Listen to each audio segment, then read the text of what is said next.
Flight Sports TV, man. That's my dude. I rolls with him. You heard what the man said. It's Flight Sports TV.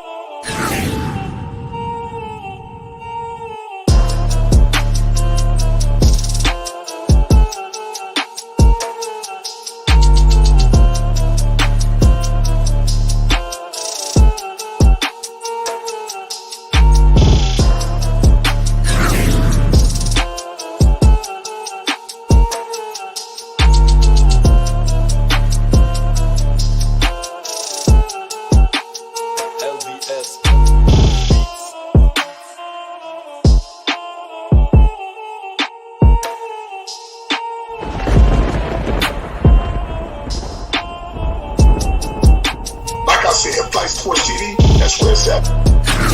Flight Sports TV.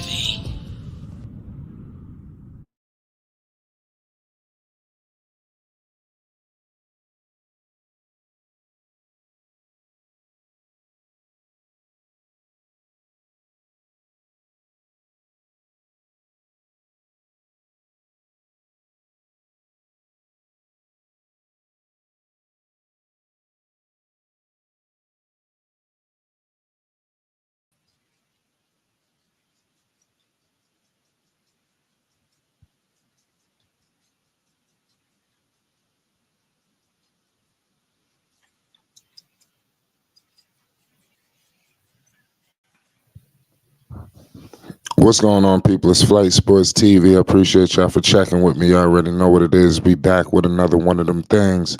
Let me know if y'all can hear me out there. We're not having no technical difficulties. We are moments away from Lamelo Ball.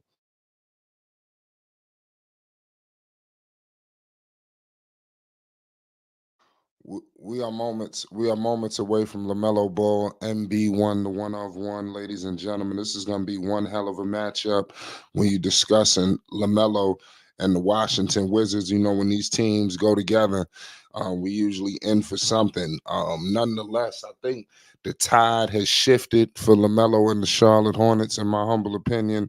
And I want to see it firsthand tonight, the difference from what we've seen before. I believe the game and the matchup that they played against the Boston Celtics, when they was able to take them down, I do believe that something shifted here. I think that the Hornets are ready for prime time. They are ready to truly compete finally. It's been a long time coming, but it's finally come. And it's time. I love the performance that I've seen in overtime. Miles Bridges has arrived. It's been a long time coming for Miles. Miles has been through hell and back. We got to acknowledge that. Nonetheless, the Charlotte Hornets have an opportunity to do something special tonight in this game at home. They season could shift. They wasn't supposed to beat Boston, ladies and gentlemen. I believe the Hornets could roll off and get a couple of these wins, you know, riding that high, because when you play a game like that against Boston in overtime, lead going back and forth, you surviving a situation with Jason Tatum putting up 40 something and he looking like Michael Jordan out there, and you able to survive that, is a roller coaster. And it's definitely something that collectively as a team could propel them into this season. And I believe it's going to happen. Charlotte, they got their work cut out for them, man. We just got to call it how we see it. We can't play with it. The Hornets, clearly, our humble opinions, but I think that is a talent deficiency. Despite them winning, they played they hardest. You know, when they went up against the Boston Celtics and they defeated them, like they played the best they ever could play, and they was able to defeat them. Today you got Washington, and then after this game you get a break, and then you got Orlando. Why can't you win both of those games? Why can't we go to 6-9 right away? You know, that's what I believe is in the Hornets' horizon right now, you know, and it starts tonight. Salute to Trent. Shout out my man Basil Carpenter Jr., all y'all in the chat. Salute to all y'all, man. Peace and love. It's Flight Sports. We moments away from tip-off. This is going to be one hell of a matchup. You know, when we discussing Lamelo Ball, man, this is going to be epic. I can't wait, man. This guy has been just dominant, and that's something that's been key. We can't rule out the play that we've seen from Lamelo Ball, man. I know that a lot of people might not want to give it much credit or credence, but he's on the run. The last 8 games have been phenomenal. We have to pay homage. We have to. I wanna I wanna read off. Pardon me. I want to read off some of these stat lines. This man had 36, 34, 37, 28, 32, 34, 30, 20. I mean, these numbers are ridiculous, for LaMelo Ball and what he has been doing. And Miles Bridges wasn't off when he said that it could be a situation where there is a all NBA involved with this kind of play. This play is like immaculate, like no denying. You cannot deny this level of progression, this level of intensity. From Lamelo, and I don't know what shifted, but something just changed and flipped. I noticed it, and I'm thoroughly surprised, and I can't wait until tip off tonight so we can see another movie by Lamelo Ball and what he has been doing. We just got to call it how we see it, y'all. This been a motion picture. Shout out Trent. He says, got Miles, B. Miller, Mello, Mark, and Gordon, and I love it. All of these things have to continue, in my opinion. For things to go correctly. Basil says Mello has been balling. Yeah, man, I think everybody got to acknowledge that. It's like to the point where you can't deny it. I think that they need to give him some more national televised games because LaMelo, this is must-see TV. The last 3 games, the man is averaging 35.7 points per game, 6 rebounds, 7 assists in 37 minutes. This man is putting up numbers with Glenn Rice. They got him up there with Glenn Rice up there in Charlotte. So this is the kind of play and performance that we're seeing from LaMelo Ball. We moments away from tip off. We got the usual suspects out there, and we just seen this team in Washington, so we know what they bring. They got a nice little collection of veterans. The Jordan Poole saga. It seems like he got himself in the world of mess already. He just got to Washington. And it's looking like he done got into it with his teammates. We're gonna get to the bottom of this Jordan Poole situation, ladies and gentlemen. Kuzma, the guy that we gotta be a lookout for, in my opinion, is Danilo Gallinari. I know it's like, well, what are we talking about? Gallinari killed him last game.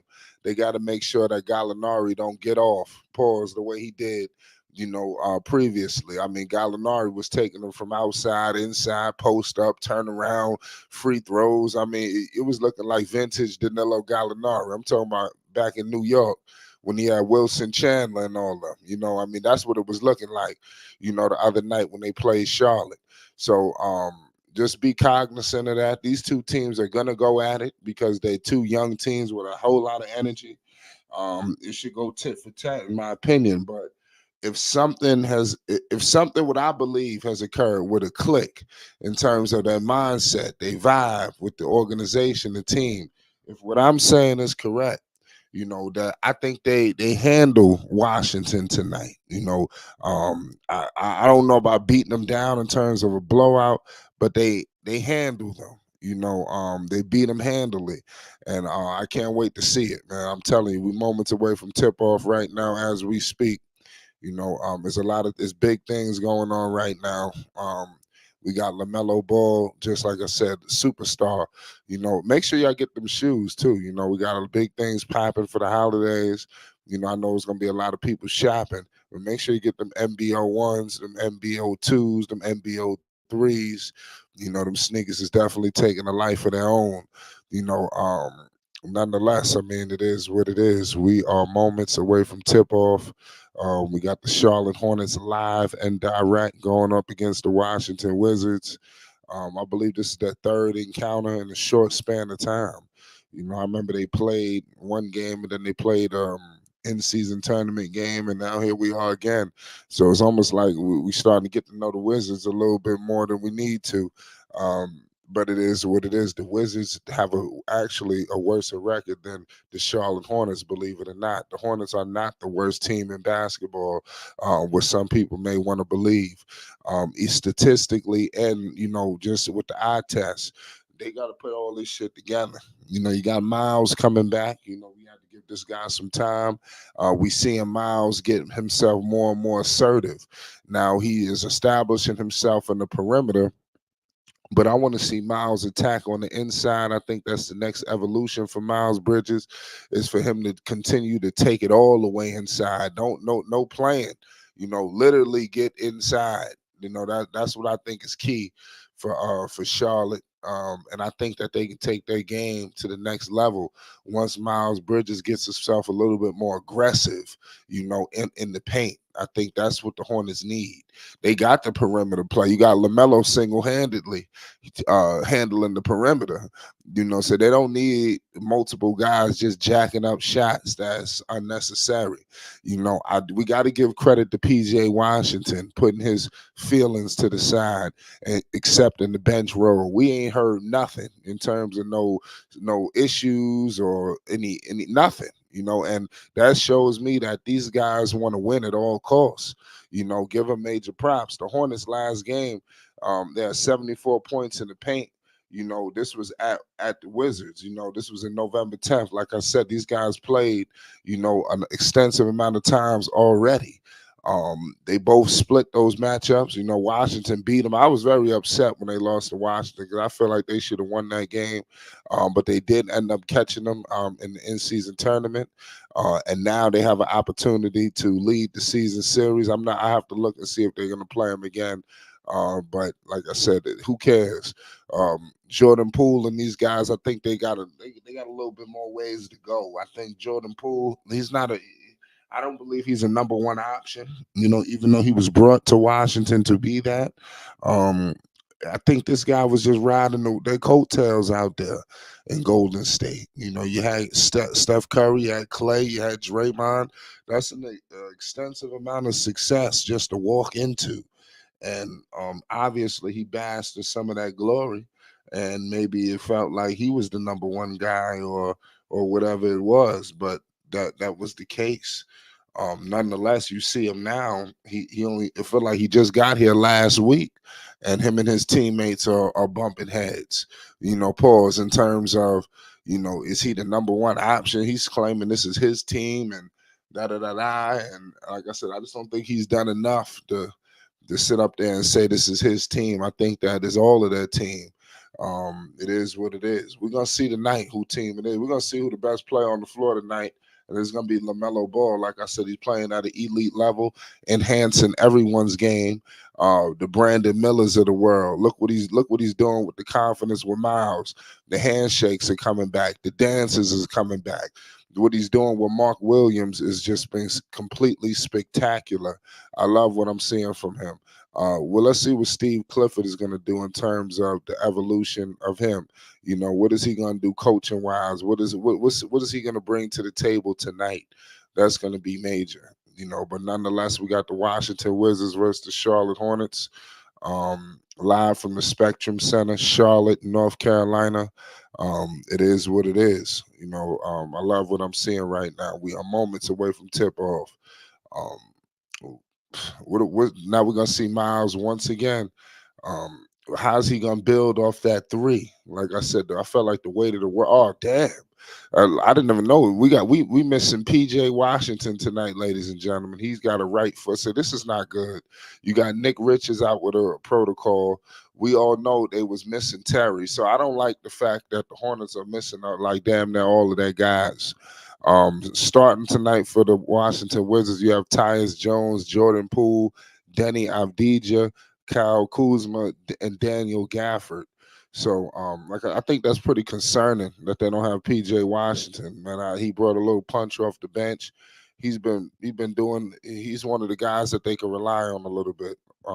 You got LaMelo Ball, Brandon Miller, Gordon Hayward, Miles Bridges, and Mark Williams. I think Brandon Miller earned his keep in that starting lineup. It's going to be hard pressed to bring his ass off the bench, when everybody get back. I think that he's earning his keep too. They dapping each other up. You got Mark Williams and Daniel Gafford about to jump it up. We are moments away from tip off. Y'all put your picks down, put your stat line numbers. I'm putting Melo up for a 30-piece playing with Miss Triple Dub. And the Hornets are underway and they control the basketball. Lamelo has it picked up by Tyus Jones. He gives it to Gordon Hayward. We have a screen coming with Mark Williams. Gordon Hayward kicks it to Miles Bridges. No headband Miles. And Miles out here missing layups. I don't like it already. Here goes Denny Avdija. Denny Avdija with the rock. He gives it to Daniel Gafford.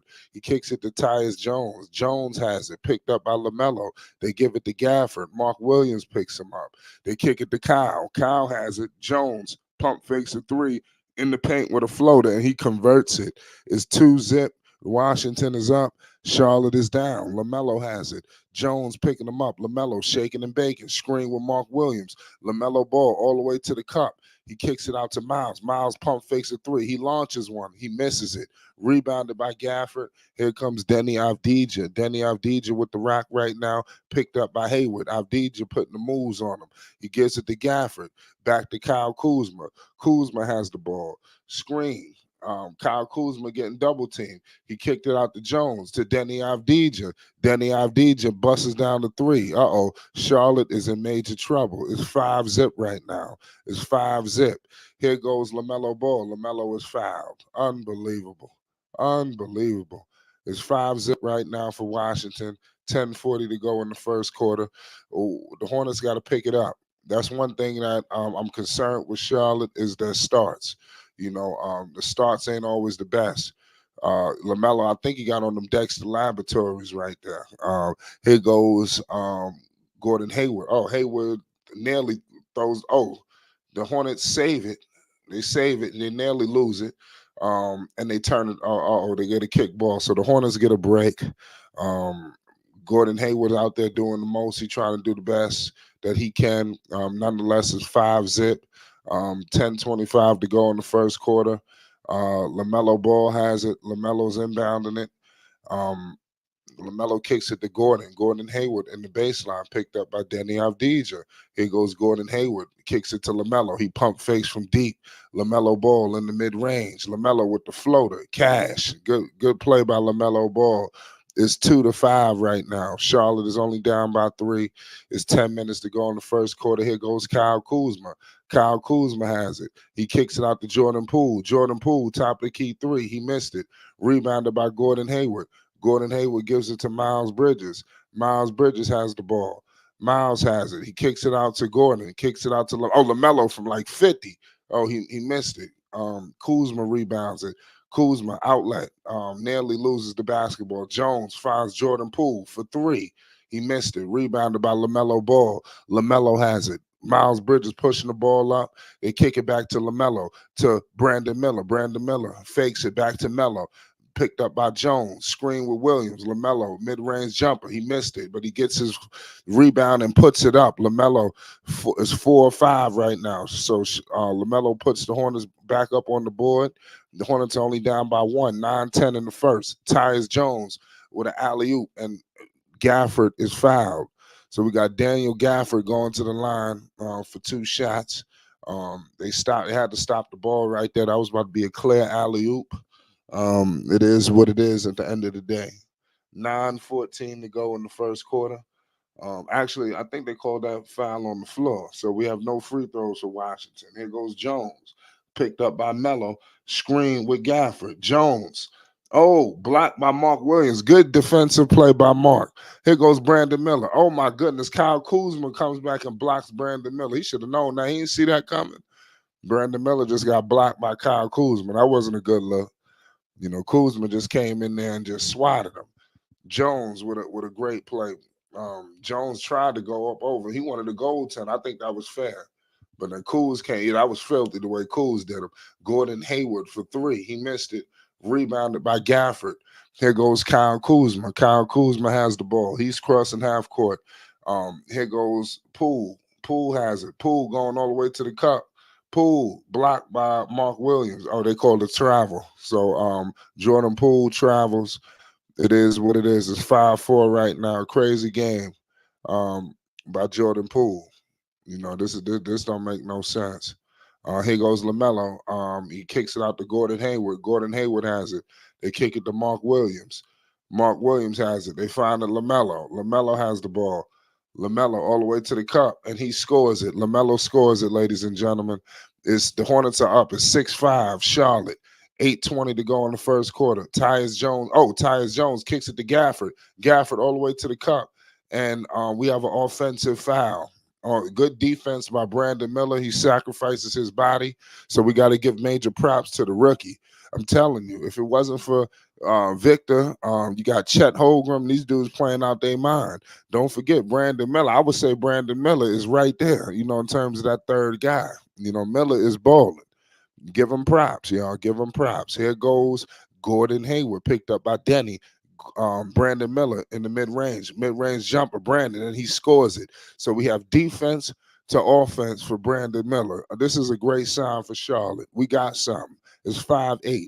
We got 8 minutes to go. Here goes Kyle Kuzma with it. He gives it to Denny Avdija. He finds Tyus Jones. He finds Tyus Jones. He finds Tyus Jones, and then here goes the Washington Wizards. The Charlotte Hornets are bringing the ball up the floor right now. Lamelo Ball has it. Lamelo kicks it out the. Oh man, Charlotte nearly turns it over. Miles Bridges pump fakes it through. Oh, I thought Miles was about to hit him with the tomahawk. Miles Bridges jumped in the air, but the referees, just stopped possession. It's unbelievable. Unbelievable right now. Nonetheless, it's 7-8. Here goes Kyle Kuzma. Kyle Kuzma crossing half court, met by Miles Bridges. Kyle Kuzma kicks it out to Jordan Poole. Jordan Poole finally kicks it out to Kyle. Kyle has the ball. Good catch. Lamelo Ball. Oh man, Lamelo turns it over. Silly. Here goes Kyle Kuzma to Jordan Poole, and then we got the Washington Wizards. They just took him up. Miles Bridges 3-ball. Miles, he missed it. Rebounded by Washington. Here goes the Wizards. Kyle Kuzma bringing the ball up. Here goes Jones on Lamelo. Kicks it out to Denny Avdija, posting up in the baseline, posting up Gordon, backing down Gordon Hayward, and he's successful. So Gordon Hayward gets back down. It's 11-8 right now, Washington. So Washington holding on to a narrow lead. Charlotte, they doing their thing. Here goes Lamelo, screen with Mark Williams. Lamelo Ball kicks it out to Gordon Hayward. Back to Miles Bridges all the way to the cup, and he's successful. So the Hornets are down 1. Washington calls a timeout. It's 11-10. Miles Bridges is stepping it up. I like what I'm seeing from Miles. So my Trent said Miles off. I mean, give him time. You got to give Miles Bridges time. He just got back. You can't replicate, this in-game shit. A lot of people want to try to, but you can't. That's something that you just can't allow it. It is what it is. Shout out CWE. He said, yeah, that's facts. It is what it is at the end of the day. Salute to all y'all in the chat. We got an unbelievable matchup. We got the Charlotte Hornets versus the Washington Wizards. This should be one hell of a game. I'm telling you right now. I think it's going to go down to the wire because you got these two young teams. Like I said, they're gonna go at it. They're just gonna keep scratching and clawing until somebody get the better of one or the other. And hopefully the Hornets with this home floor, they can take them over the top. Now Washington beat them already in Charlotte. They can't afford to lose again, to these guys in Charlotte. That would be very detrimental in my humble opinion. Shout out Trent. I said Miles pressing a bit, let the game come to him. I could agree with that. But like I say, you got to get that rhythm. So just giving him a little bit of a lifeline now. You got to give him some time. Lamelo Ball, 6 quick ones, 2 rebounds, 2 steals. So he's definitely impacting defensively. Brandon Miller, 2 points. Miles Bridges, 2 points.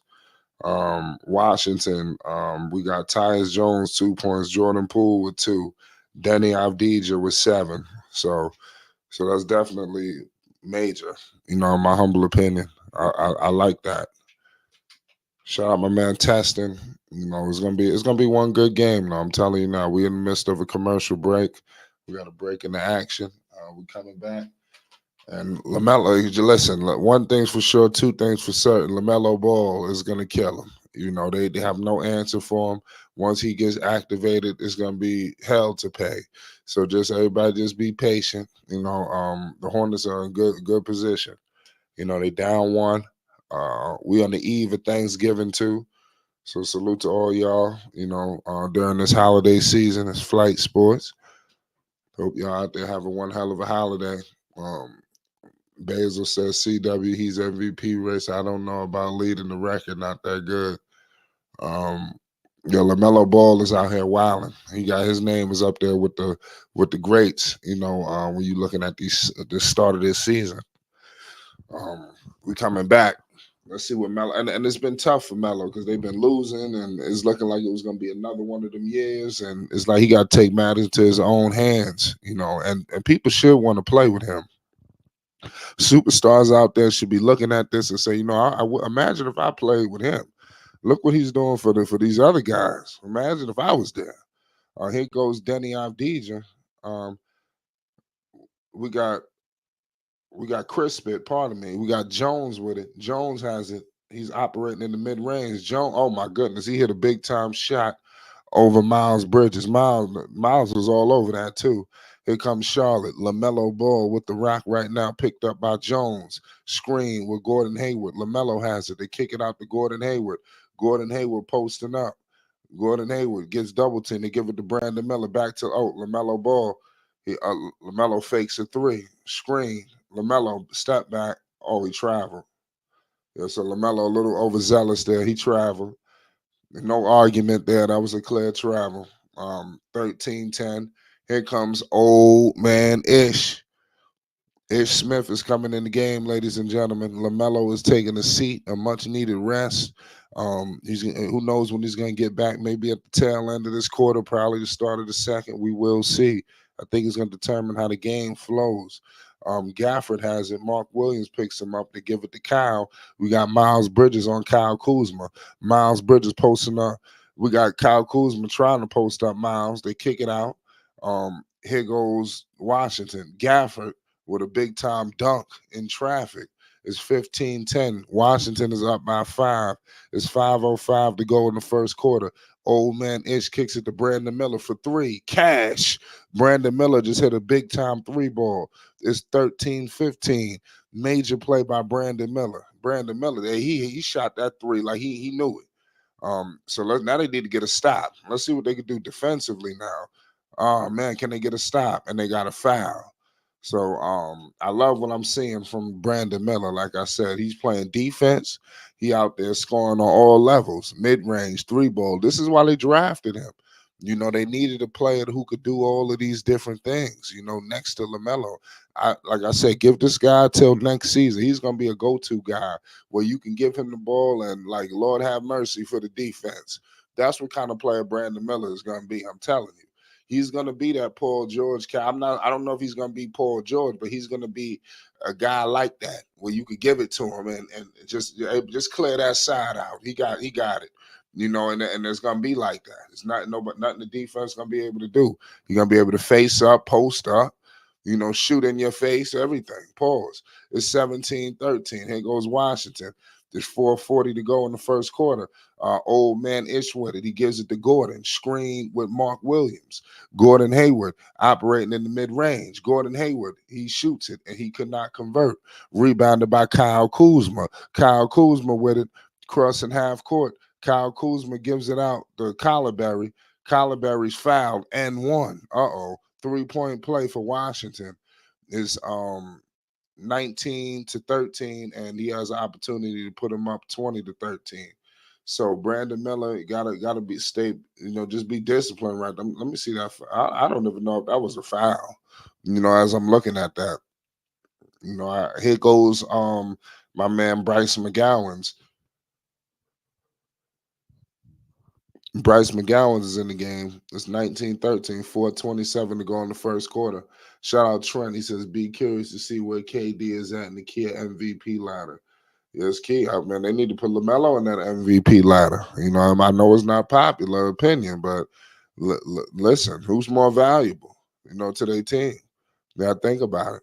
Here goes old man Ish, screen with Mark. Oh man, Ish trips up with the goddamn ball. Here goes Kyle. Kyle Kuzma. He kicks it out to Gordon. He gives it to Miles Bridges. Big time dunk. It's 20-15. Hornets down 5. Let's see what they could do with this thing. Here goes Washington. Tyus Jones with it with the big time floater. He couldn't convert. Here goes old man Ish, and there's a foul. They stopped the ball. Good, smart play by Washington because Charlotte had a fast break. You got Lamelo on the bench. Let's see how this quarter fares, how this game fares. The Hornets they need to keep rolling. They need to keep winning. That's what I firmly believe. They can't afford to lose. You can't just have such a Herculean game against the Celtics in overtime and then come out and lose the Wild. This would be devastating. This was like nobody's taking you seriously. Here goes old man Ish, picked up by Jones. Ish has it. Here goes Miles. Miles with it. Miles operating. Miles Bridges. He kicks it out to Gordon. Gordon Hayward has it. Oh man, they nearly lose the goddamn ball. Um, Charlotte got to be a little bit more smart right there in that possession. LaMelo is back in the game. I predicted this. I thought that Melo would be back in at the tail end, and here he is, along with JT Thor. We know JT Thor. He's good for one of them corner threes. So let's get this guy major props. It's 22-15 right now. 3:29 to go in the first quarter. Here goes the Charlotte Hornets. Jones has it. Jones coming with it. Gives it to Kyle Kuzma. Back to Calaberry. Back to Jones. They kick it out to Avdija. Pardon me, Crispin. I don't know why I keep getting Crispin and Avdija mixed up. Here goes Lamelo. He's crossing half court. Oh, Lamelo got him in the air. Lamelo all the way to the cup, and Lamelo scores it. Major play by Lamelo Ball. It's 22-17. Washington. 3:05 to go in the first quarter. This game is definitely going great right now. Lamelo is picking it up. He was on the bench. Steve Clifford has brought him back in to close out this first quarter, and let's see what happens. Let's see where the Hornets fare. It's 3:05. Hornets are down 22-17. Melo at the free throw line for the and one, and he missed it. So LaMelo just missed a free throw. You got Gallinari out there. I'm telling you, he's the X factor. You want to watch out. They got JT Thor and Gallinari. I'm telling you, they better be cautious. Here goes Lamelo. Lamelo with it crossing half court. Lamelo pushing up with pace, picked up by Gallo. All the way to the cup. Lamelo. Oh man, Lamelo missed a layup. Clear, blatant layup right there too. A little bit too finesse, and he missed it. Damn. Jones 3-ball. He missed it. Calaberry tried to get it and save it, but it is what it is at the end of the day. Salute to all y'all in the chat, man. It's Flight Sports. We got the Charlotte Hornets versus the Washington Wizards. Lamelo Ball versus Jordan Poole. It don't get no better than this.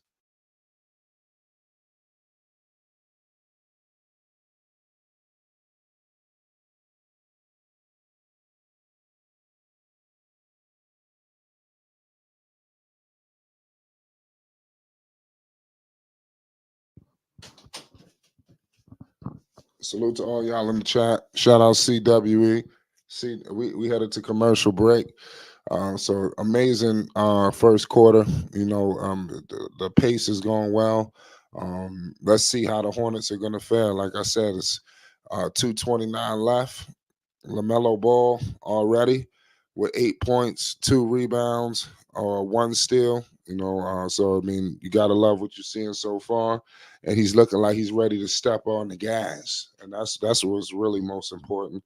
For Washington, you got Tyus Jones with 6 points, Jordan Poole with 2, Daniel Gafford with 2, Denny Avdija with 7. You got Calaberry, the rookie. He came in with 5 quick points. So you got to definitely love what you're seeing from Calaberry. I think all that's cool. So we got to see what's going on with Lamelo. Shout out Dex. He's saying that Lamelo doesn't have any braces. Let me know if any of y'all check that out. I will have to double check that. We wasn't peeping that, but let me know if any of y'all seen that in the chat. CW says Poole gonna get traded. I listen. I don't know. They gotta put. Listen, who's trying to flock to Washington? That's a major piece. They can't just throw his ass on out the door. That would just be crazy. If they just threw his ass on out the door like that, they gotta take it easy. Trent says Gordy off to a slow start. Listen, they got to pick it up, man. Point blank period. The Charlotte Hornets got to wake up. I don't know um, what's up, but they right there. But I just think that they should have been, they need to be a little bit ahead on Washington. I don't want to see Washington take them out. I think that'll really suck if that took place. But nonetheless, it is what it is. Is it CMG? Are they having a tour? Okay. They coming to Charlotte. They having a CMG tour. That's probably gonna be hard. Shout out to all y'all in the chat. They promoting that out there in Charlotte. Um, Hey, we coming back from commercial. Lamelo is out there, like I said. He's coming to close out this first quarter. Let's see how he's going to fare. Here goes JT Thor.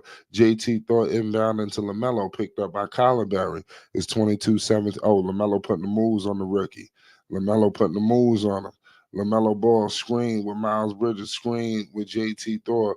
Lamelo has it. He kicks it out to Miles Bridges. Miles Bridges throws it up and he scores it.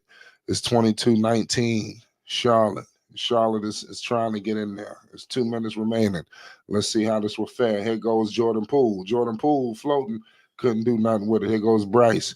They need to get the ball out of Bryce's hands. Bryce McGowan's has it. They find Lamelo. Lamelo has the rock. Lamelo shaking and baking. He kick it out to old man Ish. Ish putting the moves on him. Ish putting the moves on Poole. Oh, he couldn't convert it. He tried to do something crazy with it. Here goes Crispit. Crispit loses it. Charlotte is going back with it. So they catch a break there. Can they score on this turnover? Can they score on this turnover? That's key. So they caught a break right there. He kicked the ball out of bounds. Oh, Lamelo putting the moves on us. He gonna pull up for this three. Collarberry on Lamelo. They give it to Miles. Oh, Miles Bridges all the way to the cut. See, I don't like that play for Miles.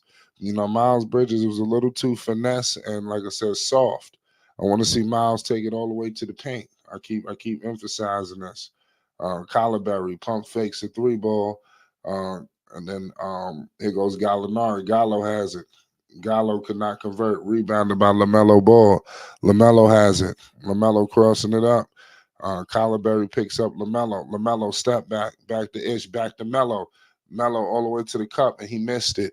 Rebounded. Charlotte controls it. Good hustle by Bryce McGowan. It's 22-19. We got the fast clock. Oh, Bryce all the way to the cup. Bryce scores it. Hell of a good play right there over Danilo Gallinari. It's 22-21. Charlotte is down one. We got 35 seconds left in the first quarter. Here goes Jordan Poole. Jordan Poole, he kicks it out to Avdija. Denny Avdija is fouled by Miles Bridges. Miles Bridges fouls Denny Avdija. It's 22-21, 33 seconds to go in the first quarter. One hell of a game going on right now. Shout out Basil, CWE, all y'all in the chat. Shout out Thunder. This is one epic matchup right here. Charlotte, they got to take out Washington. They cannot afford to lose this game. I'm telling you. Denny hits the first free throw. It's 23-21. Charlotte is right there. How will this game end? That's all I can ask. Let me know. Here goes Gallo. Gallo is out there. I'm telling you, they better look out for him. Gallinari still got moves out there at this age. It's 24-21 right now. Lamelo has it 25 seconds remaining. They got Collarberry. Washington must like this matchup. They got the rookie on Lamelo Ball. He probably the only one who could try to run with him. Here goes Lamelo. He got the switch with Denny. Denny in trouble. Melo all the way to the cup. And Melo cannot go. He can't get the foul either. Melo don't get no calls. I'm telling you, none. It's a travesty, at the calls that he don't get. Here go. Oh man, Gallo was about to hit him. So the Hornets had found themselves down three with the end of the first quarter. I think they could have been down one if they could have got that free throw. But like I said, Lamelo can't buy a free throw. I mean, he's going to the paint with reckless abandonment. He's going in traffic, and he's going in the bodies, and he's not being rewarded. Not even on his home floor. I think something is truly, truly wrong with that. We need to get some line of explanation. What's up with these calls? I don't think no superstar, no all-star, no face of the franchise has to endure what's going on with LaMelo in terms of the calls. That's crazy how he does not get in the calls. I really think that's sad. And something has to change. I don't know what it's gonna be, but I bet if that was somebody like um, Anthony Edwards or something like that, I bet they would have blown the whistle.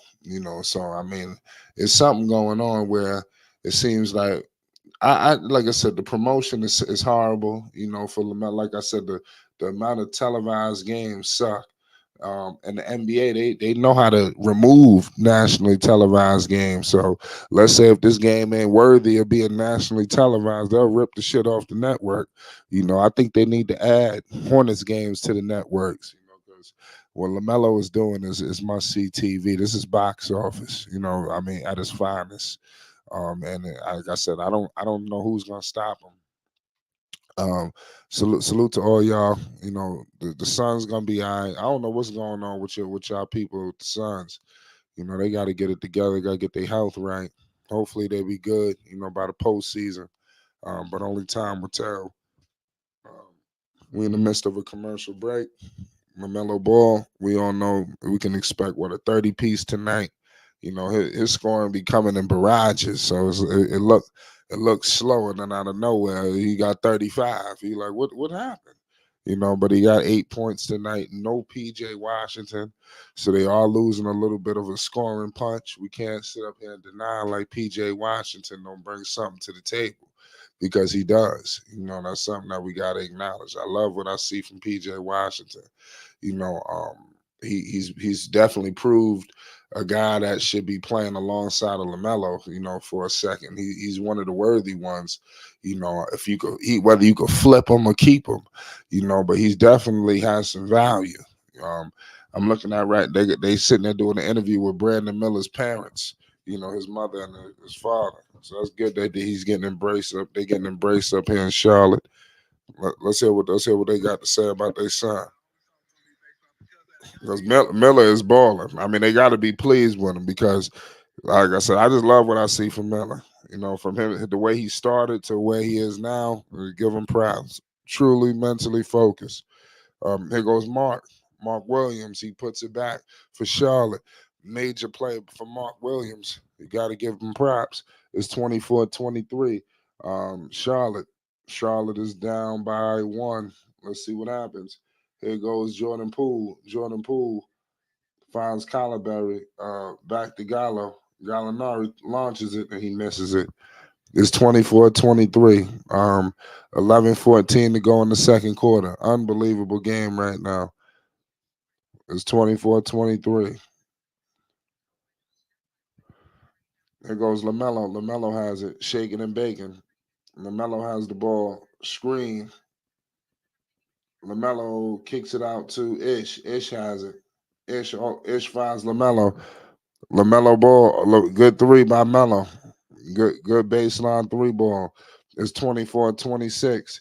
10:40 to go in the second quarter. Here goes, Jordan Poole with it. Screen coming. Uh, Screen kicks it out to Avdija back. Oh, my goodness. They're about to score on him. Here goes the Hornets. Ish Smith to LaMelo for three. Oh, in and out. In and out for LaMelo Ball. It's 24-26. 10:26 to go in the second quarter. Crazy right now. Trent says three Melo. Yeah, that was a big time miss. That was a big time miss. Here goes Jordan Poole. He's crossing half court. Screen coming. Screen. Jordan Poole shaking and baking. He kicks it out. Back. Here goes Avdija. Denny. Good play by Denny Avdija. Great play. It's 26-26. 10 minutes to go in the second quarter. Here goes LaMelo. Screen with Mark. JT Thor. Three ball. Cash. Major three by JT Thor. It's 29-26. 9:45 to go in the second quarter. Here goes Jordan Poole, picked up by Bryce McGowan's screen. Jordan Poole, he couldn't hit the floater. Here goes Bryce McGowan's with it, and the ball gets knocked out of bounds. It's 26-29. 9:38 to go in the second quarter.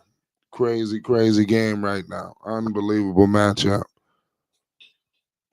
Yeah, you gotta love it. Here goes Miller. Miller coming in the game. Miller's coming in early in this second quarter. Here goes Poole. Poole is foul. He drew a foul. Trent says today is B. Miller's 20. Oh, okay. I didn't know it was his birthday. Happy birthday to Brandon Miller. You already know what it is. You know, shout out to all y'all. You know, we on the eve of Thanksgiving. You know, y'all better not eat too much out there, man. I know it's gonna be some hefty plates. You know, y'all better take it easy. You know, take it easy out there. Watch the roads, ladies and gentlemen. You know, it's flight sports. You already know. Have a safe holiday. Definitely want to support y'all on your travels. You know, travel safely out there. You know, it's holiday season. It's 27-29, 9:35 to go. Here goes Landry Shamet coming in the game right now as we speak. Landry Shamet is in. Let's see what happens. Let's see what happens with Mr. Landry Shamet. You got the parents right there. Shout out to Brandon Miller's parents. And then you got Poole with both free throws. Here goes LaMelo. It's 28-29. Hornets up one. 9:30 to go in the second quarter. LaMelo shaking and baking. Screen. Oh, LaMelo step back. LaMelo cash. Uh-oh. The Hornets. LaMelo starting to turn on. This is what I want to see. LaMelo looked like he's being vocal on defense, too. It's 28-32. 9-10 in the second quarter. We got Mark Williams picking him up. Jordan Poole for three. Damn, Jordan Poole hit him right back, though.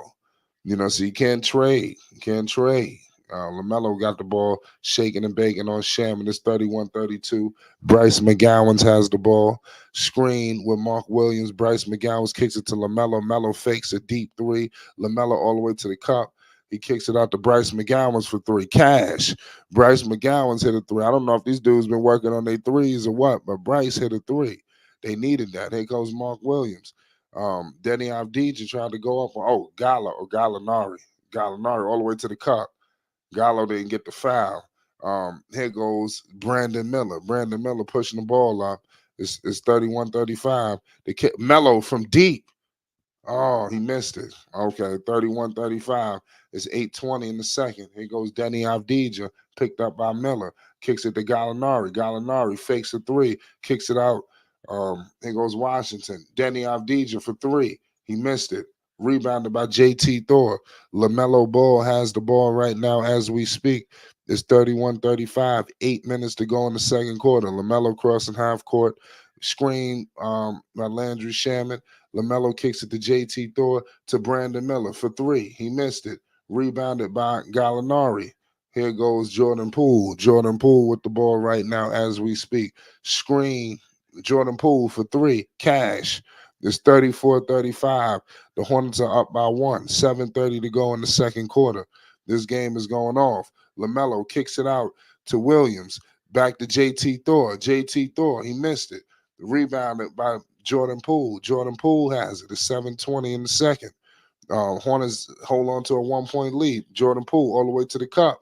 Jordan Poole, he kicks it out to Landry Shamet, and he missed it. Rebounded by Bryce McGowan's. Bryce McGowan's has the ball. Bryce McGowan's spin move. And then Bryce gets fouled. Look like Bryce he pulled an offensive foul. So Bryce McGowan's, he just got to take it easy right there. A 7:06 to go in the second quarter. Crazy game right now. The pace is definitely electric. You know, we got to acknowledge that. You know, I love what I'm seeing right now from LaMelo. I love what I'm seeing right now. Charlotte look like they want to pull away with this thing. but they trying to figure out how.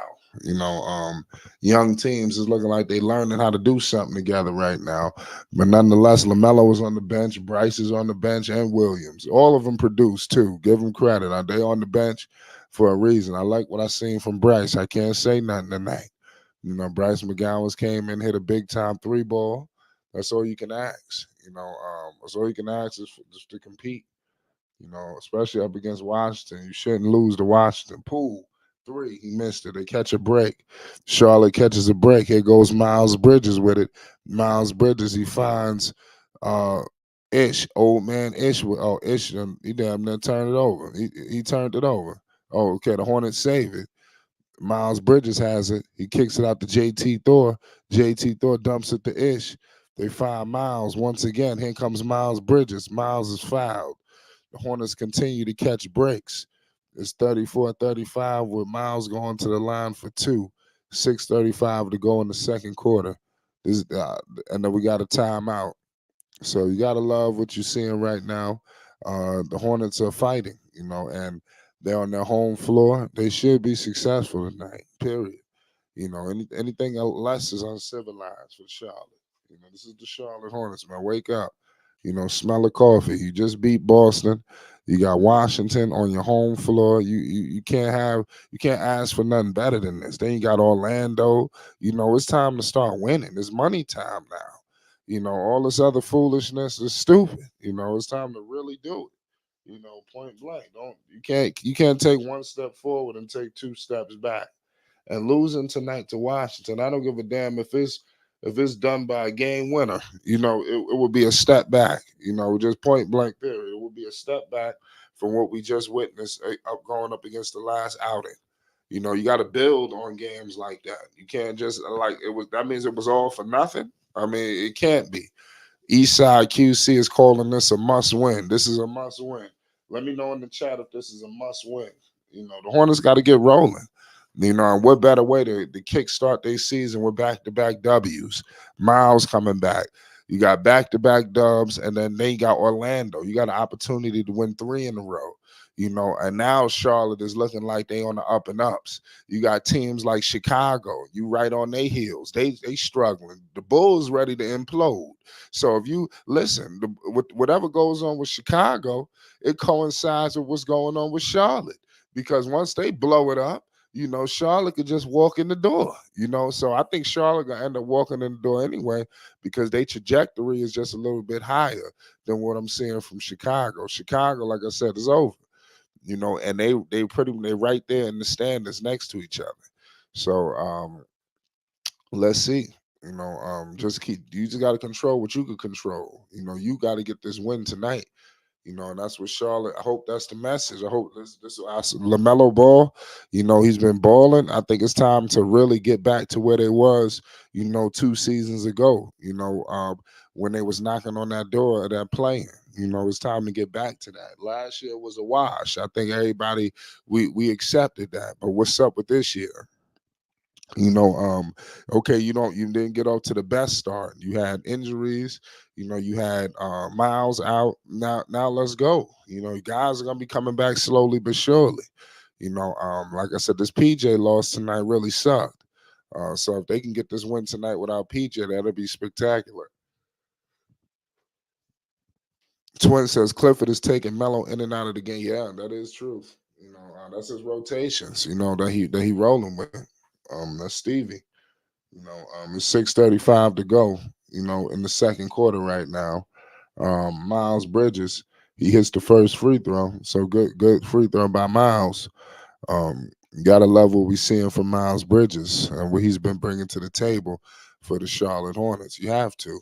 You know, the Charlotte Hornets are trying. You know, and that's all you can ask. You see a much better effort. Here comes Washington. Jones has it. Jones pushing the ball up the floor, 6:30 to go. Jones picked up by Ish. They kick it out to Landry Shamet. Landry Shamet to the cup, and they miss it. Rebounded by Miles Bridges. Miles has it. Brandon Miller pushing the ball up the floor. Picked up by Crispet. Brandon Miller has it. Kicks it out to Miles. Miles back to Hayward, back to Ish. Back to Miller. Miller in the mid-range. Miller with the floater. Good money. Yo, Miller out here balling. Miller putting the ball in the hole, y'all. It's 34-39. This is perfect. You know, the Hornets got offense, man. I'm telling you. Things might be moving a little faster than I expected. Here goes Crispin. Crispin has it. Crispin finds Landry Shamet back to Jones, back to Kyle Kuzma. Kyle Kuzma, they kick it out to Gafford. Gafford with the big time dunk. That was a big time play right there from Gafford. Here goes old man Ish. Ish has the ball. Picked up by Jones. Back to Gordon Hayward. Gordon Hayward. He couldn't make it. Here goes Kyle Kuzma. Kyle Kuzma surveying the landscape. They kick it out to Shaman. Landry Shaman has it picked up by Brandon Miller. Screen coming with Gafford. Landry Shaman. Oh, Landry Shaman got fouled. Oh, they ain't even calling. That's good. Oh, they got lucky. Here goes Charlotte. Charlotte has the ball. Miles Bridges pushing the ball up the cut. It's 36-39. They kick it out to Gordon. Back to Miles. Miles gives it to JT Thor. JT Thor back to Miles Bridges. Miles Bridges screen. Miles Bridges back to Brandon Miller. Um, they find Miller. Oh, damn, that would have been a big shot. Here goes Crispin. Crispin has it. They kick it out. Back to Crispin. Crispin has it. They give it to Kyle Kuzma. Kyle Kuzma all the way to the cup, and Kyle Kuzma scores it. It's 36, it's 38-39. Charlotte is up. Let's see what happens. Up by one. Ish has it. LaMelo was on the bench. Old man Ish finds Bridges. Bridges has it. Bridges is surveying the landscape. Bridges pump fakes it, kicks it out to JT Thor, back to Miles Bridges. Miles Bridges, three ball, cash, big time three by Miles Bridges. It's 42-38. So like I said, Miles out here balling. Um, we got Kuzma for three. Oh my goodness, Kyle Kuzma, big time three ball by Kyle. That was a three. It's 41-42. Charlotte is up by one. They kick it out to Miles. Oh, Miles faked the three. Miles all the way to the cup. And Miles is fouled. That's what Miles need to be doing. Miles need to take the ball all the way to the basket. Don't fade away. Don't do it. Just go all the way there. Whether you're gonna get a dunk or you're gonna get a foul. These are the two things that's gonna transpire with Miles going all the way to the basket. It's going to be very beneficial for the Charlotte Hornets. That's one thing I can let you know. Um, Listen, this has been one hell of a game right now tonight, ladies and gentlemen. We got the Charlotte Hornets live and direct, facing off against the Washington Wizards. They holding on to a nice little lead. Here comes Lamelo. They're bringing Lamelo back in. It seems like this is the plan. Bring him in at the tail end. They sitting him in the middle. Bringing him in at the tail end. So I mean, Clifford, the rotations may not be, what you like, but it's been consistent. That's one thing I can say. Of course, I would like it to be a little bit better, but I mean, it is what it is. You can't have it all. Um, so salute to all y'all in the chat. Here goes Kyle Kuzma. Kuzma has it. They kick it out to uh, my man Jones. Jones floats it. Here goes Lamelo. Lamelo has the ball, crossing half court. Lamelo Ball kicks it out to Bryce McGowan's. They find Gordon Hayward shaking and baking. Gordon Hayward in the mid range. He couldn't convert it. Here goes Landry Shamet. Landry Shamet bringing the ball up. They kick it to Kyle Kuzma. Kyle Kuzma with the ball all the way to the cup, and he couldn't convert it. Rebounded by Lamelo Ball. Lamelo Ball bringing the ball up the floor. Lamelo shaking and baking. Back to Miles Bridges. Miles Bridges. Miles Bridges for three, and he couldn't convert it. Rebounded by Gafford. Jones has it. Jones has the ball. Crossing half court, met by Bryce McGowan's. Jones kicks it out to Crispin. Crispin has it all the way to the cup, and he couldn't convert it. Rebounded by the Hornets. Miles Bridges gives it to Lamelo Ball. Lamelo finds Bryce McGowan's for three. Good. Bryce McGowan's hitting threes. Yo, tell me how Bryce McGowan's out here putting the ball in the hole. I don't know they must have been working out with Lamelo. It's 43-47. Here goes Kuz. Kuz picked up my Melo. Oh, man, he just knocked LaMelo over. Come on, that was an offensive foul. Shout out my man Marcus Maiden. It's been a long time. JT Thor, he missed it. It's 45-47. We got a minute 55 to go in the second. Here goes Kyle. Kyle has it. Kyle posting up on LaMelo. They kick it out to Jones. Jones finds Landry Shamet back to Kyle Kuzma. Screen coming. Step back. Kyle. Cash. The Washington Wizards have taken the lead. Washington takes a 1-point lead off of a bomb by Kyle Kuzma. That was all net. Um, Here goes LaMelo. They kicks it out to Miles Bridges. Miles has it. What they call? Oh, they called the offensive foul. Man, that was a flop. And that was crazy. It was 48-47. They just called the offensive foul on Miles Bridges. Silly. It looked like we got a break in the action coming. This don't make no sense. Miles didn't like that play at all. He ready to get at. He ready to get at the officials. It really don't make no sense. But you got to be pleased at what you're seeing right now. Got to.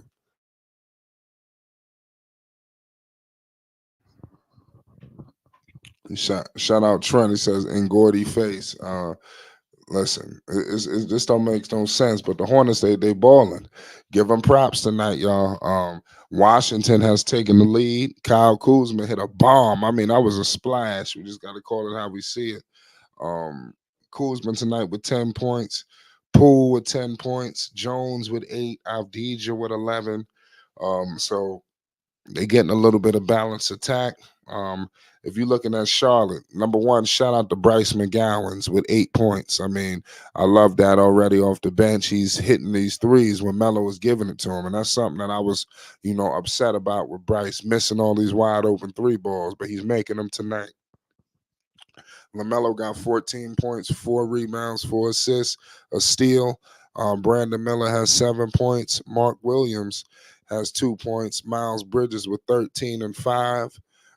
Gordon Hayward he has nothing. He has a donut. And he's played nearly 15 minutes and he has no points. 1 rebound, 3 assists, no steals, no block. So hopefully we get a little bit more production from him. As this game progresses. JT Thor with a 3. Only time will tell. But let me know y'all thoughts, who y'all got taking this game tonight. Like I said, we're in the eve of Thanksgiving. Let's try to get a W, so we can roll in, feeling very confident. The Hornets get back-to-back wins, go for a triple play against Orlando this weekend, and I think we listen. We could be having a whole nother conversation, a whole nother outlook. In the beginning of the season, it was kind of doom and gloom, but things could change in the blink of an eye once a couple of W's. And I think the Hornets can get it. That don't underestimate that win, up against Boston. That was a big time W, man. Now let's see, was it all for nothing? I think that Melo want to build off that. At the end of the day, it's about winning. Individual stats and all that, that's good. But it's time to get the W's too. You gotta win. Melo individually, I don't think it's like one more he need to prove. We know they playing around with the individual accolades and shit. The MVP. I mean, he should be in the race. I don't give a damn what the record is. He should be in the race. His name should be coming up. But here goes Landry Shamet for 3. Damn, Landry Shamet. Did he get fouled? Landry Shamet. I think they just fouled Landry Shamet on a 4-point play. This is you can't make this up. So that's why I said Charlotte's making some key mistakes, and it could really hurt them. That's one thing I could let you know. It's 51-47 with a minute 10. What are they gonna do? Smith Jr. is in the game. They're giving him some minutes. Let's see how this game shakes out. That's one thing I could really let y'all know. Here goes Shamet. Shamet couldn't convert it. Gordon Hayward picks it up. Here goes LaMelo. LaMelo has it. Lamelo Ball with the rock. Lamelo shaking and baking. He gives it to Bryce McGowens. He gives it back to Lamelo Ball. Lamelo has it, shaking and baking. He kicks it out. Good play to JT Thor. JT Thor has it. Oh man, they lose it. It's 51-47. 49 seconds to go in the second quarter. Crazy game going on right now. You got Steve Clifford yelling out a play. Let's see what happens. Um, Here goes Nick Smith Jr. inbounding. He can't get it to Melo. He gives it to JT Thor. JT Thor, mid-range jumper. He missed it. That was a brick. Rebounded. Here comes Tyus Jones. Jones has it picked up by Nick Smith Jr. They kick it out to Kyle Kuzma. Kyle Kuzma puts it up, and he couldn't convert it. Here goes Jones. He pump fakes a three. Jones with a floater. He couldn't convert it.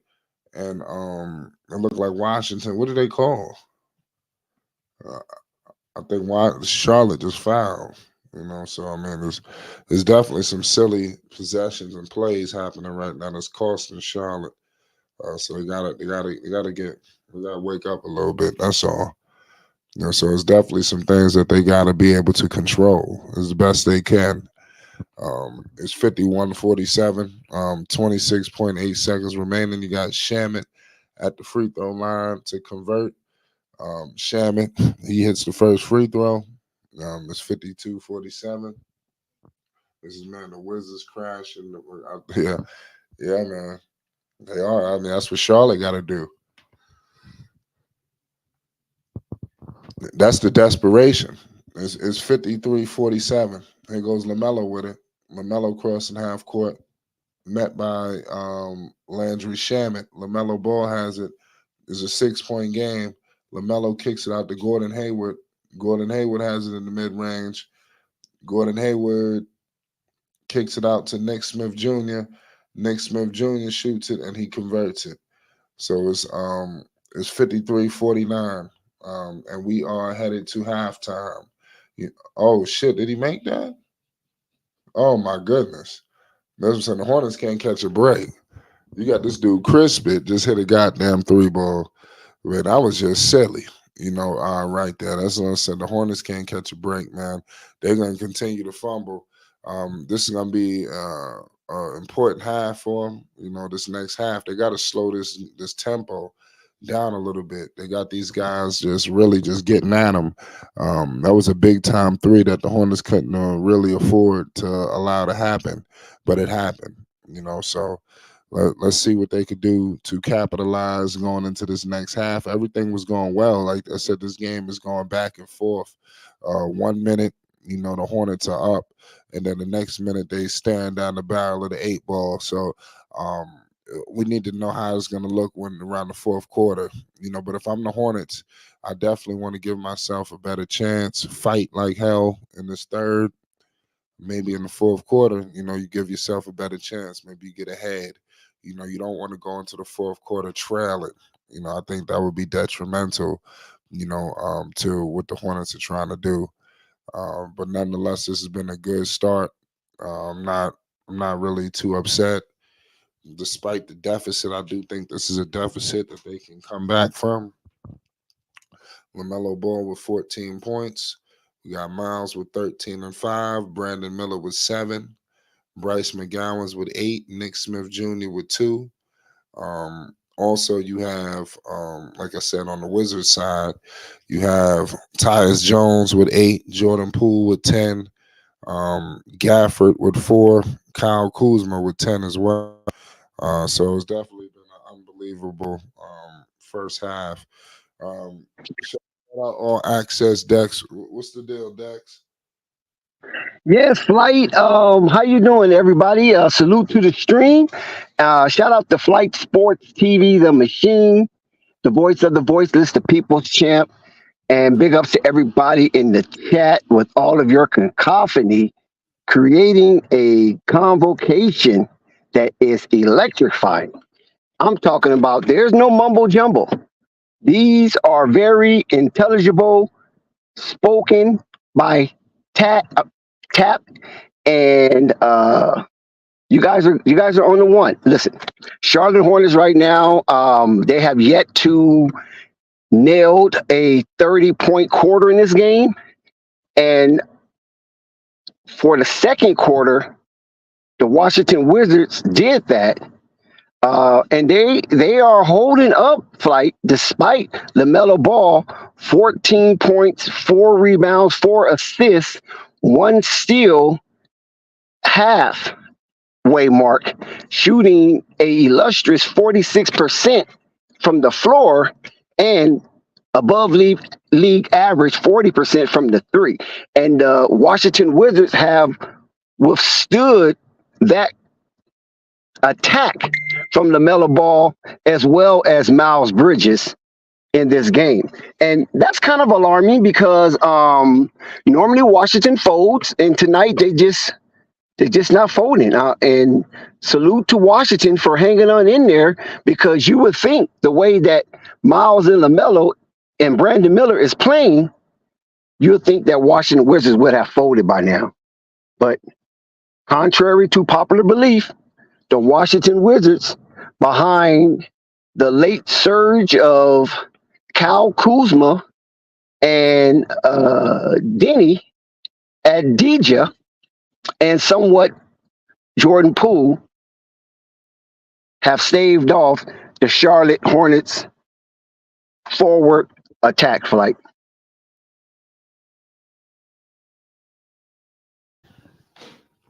What do you think about the Charlotte Hornets game going tit for tat and things of that nature? Like the score's been pretty back and forth. Well, that's kind of expected to some degree. I mean, the Charlottes, they laid it all on the line against the Boston Celtics. They wanted to make sure they won that game against JT, and JT wanted the Celtics to win that game for sure as well, to back up all of the kerfuffle he had in the offseason concerning the Charlotte Hornets. And the Charlotte Hornets sent them out on a gurney. And all of the cacophony coming from JT sound like unintelligible murmur. So right now, Charlottes have to really get their heads out their ass and recognize they're playing a low-tier team and they want to continue their winning ways. So Washington, I mean, they're not playing to win anything. They're just playing basketball. You know, it's a game on the schedule and there's shots to be taken. And that's what Washington is doing. They're just going through the motions. The Charlotte Hornets have to come and take the game. Washington is not going to give it to them. I mean, they are professionals, for crying out loud. Charlotte's got to get in their chest and become a part of their jersey. I can agree with that. We're gonna find out. Like I said, it's gonna be an unbelievable half. You know, nonetheless, it's definitely crazy. I like what about LaMelo in particular? Any insight on him? Well, yes, we all know LaMelo has raising the bar for point guards this season, having a torrential weather storm on the opposition. And he's going to continue that. So what we're seeing from LaMelo is nothing eye-popping. It's just another day at the office for LaMelo. Now, what I would like to see from LaMelo, if I may say so myself, is he keep up the intensity on defense and continue to be that disruptor, and don't give the Washington Wizards any free passing lanes. Him and Brandon Miller at the backcourt is a problem, Flight. That is a problem. And Washington is lucky that Jordan Poole had a pretty good quarter when Kyle Kuzma was in a cage. And then all of a sudden, somebody gave Kyle Kuzma the code and he let himself out of the cage. But we're going to see what happens in the second half. I like what the Charlotte Hornets is doing. They're not doing anything that is obvious, that's glaring as a flaw. So it's basketball right now. And they just happen to be down 7 points going into the half. I mean, that was a crazy shot from who shot that shot for the damn Washington Wizards at the half? The buzzer beater? I think it was Abdija. Abdija? Yeah, that was a hell of a shot by him. I mean, what could you do? Bryce McGowan played really nice defense, didn't foul, but he did put up a challenge, and it was just better offense on really good defense. And you can't be mad at that. What you think about Bryce McGowan's? I mean, Bryce McGowan is doing good. ball. He's doing good. He's playing within the lines of the game, and that I appreciate. He's hitting his open shot. LaMelo is trusting him, and Bryce McGowan has yet to miss a shot this game. He's shooting a whopping 100% from the floor, Flight. Yeah, I think that's spectacular. I love what I'm seeing right now from the Charlotte Hornets. They need to keep it up. It's 56-49 as we in the halftime. They need what's some keys to success? Do you know like anything they can do to win to get this game? 'Cause I think this is a must. No, I'm gonna consider it a must win because I think that you could change the vibe and around your team. Um, with a back-to-back W's staring at Orlando, going for 3-0. What's the keys to success for them to get back in this game and win it?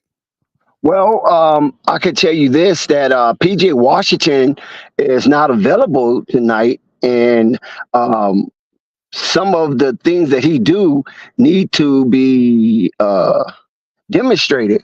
And I just don't think JT Thor is able to do it. JT Thor has logged 15 minutes and he's shooting a poor 25% from the floor. I think less of JT Thor, more Brandon Miller, more of Miles Bridges. So Cliffy has to figure out how in the hell he's going to coach around the ineptness of JT Thor.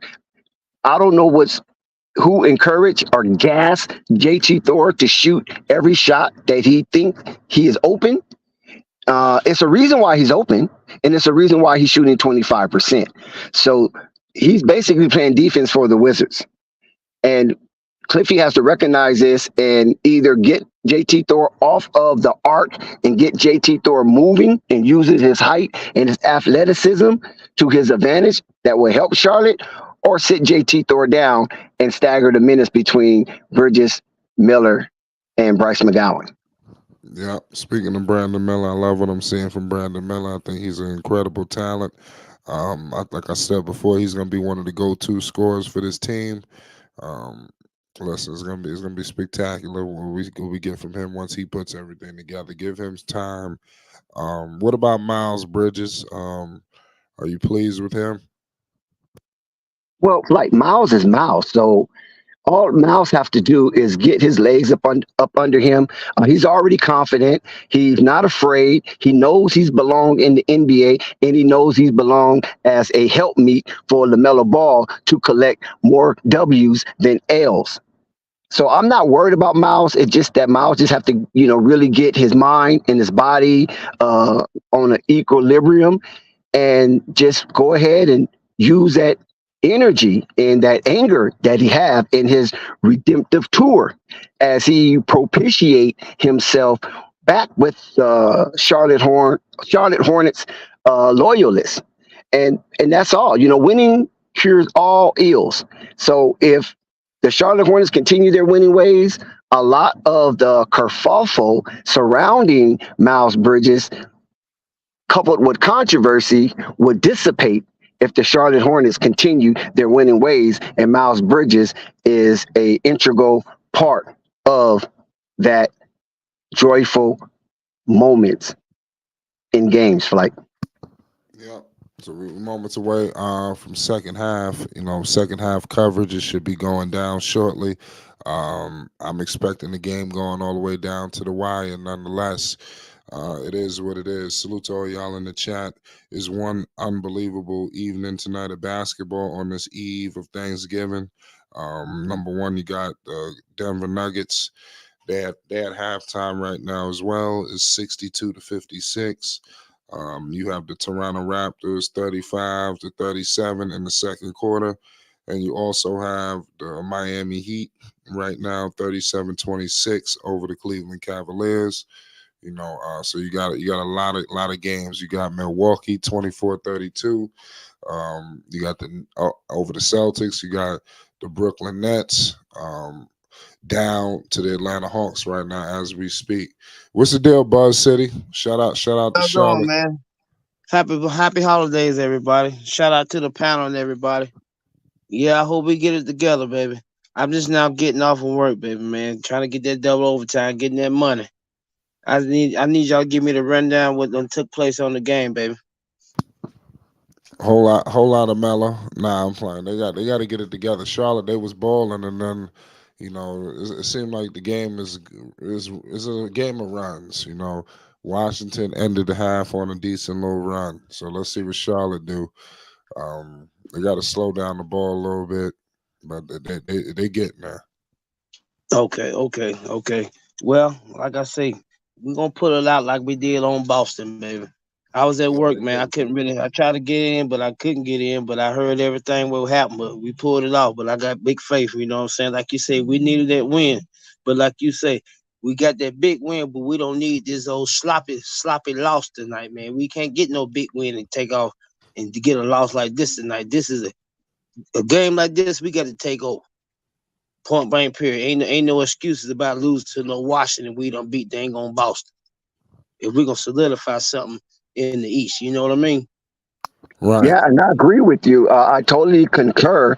And Buzz City, you mentioned something that was very important: is that they beat Boston, and the Charlotte Hornets was trending more than the Los Angeles Lakers, and the Los Angeles Lakers are 4-0 in tournament play, and That's won right. their group play, and the Charlotte Hornets was trending. I mean, a 4-18 trending over a Los Angeles Laker team that's undefeated in tournament play.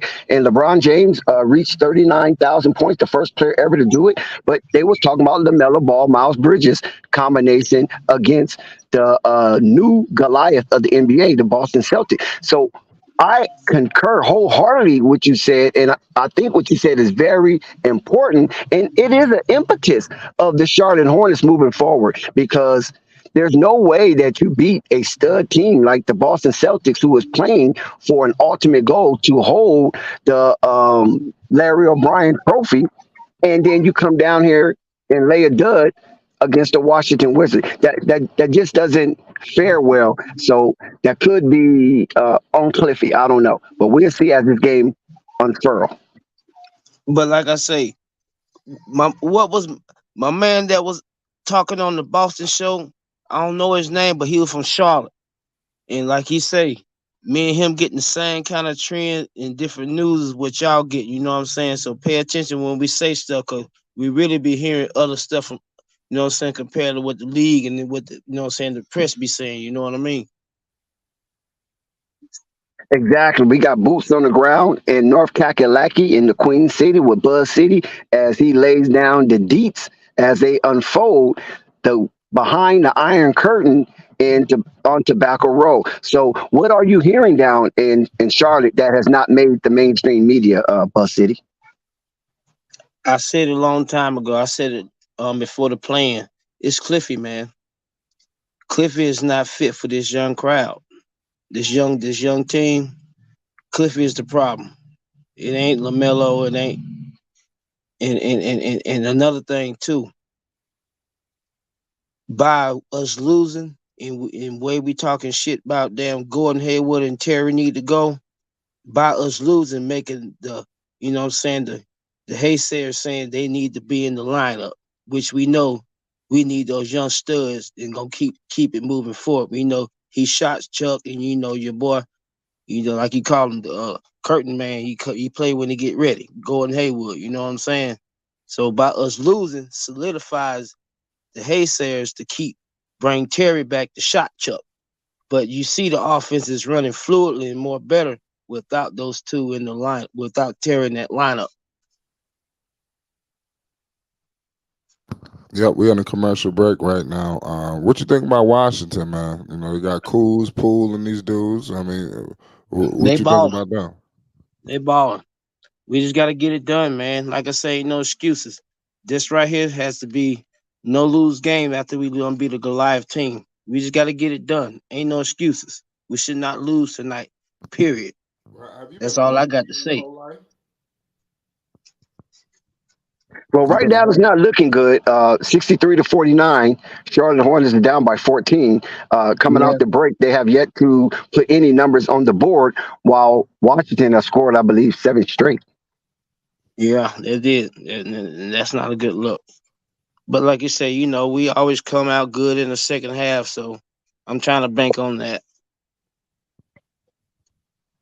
Yeah, I'm just hoping that the Charlotte Hornets didn't shoot their wad paws against the Boston Celtics, and they don't have anything left in the tank for this miserable Washington Wizard team. And it will be a travesty if they go down in grand fashion against Washington inside their own silo. I'm gonna tell you something. I'm gonna hate to say it. We gonna get our ass whooped tonight. Got Cliffy play running that bullshit, and we done goddamn ran out there in last leg fucking with Boston. Washington gonna run our ass out the building tonight. Watch. I'm just gonna keep this shit 100, and that's my And, team. And I ain't gonna and, sugarcoat nothing. yeah, and El Presidente, he only had 4 field goals attempt, but he has yet to log any points on the game tonight with 17 minutes played. So that's kind of alarming. Mark Williams, I don't know where the hell he's at. That's He's what I'm logged saying. in We 15 minutes. they gonna whoop out. Look, we gonna get our ass whooped tonight, man. I mean, I hate to say it, but even though that's my team, the way it looking, if we don't come out, if we don't get this thing within the 10 points for a quarter, these boys gonna we might well pack our bag going back 7-4. Straight up. Well, I hope that is not the case. And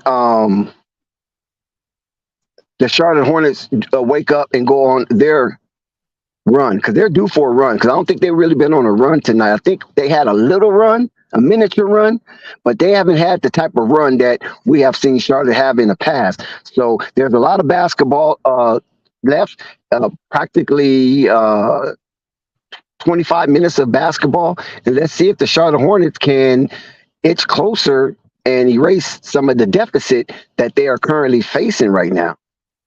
We're kind of slacking and lacking on defense, man. The rotation, you know what I'm saying, on defense is kind of slow. Yeah, and you know what? Everybody in the starting five, if you put any credence to the plus and minus, everybody in the starting five is minus at double digits right now, That's what I'm and that's saying. not good. That's not good. I'm looking at that right now. That's why. Even though I ain't looking at, I'm looking at like you just said, the numbers. We're lacking on defense. That means the rotation is not moving. We like you say. I think we burnt that from Boston. Boston took a lot of energy out of from us. And rightfully so, because even the Charlotte Hornets is down on the rebound, and normally Charlotte out rebounds the Washington Wizards, but so far tonight, Washington Wizards are +3 in that category. And I think Washington been resting for the past 2 days. Yes. So it makes it they got fresh legs. So that makes a big difference. They got to bounce. Mark Williams we ain't got no bounce. They got to bounce. That's why they got a plus minus up on the boards and shit. They got to bounce. They've been laying down for 2 days. We damn near had Yeah. a damn closeout playoff finals against Boston. You know what I'm saying? They pretty much took a whole leg out of our team, man. Yeah, Lamelo just got hit upside the head, but no call. Referee said it was a good basketball play, and Washington with the ball with the lead. What you say, Flight? I like the game. It's a good game. I was just letting y'all do y'all thing, because y'all was talking and y'all seemed like y'all wanted to speak. So I was gonna let y'all do y'all thing. But it's 63-49. It's 9:50 to go in the third quarter. I just don't Unbelievable. understand why we get up for big teams and teams like this we lose. These games right here will haunt us, keep us out of the damn playoffs, man. Yep. These are the kind of games that come back to haunt you at the end. It's like free That's throws. right. Well, so it is what it is. And that's not unusual. Boston roll in the building. You playing. You're gonna give them your best. Now, what's up with Washington? You get Washington, you don't have the same fight. Nope. Big time dunk right there from Gordon. I think the shit. This game is looking like how it usually looks. That's one thing I couldn't say. We got Kyle Kuzma. Gordon Hayward got the ball. He crossing half court. Lamelo got it. Gordon playing with it. Then he turned down. And then a turnover. Did he get fouled? Yeah, that's a crazy play. Gordon Hayward, he doing this thing out there today, boss. He better do something. He- He know he- his last year. He gone. Yeah, they gonna have to do something with some of these veterans. What they gonna do with him and Terry, not just him. They gotta make decisions. I heard Dex talk about Maladon. You like Maladon, Dex? I like Maladon more than Ish Smith. I Yeah, just think Maladon brings more a wider perspective to the game than Ish Smith. I think Ish Smith yeah, is very limited. yeah. Maladon look like he's more assertive. You know what I mean? Nice move from the president. Okay, he's coming alive. I think Terry is on the trading blocks. I just really believe that, and they just don't want to put him in the game and risk his trade value. Get him Mm-hmm. healthy and ship him on.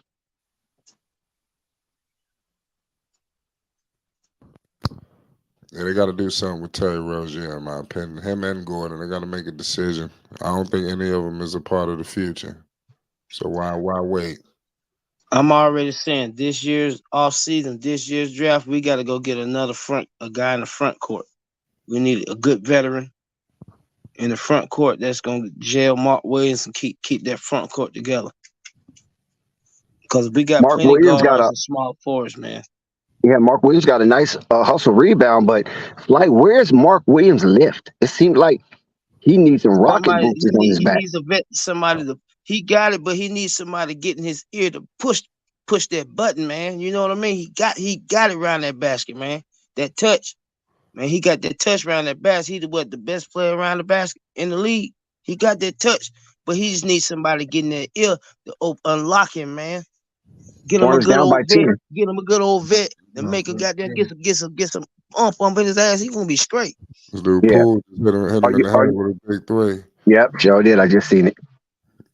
So what LaMelo time you got, tried. Flight? I got 8 minutes. Eight The minutes? Hornets, yeah, 7:55 now. Okay. Poole operating. Poole Hornets down tried. by 15, right? Yep. The offensive play. Oh, they didn't call a foul for Lamelo? No way. I know you Oh trying my to. God.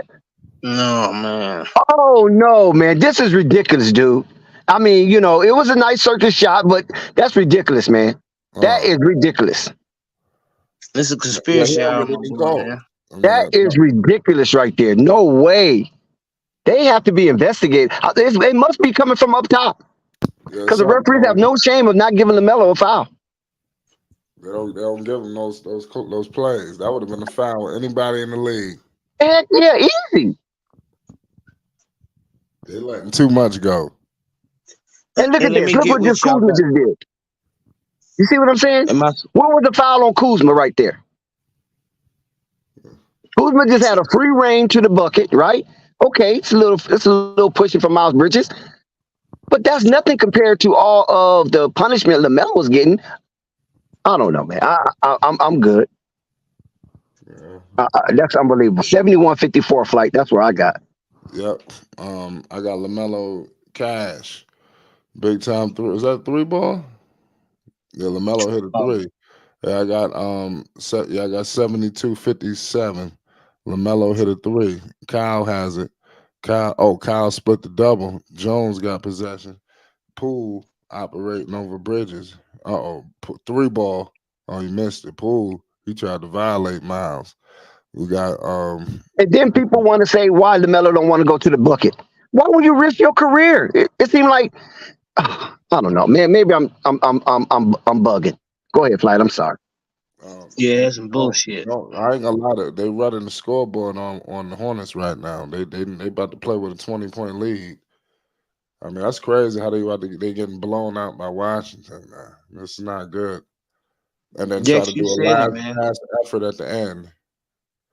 LaMelo got a foul right there on the pass when he was going to the lane. It's 75-57, 6:24 to go. Sad. Yeah, I mean they give him a foul now and they down 20. I mean, what that's going to do, right? This is sad. From Calaberry coming back in the game. I mean, listen. I'm a fair guy. I'm not no mellowholic. I'm not no mellow stan or whatever they give those guys those names. That's fanatic. When it comes to LaMelo, I'm not nowhere near none of that, right? But I know basketball when I see it, and I know not basketball when I see it. And what I'm looking at when the Charlotte Hornets penetrating, especially LaMelo, the referee swallowed the whistle. Oh, they finally called something for Miles. What do you know? The referee's whistle work. I thought it was a dog whistle. Wow. Okay, they finally called something for Miles. Finally. I got Jones with it. Jones, he finds Poole from deep. He missed it. Rebounded by Gordon. Gordon finds LaMelo. LaMelo Ball shaking and baking on Kuz. Kicks it back to Bridges. Posting up. Finds LaMelo. LaMelo has it.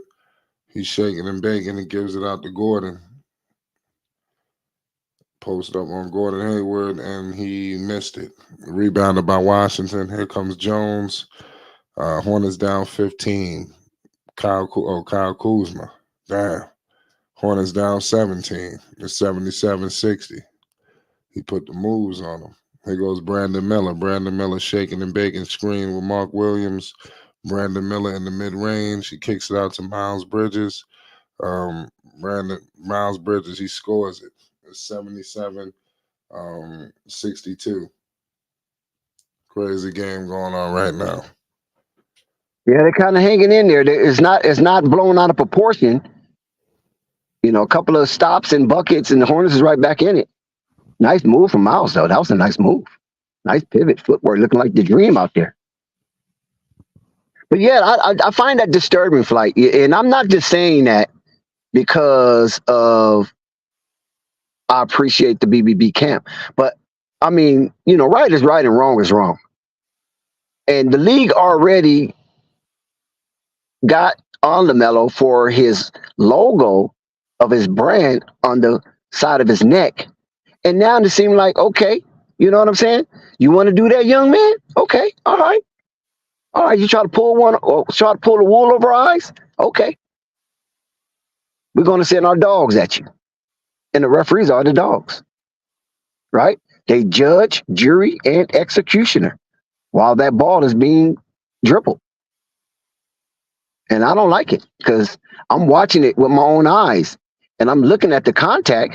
And you know what I find also disturbing is that I'm not hearing too much from the Charlotte color play-by-play analysts highlighting the lack of no calls when it comes to LaMelo penetrating in the lane. So maybe it's me. Maybe I just want more of a balanced showcase when it comes to LaMelo driving to the rack, like other players get, and even non-stars and non-superstars get. And hopefully that changes sooner than later. But it is glaring, it is alarming, and someone needs to highlight that. It's almost if it's coming from high and nobody's saying anything.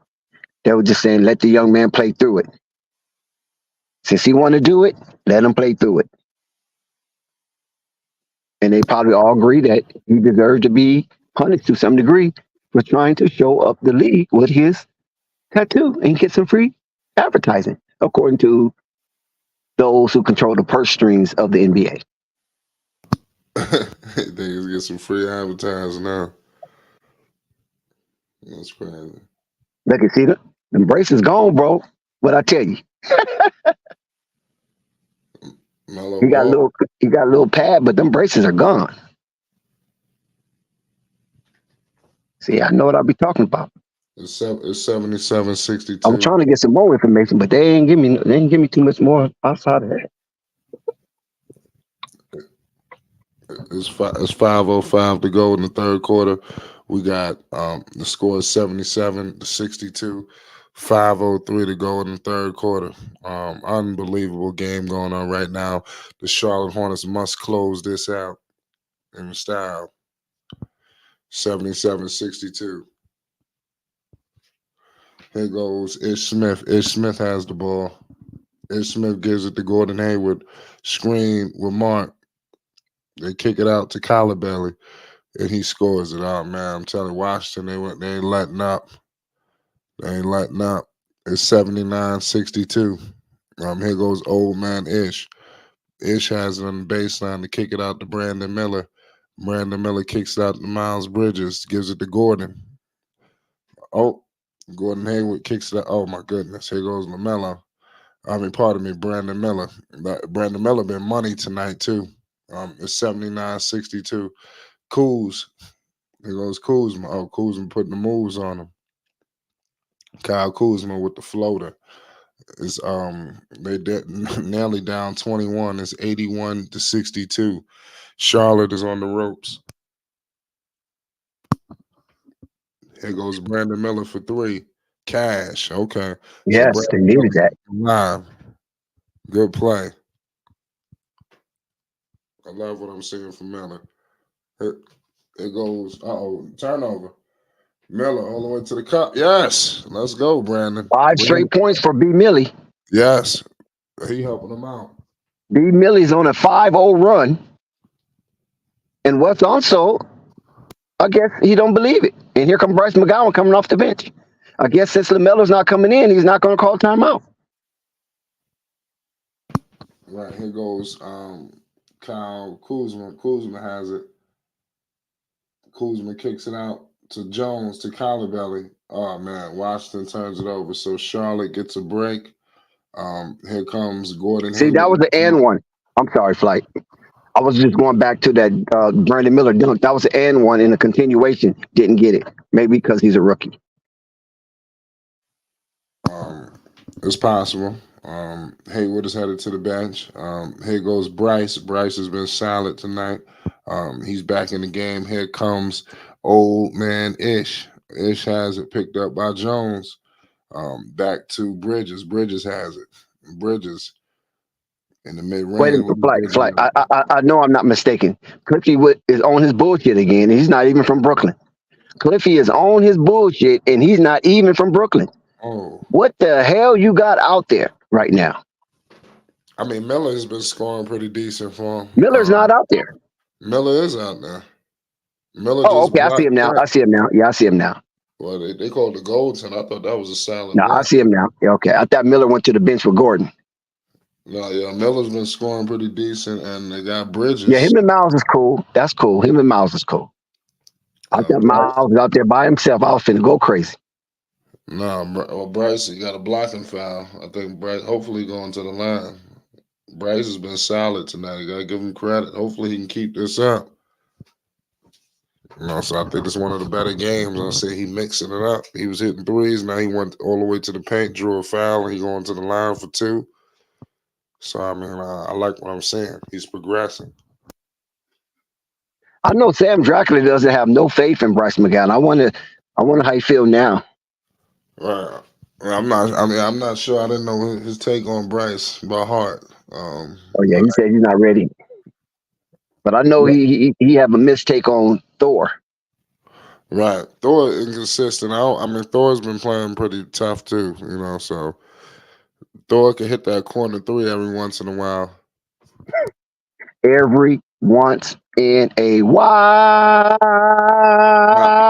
Now Bryce hitting that corner three. So let's see if he can keep it up. But it's 83-69. Here goes Jones. Jones has it. Ish picking him up. Back to Abdija, back to Jones. Kick it out to Landry Shaman. The Washington Wizards 83-69. It's 85-69. This is I think his name is Crispin. He just scored. Big time play by Crispin. What you think the way the game is progressing so far as we get to the tail end of the third? I'm not liking what I'm seeing. Ish Smith is out here way too long. Look at Ish Smith comes to this guy's shoulders. Look at the height differential. He come to the man's shoulders. His and he got an afro. and this is his man. I Yeah, mean, this is the NBA. I mean, for crying out loud, you come to the man's shoulders, and this man is active on movement. What are you going to do? we This got is this is what I'm talking about. This is a coaching blunder. sure is. There's no other way to slice it. Um, it's crazy. We got Denny Avdija posting up Ish Smith. Denny Avdija, he hit him with a putback. Lamelo still don't get the foul, but Miles Bridges clean up the mess. Right. So Tyus. Oh, good three ball my Miles. That's what I'm saying. I don't know. I mean, Now look at this. Look at this. Look at this. Look at this possession. Ish Smith getting back in. I mean, come on, man. Get this guy out of here. Like you didn't even you did you notice what just happened? How I Ish Smith don't even just got know. man. I'm not sure where you at. Did you get the Ooh, LaMelo LaMelo. three? Yeah, that was before LaMelo hit the three. Right before LaMelo hit the three, the dude just backed up Ish Smith in the post, missed the shot, and then just tipped it in on his own because Ish Smith is too short. That's unfortunate. I'm watching Ish Smith. That's what I'm doing because since I'm criticizing him, I gotta watch him. Right. The Hornets cut it to 12 off the Mhm. Rhodes and LaMelo. Mhm. 5 quick ones. So they knocking at the door. Let's see if they can cut it to under 10 with this minute. This would be key. And one. See, that should have been and one. Tyus Jones hit him. It should have been and one. Bryce McGowan, he hacked this dude Shannon. Wait till you see the foul with Bryce. That was a clear foul. Good defense, Charlotte. Good defense. I'm liking what I'm seeing. Oh my God. Oh yeah. But yeah. I mean, no easy layups, right? No Nope. easy layups. I'm not mad at Bryce on that one. But why is Ish Smith still in this freaking game? I don't understand. He brings you nothing. Ooh, they might have to look at that. Look like he got all ball right there, Flight. Yeah, it's a mess. Let's see what happens in this commercial break. I Well, mean, you know, the Hornets got it. I mean, they cut it. They could have been down by 20, but it was going that way. the NBA called a timeout. This is not Hornets timeout nor Wizards timeout. It's an NBA timeout, commercial timeout. Is it a And they're going to challenge? tell Cliffy, get this little nigga off the court. What are you doing? Do you owe him money or something? Get him off the court. I think they're doing a coaches challenge. Yeah, on that block. That's all ball. Yeah, the replay. I told you that's all ball. The contact came after the block. You know what I'm saying? After the follow through. But initially, that's all ball. And the dude is acting. Shammy started acting after that. That's all ball. I know I saw it. That's all ball. That's a good defense for Bryce McGowan. And it should be an overturn. It should be Charlotte ball. But, you know, it's the NBA, right? That's right. That's all ball, man. That is all ball. Actually, Shamit initiate a lot of the contact after the block. See, they're going to block. Now watch him move his flail his hands and arms all over the place. Try to sell it. Great actor. He deserved a Tony. That performance deserved to be on Broadway. Flight from Shamit. Most definitely. Let's see how this thing went. Yeah, because they contemplating and they're taking a long time. So it looks like it's going to be Charlotte basketball. Because it's going to be Charlotte basketball. It has to be. Oh no, they point. Yeah, it's got to be Charlotte basketball. They one possession. Hold on, let me turn the sound up.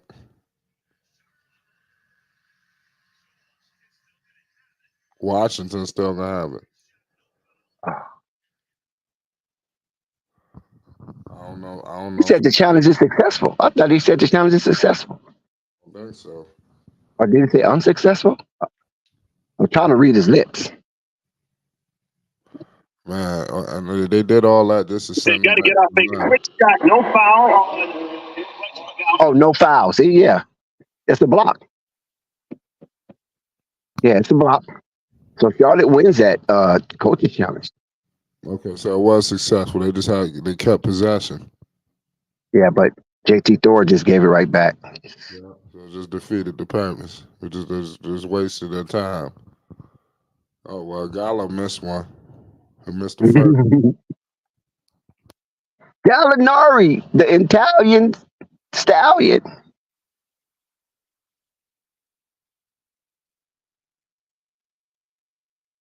Yep. Gallo hits the second one. So we got to score 89-76. 50 seconds to go in the third. Old man Ish with it. Old man Ish finds Lamelo Ball. Oh man, this is a wild situation right now.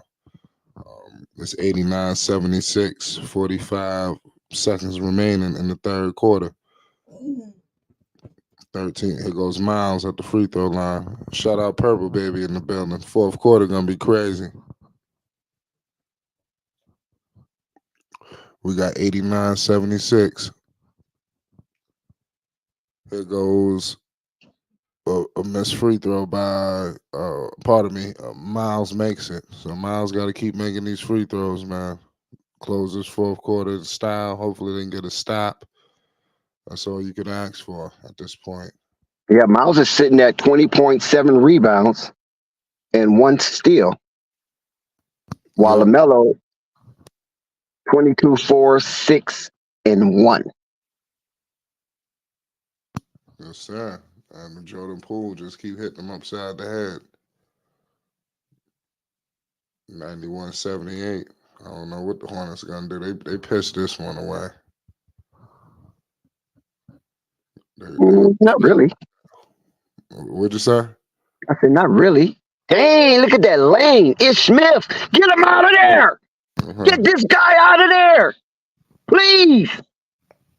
I don't care how much money you owe. Get this guy out of there. Please get this guy out of there. For Christ's sakes.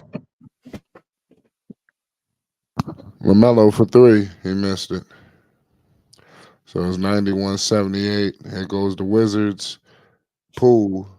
Oh my goodness, Poole with the moves. Oh, wow, Poole was about to hurt him. It's 91-78. Headed to the fourth. What's your thoughts on this third quarter? You already know my thoughts is too much Ish Smith. Well, I have to be honest. I heard y'all come on and I was watching the game and then I fell asleep. So I'm just now waking back up. I seen Well, like you here now. Better late than never, right? I seen like when You it don't know was what's going on. 7-5 or something like that, and then I went back to sleep. I was tired. I worked last night, so Yeah, I feel you.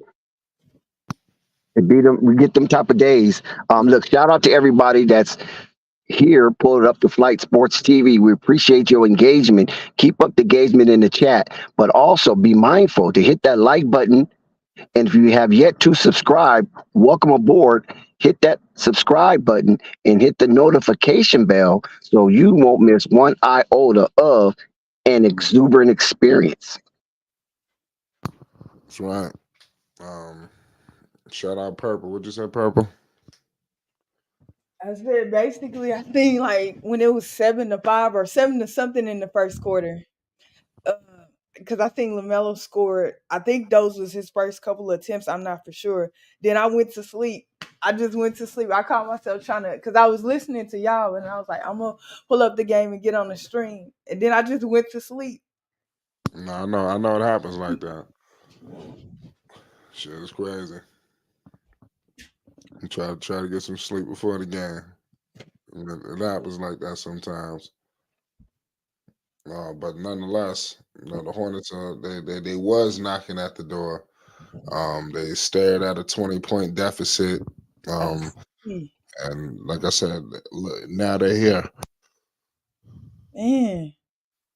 So they always put themselves in a tough spot, and they just fighting like hell to get back. Man. The game tonight would be spectacular. Coming back from 19-20, so this is still gonna be crazy if they win. Yeah, Kuzma is just lighting them up right now.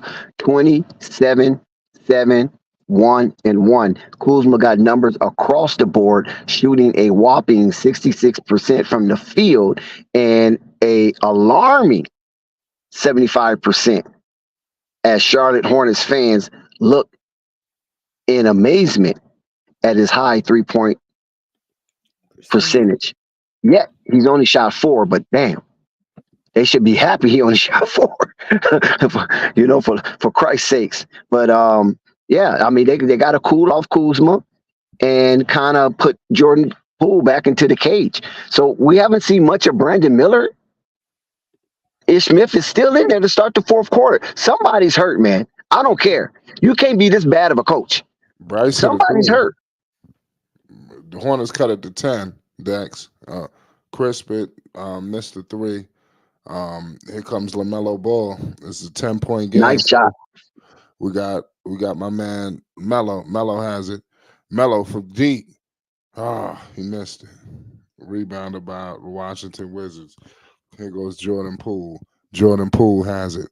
Oh my goodness. Jordan Poole shaking up JT Thor. I mean the handles. Crispit from deep. He couldn't convert. Rebounded by Mark Williams. LaMelo has it. LaMelo pushing it up. Picked up by Jordan Poole. LaMelo has it. Hornets down 10. Good pass to Mark. Hornets cut it to 8. LaMelo Ball with a hell of an assist. It's 91-83. 10:35 to go in the fourth quarter. Here goes Jordan Poole with it. Picked up by old man Ish. They kick it back to Ish. Turnover. Hornets get a turnover. Okay, Bryce has it. LaMelo has it. LaMelo pump fakes the 3-ball. LaMelo, this is going to be a key possession right here for the Hornets. Screen with Mark Williams. They give it to Ish, back to Melo. Melo has it. Picked up by Poole. He's shaking up Jordan Poole. LaMelo all the way to the cup. Oh, my goodness. Big time alley-oop to Mark Williams. The Hornets cut it. It's 91-85. The Hornets is waking up, God damn it. The Washington Wizards call a timeout. You see what's going on. LaMelo Ball and the Hornets ain't done yet. Melo facilitating. What's the deal, Dax? I appreciate the way LaMelo out here curating with the young diaper dandy Mark Williams himself. Wes also, great coach, but, Washington Wizards just do their own thing. They don't listen to him. But he called a timeout to stop the momentum and calm down the hysteria from the Hive because the Charlotte Hornets will definitely feed off that energy right there. And this is what they need. They need some high-flying plays, exciting to get this Thanksgiving Eve party started early. And please, coming out of the break, put Ish Smith back on the bench and bring Brandon Miller back out there. I mean, he's sitting on the bench way too long. This is a young guy. He's healthy. Let him run the tongue out of his mouth. Please, Cliffy. For crying out loud. That's right. Purple, what you think the chances of the Hornets coming back and winning? They got a good chance. They got a really good chance. As long as they don't make any turnovers and have good shot selection. They got a good chance. He be trying to connect with Mark Williams at any chance he get. Yeah, the Charlotte Hornets and the Washington Wizards are both tied in the turnover column, and neither one of these teams, as sloppy as they have been this season, have reached double digits in turnovers for the game. That's right. That's right. In the middle of a commercial break, ladies and gentlemen. Salute to everybody in the chat. Shout out to the Charlotte Hornets. You already know they balling, they doing their thing. Let's see if they can be successful tonight. Only time will tell. I'm just praying for that Ish Smith is not out here and Brandon Miller's back on the court. Well, we're gonna find out. Please. Man, my head just started hurting watching this dude play, man.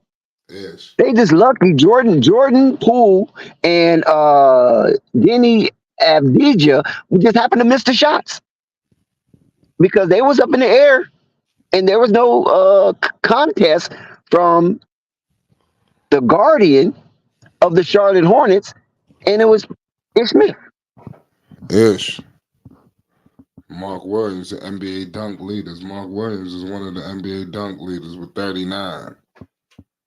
So he's the third leader in dunks. And he said, that's coming off the back of Lamelo. Lamelo just got him for 2 good dunks, though, back-to-back plays. So they got to do something about Mark Williams trailing.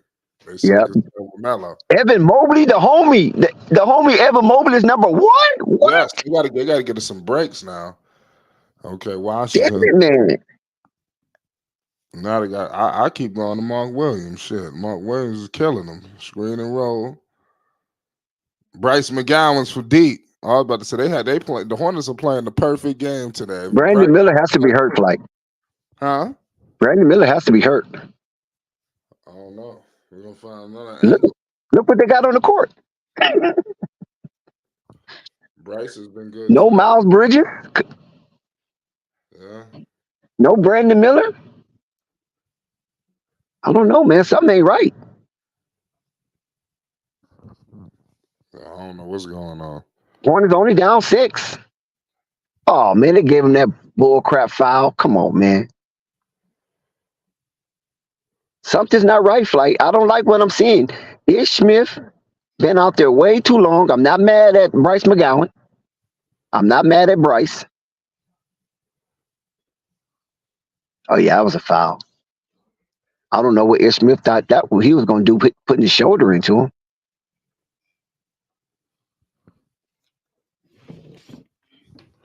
Yeah, me neither. 93-85. Oh, here goes Melo. Shaking and baking Melo. Ish Smith is looking at the sideline. He know he's not supposed to be in the game. That's why every time he hear that horn, he's looking over there because he know he should be out the game. Lamelo hit a 3. Lamelo hit a big-time 3 ball. Uh-oh. It's 88-93. This game ain't over yet, goddamn. No, down 5, Flight. Melo got 25. Balling. 10 of 24 from the field. Here goes Kuzma. Lamelo picking up Kuzma. He like, man, fuck this. Oh.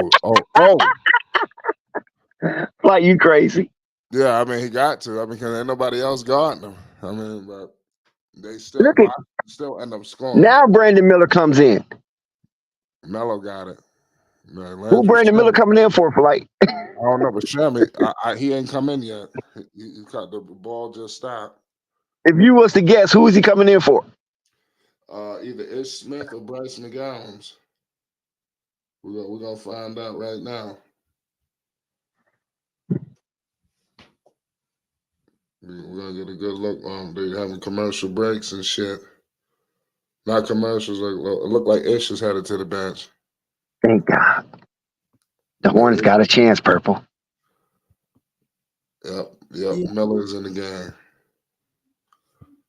Brandon Miller, inbounder. 8:45 to go. Let's go. Lamelo Ball has it. They inbounding to Melo.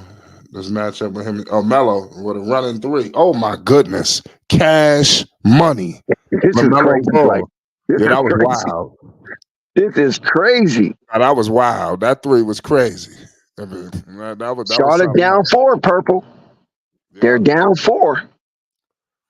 Lamelo looked like he's going to have another 30-point game. That's a big loss for. Oh my goodness. Yo, the Hornets just screwed themselves right there. They turn it over. You act like you surprised, Flight. It's like, see, once taking 2 steps, 1 step forward to take 10 steps. Oh, good pass. Oh, Lord have mercy. You should see this pass. Yo, Melo just threw a laser to JT Thor and he banged it on him. That just shows you how good that pass was. That's what JT Thor needs to do, but Brandon Miller should have definitely been out there on Jordan Poole. I don't know what he was thinking. Jordan Poole getting in his bag. Somebody better get on top of Jordan Poole. Pause. Here go Melo. We get back. Oh, Melo about to shoot it from 60.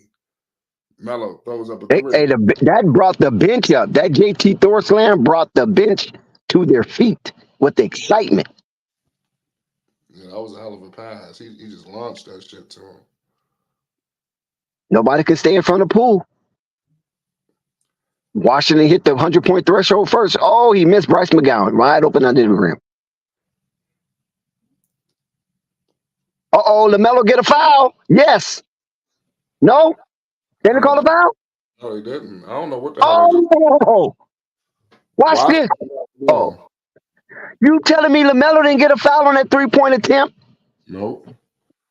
Jordan Poole. I'm about to say they can't do nothing with Poole. Poole missed it though. They Thank need to God. show the highlights on that. Let's see if he got fouled there because I don't think LaMelo's going to shoot that bad. Good play by Mark Williams. 100-95. 7 minutes to go in the fourth quarter. Here Okay, goes that's what I'm talking about. Cools has it. Kids at the Jones. Back to Gafford. Poole. LaMelo's flirting with a Poole. triple double flight. Who? LaMelo's flirting with a triple double. Yeah, I called that. There goes Kuzma again. They can't stop Kuzma though. There's 102-95. LaMelo with it. LaMelo all the way to the cup. LaMelo gets his rebound. Back to Miller. Miller for three. Cash. Yes, baby. Let's go. So don't hesitate. LaMelo got a strong double double right now. Yep. 3-point game. 4-point game, pardon me. 102-98. 6:15 to go. Kuz has it. Kuz has the ball. Kuz kicks it out. Back. Oh, Poole pump fakes a three. Back to Kuzma. Putting the moves on. Oh my goodness. Oh my goodness. Oh, he missed it. Rebound. LaMelo has it. Okay. The ball is in good hands. They give it to Bryce. Bryce McGowan's. Screen Like Lamar. Allstate. LaMelo. LaMelo has it. Picked up by Collar Belly. They like this matchup. Bridges for three. Cash. Bridges just hit a three. Let's go. 102, Go, 101. Hornets. The hive Wow. is alive. Well, don't tell me Bridges out here hitting threes now. They need to get Terry Rozier back. They need to get everybody back. I'm telling you. I don't like the fact that Bridges out here making threes and he getting too trigger happy with these threes. It's okay, as long as they go in flight. But my only qualm about Bridges was his 3-point. I felt like his 3-point percentages was not that good. So it looks like that's fixed now. Well, no, Purple, you're right. He still have a low 3 points percentage in this game. He hasn't hit. He hasn't reached a 30 point. Oh, now it just yeah. So now it's 40. So he's respectable now because at first it was at 25. Yeah. So now that three put it in perspective, and he's shooting above league average. So yeah, Yeah. you're right on that, Purple. You nailed that one. Mm. He still don't need to take more than maybe 4 or 5 a game, but yeah, he all right now because right now he 2 for 5. The Hornets is down by the slimmest of margin. And if you enjoying what you're seeing tonight, please hit that like button. Hit that subscribe button if you hadn't yet subscribed to this wonderful channel. This is a mechanism of truth and an apparatus of really, really good play-by-play extravaganza. 102-101, Charlotte Hornet is down by the slimmest of margin. And I'm telling you, this here is a trustworthy mechanism, Flight Sports TV. Yep, when the messed over commercial break. Trent says I predicted Bello stats 29, 9, and 10. He's at 28, 8, and 11. Good call. I did say he would be flirting with a triple down. That's all I said. I did predict 30 points. I said 30-point flirt with Miss Triple Down. But I'm gonna ask y'all something. Like, remember you saying that Washington was gonna be good? I did say that. I tried Him to. and Rico. Don't forget Rico now. I did say that. I mean, listen, I love underdogs, man. Something about underdogs that always gets me, man. Pause. It just is. So Yeah, I started figuring out how they could be successful. But go ahead. yeah, the Charlotte Hornets is doing their thing. But Flight, did you know that the New Orleans Pelicans is #1 in their group play in the in-season tournament, and the Denver Nuggets is in that group as well? Well, I mean, wow. I mean, The like I Lakers said, have advanced. They won their group. Lakers won their group. The Pacers won their group. Yeah. Minnesota looks like they might win their group. So there's a lot of underdogs, like you said. There's a lot of underdogs that's pulling through right now. Yeah, you're right. It's 102, 101. Here goes Poole. Oh, damn. They caught up. Oh, shit. Thank you. I must say, they keep leaving people wide open. See the Hornets is benefiting because they playing against a team just as silly. You know, Thank you, Flight. Good point. so they, oh my goodness, Melo putting the I think see Miles getting too friendly. They must be telling Miles don't dunk it. Miles laying the ball up. Miles supposed to tear the goddamn house down. It's 102, 103. It's Charlotte has the lead yep. late in the fourth Jones. quarter. Oh, yo, Mark Williams with the block. Mark just came through with a big time block. LaMelo from deep. Oh, Did you rebound. notice what LaMelo did with that pass to Miles Bridges? Yo, LaMelo Did you just hit a see floater. the somewhat Allen Iverson behind the back twist? Yeah, the Hornets is up 3. Hornets up 3 right now. 4:30 to go in the fourth. Here goes Kuz. Kuz with the floater. He makes it. Oh man. So they bring him down by 1. So it's 104, 105, 4:22 to go. It looked like we got a timeout here. LaMelo has got him in a frenzy right now. I'm telling you, Melo playing at a different level right now. LaMelo 30 points, 12 Ooh. rebounds. 8 rebounds, 12 assists. LaMelo has a 30-point double-double. Yo, Trent says, why the hell Cliff called a timeout? I mean, To put Ish Smith in the game, Trent. He's trying to put Ish Smith in the game. Somehow he's trying to justify himself putting Ish Smith in the game. Melo tonight, man, balling. 30 points, 8 rebounds, 12 assists. I mean, Look at that spin move, though. yeah, that spin move, yeah, collar belly. That rookie didn't know what to do. All game, the rookie thought he had one up on Melo. You know, that looked like Melo was about to really give it to him right here.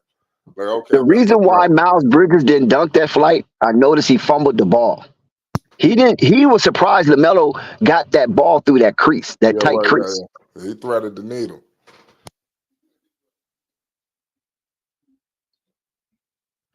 Here goes the Hornets, man. We back with it. It's money time. LaMelo got that look in his eyes, God damn it. Let's go. Count it down, Flight. Telling you. We coming back from commercial break. Unbelievable matchup right now. The Charlotte Hornets versus the Washington Wizards. Can the Charlotte Hornets complete this comeback and take their ass out? They had no business getting down by that many points in the first place. And Flight, to highlight what Buzz City said earlier about the Charlotte Hornets not taking advantage of this team, this will be the Charlotte Hornets. I think their first back-to-back win, right? Winning streak. Because I know they started the season out 2-1, but I'm not sure if that was 2 wins in a row or if it was 1 win, 1 loss, and a win. I'm gonna find out. I know that LaMelo turned it over, but the Wizards just missed it, so they caught a break. Here goes LaMelo with the ball right now. It's 3:50 to go in the fourth quarter. Hornets down 1. Collarberry picking up Melo. They kick it out to Gordon Hayward. Oh my goodness, Gordon just turns it over. Jones intercepts it to Poole. Poole scores a layup in traffic. It's 106, 105. Wizards back up by 1.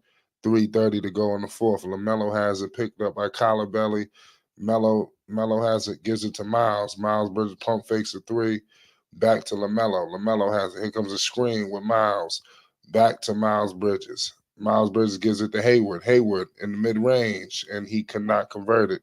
But a Charlotte ball. Wizards knock it out. 3:16 to go. Man, this dude Poole. Give Jordan Poole credit, man. Jordan Poole is balling. That dude, he can play, man, when he want to, man. 3:16. What they call it? Another timeout? I mean, goddamn, they call it more breaks than I ever seen. It's 106, 105. 3:16 to go in the fourth quarter. Trent says another timeout, Cliffy. Yeah, they call them timeouts. He using his. Sure. Cliffy is more nervous and has more sweat in his hands than the players that's on the court. Yeah, that's crazy. They're 2 back to back. Both got 2 timeouts though, so it ain't the end of the world. Might as well use them up now. They're in good shape. Purple. So what it is? Lamelo got 8 points in the fourth, 4 rebounds, 6 assists. It's all in the fourth quarter. This man about to have a triple double in the fourth. What you think about? What's the keys for the Hornets to win this game? They down 1, 3:16 to go. Take smart shots and don't be throwing up nothing. And if they got time to do another play, just do that. Don't be throwing up no shots and stuff like that. Just reset. Well, okay, let's see who's gonna produce for the Hornets right now, man. Let's see if Miles gonna do something. You know what Melo gonna do. Give me a surprise guy. Who we need to look out for Charlotte, real quick. I would say Miller. Miller, okay. He the wild card. Okay, we're gonna look out for Miller. Here go LaMelo. He inbounding right now as we speak. He gives it to Williams. Back to Melo. Screen. Oh my goodness, he got the rookie on him. They double Melo. They give it to Williams. Mark Williams in the paint, and he's fouled. He's headed to the line for 2. The Hornets are looking to go up by 1. It's 3:09 to go in the fourth. Crazy. So what they gonna have to do now? Mark can get his double right here, Flight. Yeah. Yeah, he tied it up. Since they doing that, do I put the ball in? I hope they don't give it to Hayward. I think they should maybe Bridges, since they doubling LaMelo. Yeah, they Well, double Hayward has to do something. He's the only one that is malnourished for the Charlotte Hornets, so maybe he might be the unsung hero in Want this some one. actions for Miller and Bridges. Mark Williams have secured a double in 31 minutes of play. Yeah. That's what I would do since they doubling Melo, since they don't want him to be probably shoot or not shoot, but be a playmaker. Here goes LaMelo. LaMelo has it back to Bridges, back to Mark. Mark Williams, he couldn't convert it. Rebounded by Kuz. Kuz has it. Kuz bringing the ball up. Kuz all the way to the cup. They kick it to the rookie, Collar Belly, and he could not convert. Rebounded by Miles Bridges. That was a grown man rebound. Okay, Miles Brandon Miller. Playing point forward. It goes Miles. Miles all the way to the cup, and he couldn't. Damn, Miles, he lost it. Oh my goodness, Collar Belly, and they couldn't convert. They tried to go for the. He almost hurt himself right there. It goes Miller. Back to LaMelo. Back to LaMelo. LaMelo Ball with the floater. He converts. LaMelo Ball is just clutch. LaMelo is clutch. Shout out my man Ali Payne. Ali Payne came through in the cash app last night. Salute Ali Payne. Ching ching. 106, 108. Ching ching. We appreciate you, Ali, supporting Flight Sports with your 50 piece. We appreciate all your support out of nowhere. We wasn't even live either. We want to appreciate. Why people say LaMelo's not a winning player? That kills me. Yeah, you know, they use Michael Jordan and his draft antics against LaMelo Ball. Yeah, they lied. Here goes. They're kicking it out. Here goes Miller. Miller has it. Hornets up 2. Miles for 3. He missed it. See, Miles getting too trigger happy with that 3. I don't like that. Yeah, that's I said it's a gift and a curse with that 3. I'm telling LaMelo QB1. Paint. What'd you say? LaMelo QB1 out here. I love the way how he curates the offense. Do you notice how he looks off the defender and then do something really spectacular? Nah. Yeah, maybe you have to notice it just a little bit, how he looks off the defender when he goes to the rack. And defender reacts to LaMelo eyes, and then LaMelo pull out his widgetry. Melo just airballed it. Wow, they listening to Popovich. That's crazy. Oh my goodness. They just gave up an alley-oop. Kuz and Gafford just connected. 106, 108. What I am noticing with Melo is when he go into the paint, he taking that extra dribble, so he get better position. LaMelo Ball. Oh my good. Yeah, that was a foul. Oh, good play by Miles. Miles all the way to the cup. Let's go. And 1. Miles Bridges. Yes, baby. Let's go. Yo, Miles coming through with winning plays, goddammit. Don't tell me that Miles just come through with winning plays. He finna set up the F-150s. The F-150s talking a whole lot of noise creating a lot of Mark, hey, kerfuffle and Mark controversy. Williams, yeah, that was a foul. Yo, did you see that foul? That Kuz fouled the shit out of him. I couldn't see it. Flight. I'm sorry. Oh, that was a hack. Yeah, I can't tell if it was a foul or a block, but Miles Bridges got it back. So, but Mark Williams shouldn't be getting blocked by no Kuzma. I mean, you know what I'm saying? Oh, I mean, not to Mark Williams' credit, he didn't get blocked. But hold on, Bridges didn't. Bridges just fouled on the 3 oh point. yeah, that's a hack. That's a hack. Yeah, that was a blatant foul. Yeah, that's a hack. He got number wrists. Yeah, I'm surprised he didn't break Mark Williams' wrist. On the ball. Pause. Here we go. Oh man, Kuz just hit. We got a tie ball game. Goddamn it, Kuz just hit a big mid range. We in trouble. Goddamn it. Here goes Lamelo Ball. We got 62 seconds of basketball. Collar belly. The rookie is screen with Mark. Lamelo Ball shaking and baking. Another screen with Mark. They kick it to Miles. Miles step back 3 ball. Cash. Oh baby, let's go. Let's go, baby. Let's go, Purple. You talked about that 3-point shooting. I mean, he's 33%, but now it's going to go up. Hey, now he's going to be in the 40 percentile. That's what I'm going to say. I'm not a fan of it. I'm not a fan of that. Let's go. The fast clock is engaged, and Miles is shooting unconscionable. He has no conscience right now, Flight. Miles. The boy from Flint. Miles having him a good old time out there.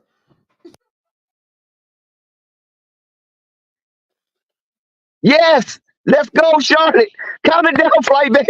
Oh, it's a timeout. Okay. We got. I think we got some blood on Mark Williams. 33 seconds left to go. Charlotte up by 3 after being down by nearly 18. They muscled back into this one with the heroics of Miles Bridges and Lamelo Ball. Both got 32 points.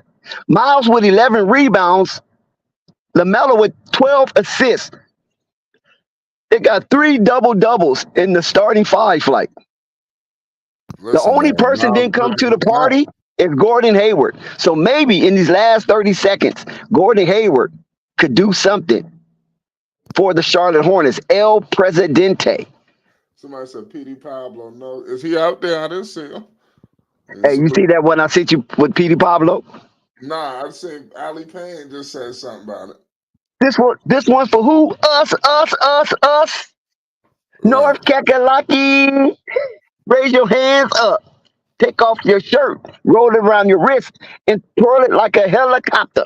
Yes. This one for who? Us.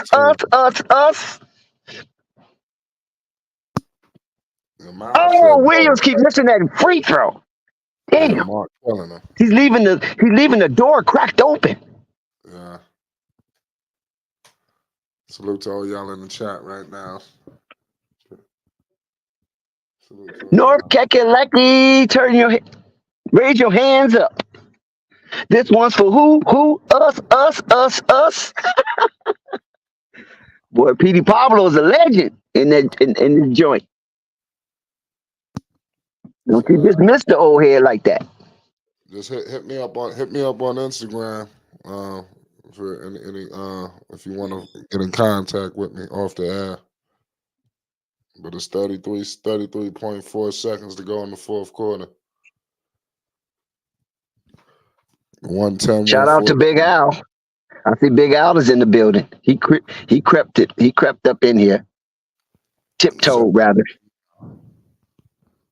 You know, anytime you see purple, Big Al is right there.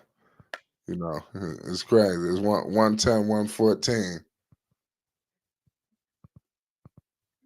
Yeah, I'm waiting on Spike Lee with all that. Oh my goodness.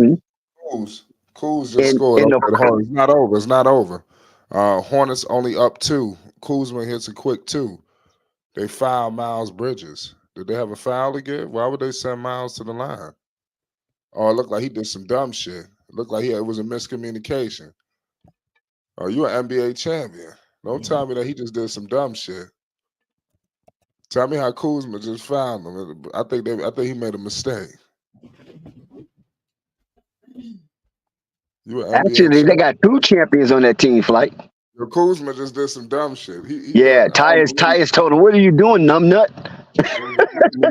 No wonder LeBron traded you to to the burial grounds of the DMV. Yeah. And, Well, you got to make these free throws, that's for sure. Miles missed it. New, New Orleans Miles, is pounding sack flight. what'd you say? New Orleans is pounding sack. Okay. Shout out, Oh and my God, Chicago. Oh, it's over. You see what's going on with the Hornets? Lamelo Ball is cooking them right now. He got him in the blender. You see what's going Miles on, missed. Sky, with these Hornets? Pay homage, Sky. Wait till Like the Miles Hornets missed. go up against New Orleans. Lamelo gonna shit on the Hornets. I mean, on the Pelicans. Watch. Lamelo tonight got 32 points. The score is 112, 115. Hornets are up. Miles left the window open. Yeah, Miles with a big three It's ball. but Miles with a three. What'd you say? Miles with a big three. Just Early. now? No, Oh, not just now. It's a I was going to timeout. say, how the hell you see it and I didn't see it? No, it's a timeout. Listen, I don't know about that flag. Well, listen, ladies and gentlemen, the door has been left open for the Washington Wizards to try to take this game into overtime. 28 seconds. Fast clock is thoroughly engaged. The Charlotte Hornets is clinging to a one-possession lead, 115, 113, 3 to be exact, inside the 1 minute zone. Flight, can you call this one? Who wins? Yes, it's 28.1 seconds to go. It's 112, 115. Let's see what happens in this last possession. The Charlotte Hornets are starting. Well, they giving it to them. But let's see what happens. Let's see if they get a stop. It's crucial. Here goes Calabelli, kicks it out to Kuz. Kuz has it picked up by Miles. Screen coming with Gafford. You got Miles and Williams doubles. Here goes Gafford. Gafford bangs it. This is crazy. Here goes Miles Bridges. Miles Bridges has it, gives it to Lamelo Ball. Lamelo has the ball, and they quickly foul Lamelo. So we got a foul. 17. Can we get? Foul game, Dex. Yeah, Lamelo will hit his free throw. Can we get the chat to predict the win? Dan, what happened to that defense? Can the chat predict who's going to take this one tonight? Will the Charlottes hang on in the crunch time, as this game is on the precipice of being a Charlotte Classic? Or do the Washington Wizards somehow find a cheat code and leave the Hive with the victory? Who wins tonight, chat? Come on now. Y'all participate. Don't be too cool for school. Listen, the game ain't over either. Well, I tell you what, they don't have any timeouts, so Washington got to go full court. They got 17 seconds. Melo hit the second free throw, so the Hornets are up by 3, 114, 117. The Wizards are about to inbound. They have no timeouts remaining. Here goes Kuzma. He's inbounding. He's calling for some help. They need to give it to Poole. All right, now he has it. Kuz has it. He's crossing half court right now. Bridges is on him. 10, 9, 8. Kuz has it. Oh, Kuz about to lose it. Kuz has it. 3 ball by Kuzma. Oh, he missed it. The Charlotte Hornets win. The Charlotte Hornets win. Homage will be paid. God damn it! Beautiful countdown flight. What a magnificent countdown. Y'all, listen, man. Y'all show Flight some love, man, in this chat and on this channel. Hit that like button, hit that subscribe button, and definitely hit that notification bell. I mean, he counted this down to the very last tick. Shout out to Flight Sports TV and the live stream play-by-play.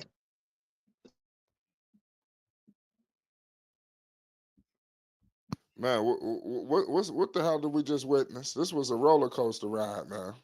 This was crazy, unbelievable.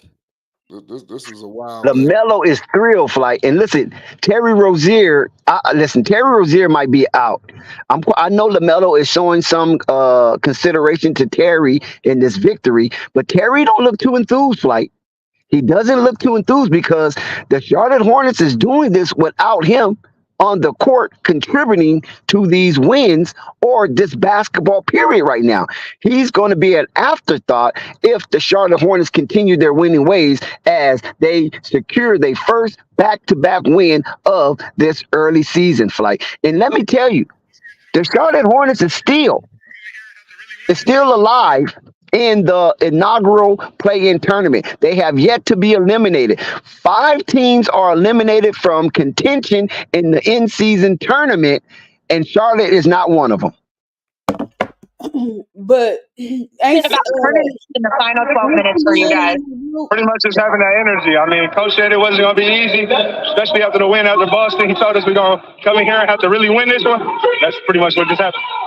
I know it's a team effort, but this is your 4th straight 30-plus point game. For you, is it just the sky's the limit? Do you have a lot left in the tank? Is this just the beginning? I got the sky's the limit tattoo, so yeah, it's for sure that. But we just out here hoping and having fun pretty much right now. You really do look like you're having fun. You also had 13 assists, finding your teammates. How do you make it look like YMCA basketball out there? Credit to my pops. I mean, I've been playing like that for a long time and just kept it the same for brought it to the league. I know protecting home court has been something for you guys, getting the crowd involved. There are even some MVP cheers. How important is it just to have this crowd involved in wins like this? Very important. I mean, the crowd is the energy for real. So with the crowd here, all happy and stuff, it make everything easier and way more fun. Last question for you, Lamelo. 3 days off, Thanksgiving tomorrow. What's your favorite Thanksgiving dish? I mean, I got the chicken, the turkey, ham, shit. What else I'm fucking with? Nah, that's about it. There's some other shit. Yeah, the dessert, yeah.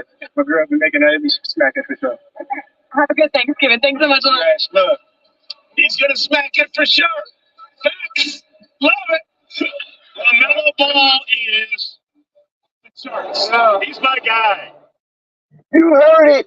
You heard it. Shout out to Slim Can Hoops. You spotted that instantly, Slim. I see that. A lot of people try to make it go over their head, but Slim, you put it out there. And shout out to you, Slim, for catching that instantaneously. And what about all these people that always keep talking about LeVar's messing up for LaMelo and this and that? I mean, and you guys keep running over and listen to that crap. You just seeing how proud he is to mention his dad when he is having success. So, oh, his game is bad because LeVar is talking on live TV. LeVar is doing this.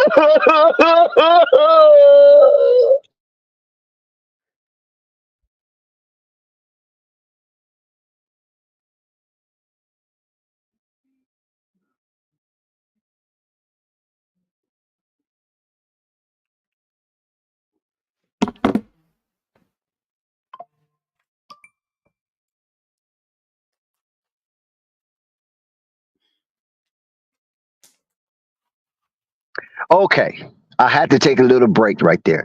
I'm excited for LaMelo Ball coming back off of injury, missing the last 19 games of the regular season, last calendar season, and kind of was sluggish with the braces, having to adjust, having that excess equipment or accessory on his lower extremities. And now he has been relieved and released from the mandates from the higher ups in the executive staff of the Charlotte Hornets, who wanted to place assurance on LaMelo that he can start the season and be sustainable, and available for the first 10 games. And strong as the Charlotte Hornets wanted to come out to shoot, it just didn't happen that way. But now with the Miles Bridges returning, both Miles Bridges and LaMelo Ball north of 30 with their prospective double-double. Miles got his in the rebound vector, and LaMelo got his in the assist vector of the game. LaMelo shot 41% from the field, 37% from the three-point line, and that is efficient. It's not stellar, but it's very efficient for logging 31 shots, as Miles Bridges is right behind them with 19 shots attempts.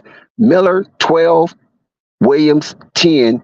The El Presidente himself logged in 8 shots tonight. He wasn't himself. I guess he gave it his all against his former team that was his nemesis the other night, and Gordon Hayward just couldn't push it, even though he logged in 30 minutes of basketball.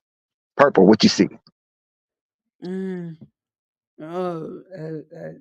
Everything you said. I think Miles is the player of the game, definitely. But other than that, not surprising. Sounds like they setting up, getting Gordon Hayward off the roster pretty soon here. And I Yeah, I know, know that's bad news for you. no, it ain't. Okay, you don't mind El Presidente departure? No, Okay, send him to somewhere where he can win. okay, cool.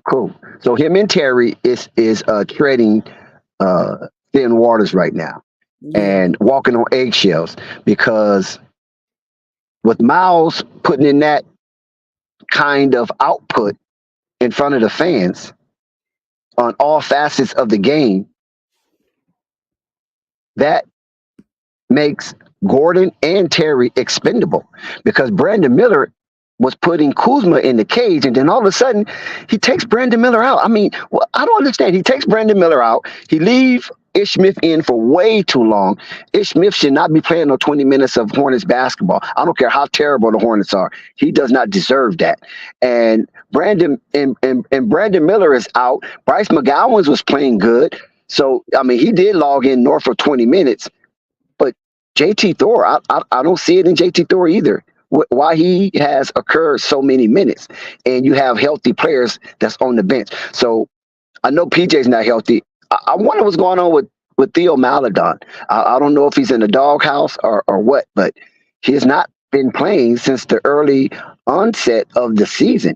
Even Nick Smith Jr. have logged in a minute or two in this ball game and have scored. So he's getting some valuable lessons being a part of what it's like winning with a team that's trying to find their identity. And it looks like, as we speak, the Charlotte Hornets coming off their first back-to-back win streak of the season, starting to figure out who and what they are night in and night out.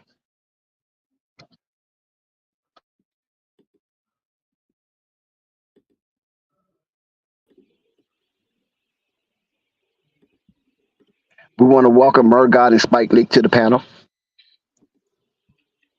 What up? What up? Shout out Play Sports TV. Shout out to the panel. Hey, man, shout out to Flight Sports TV, the hegemony of ball talk, the pinnacle of hoop convos on the net. Shout out to the panel. Shout out to the chat. Hey, man, I'm glad to be in the building. You guys can give your critiques or assessments whenever you feel free. Just chime in and just do like we normally do. You know what I'm saying? Oh, Dex. Let's start the consortium. Dex, it was a horrible game, Dex. It was. No, I'm just playing. I was like, okay, here come Big Al. Hey, if you would have stuck with that, Big Al was on his way. I know, guarantee right? you. Big Al threw his baby off his lap and ran to his phone. Literally, man. No, you know what? That was a great game by the Hornets as a whole. The way they fought and got themselves back in the game, and not only that, but that was it's been a great 2 games from the team as a whole. That game that they had in Boston the other night was spectacular, or against Boston was spectacular. We already know Lamelo Ball played an incredible game, and he's definitely looking like he's taking a step. I'm not sure if it's the comfort or it's the speed, but he's playing very fast, very hard, and very witty. He's almost too crafty to And deal efficient. with. And efficient. Well, no, ain't no well. Well, Tanati was 6 of 16 from 3. So I mean, is that efficient, Dex, or 37%? That's league average. Okay, yeah. All right. So yeah, there you go. All right, okay. I can't knock that. But he's been playing excellent. He's been keeping the defense guessing. And Miles Bridges is alive. Okay. Miles Bridges is alive. Miles Bridges has everything he needs in his tool bag to be a top small forward in the league. All right. He can be dominant on the wing with his size, athleticism, and his skill set. Miles Bridges, when he got that steal late in the fourth quarter, when he got the and one layup, he hit that dude with a little bop little move, and that was just Nice. reactionary. Yeah, that was just nice. reactionary. Yeah. I Good loved it. body control, right? Yeah, exactly. Since he's came back, he's looked in great control, and that's a scary thing for a guy who's 6'7", 6'8", weighing upward 230, 240. With the gorillas and the Wolverines and Good all the content. beast on his arms. Yeah, Yeah, that's a good scary content. guy, man. That's a scary guy. He cut the hair, so he's serious. Whenever a guy Yeah. cuts the Very. crop, they're getting down to business. They say, they said when I was a kid, I thought like a kid. Now that I'm a man, I'm a think like a man. Right. So I loved it, Listen, man. Spike, Miles Bridges, 33 points, 11 rebounds, 2 steals, 57% from the field, Yeah, and 42% from 3. yeah. Where the hell Yeah. does Miles Bridges come from? Well, he's been working, Dex. We know that since he's been out of the league all this time, or away from the team, he's been working. He's been working on his form. He's I only been got working one on thing to his say. handle. Yep, go right ahead. You got it, Mergon. Only got one thing to say. So is this the time where we just come out and say that Miles Bridges is the second best player on the team? Absolutely, and he should be. Oh my, Merguy. Ooh, you a shark. You a shark for that. Well, Mergon, he should be.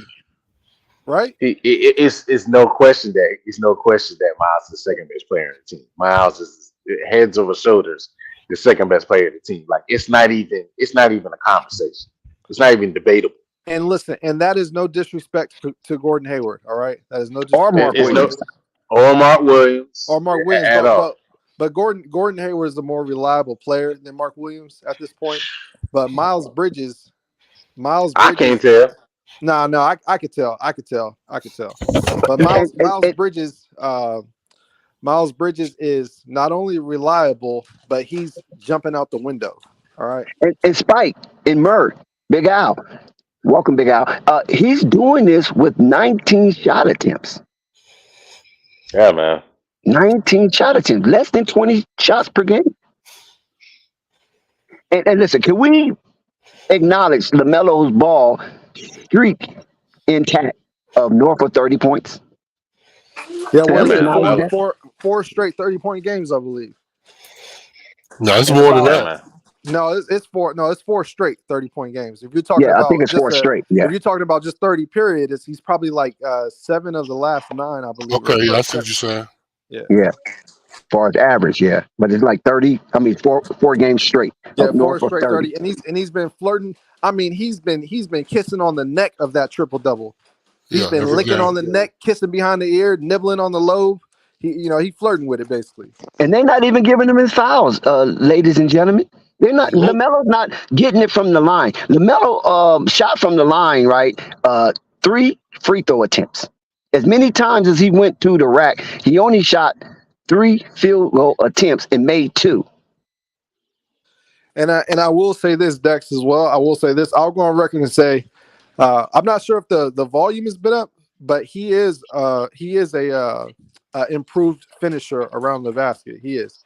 He's going in. He's embracing the contact. He's hanging and using that length to get the ball still over the top of the defense onto that glass square in the backboard.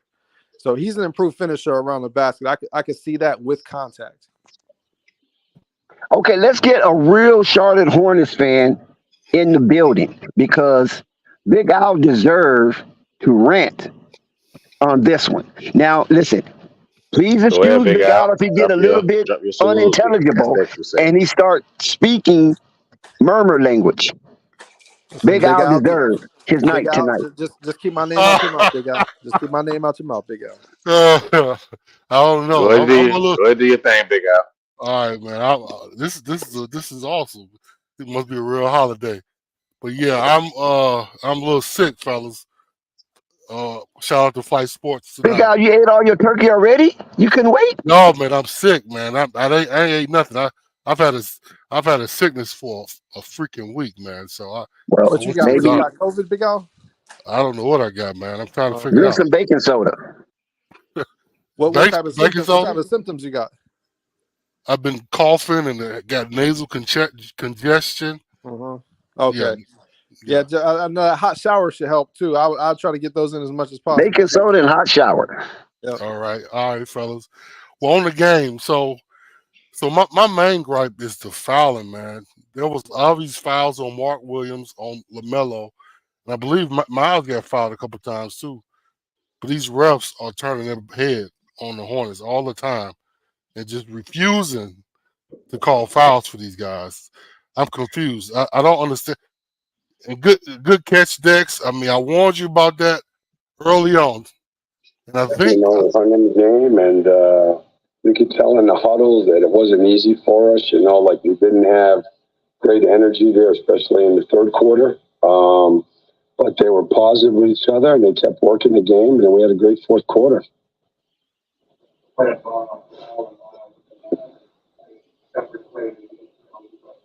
so. Dex, is this on purpose or what? I mean, what's going on?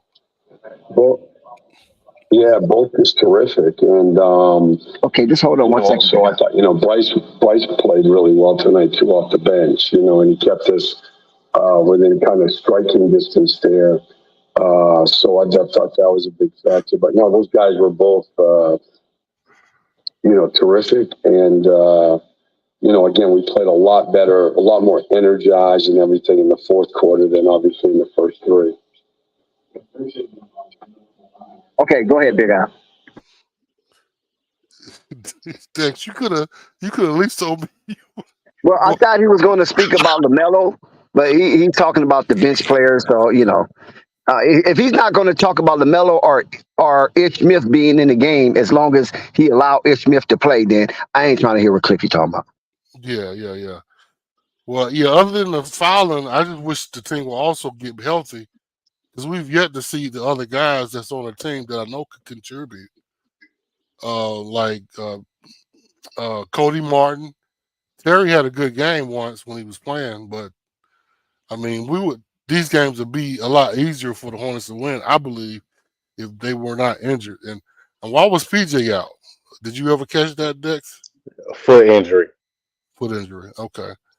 So that's my thing with this thing. I just need him to get healthy. Also, I don't know. My assessment on why this game was sloppy, I don't know what to say. They shouldn't have to come back like this. That's bullshit. It's bullshit at the end of the day. I mean, it's good they won the game, but this is really not going to work against actual good teams. Well, you guys are a bad team, so you got to take it. You got to take it where you can. The Hornets are a bad team, and they're trying to find out how to win games. And right now, they're actually doing it. So I would just be happy about that. Yeah, you're right. You're right.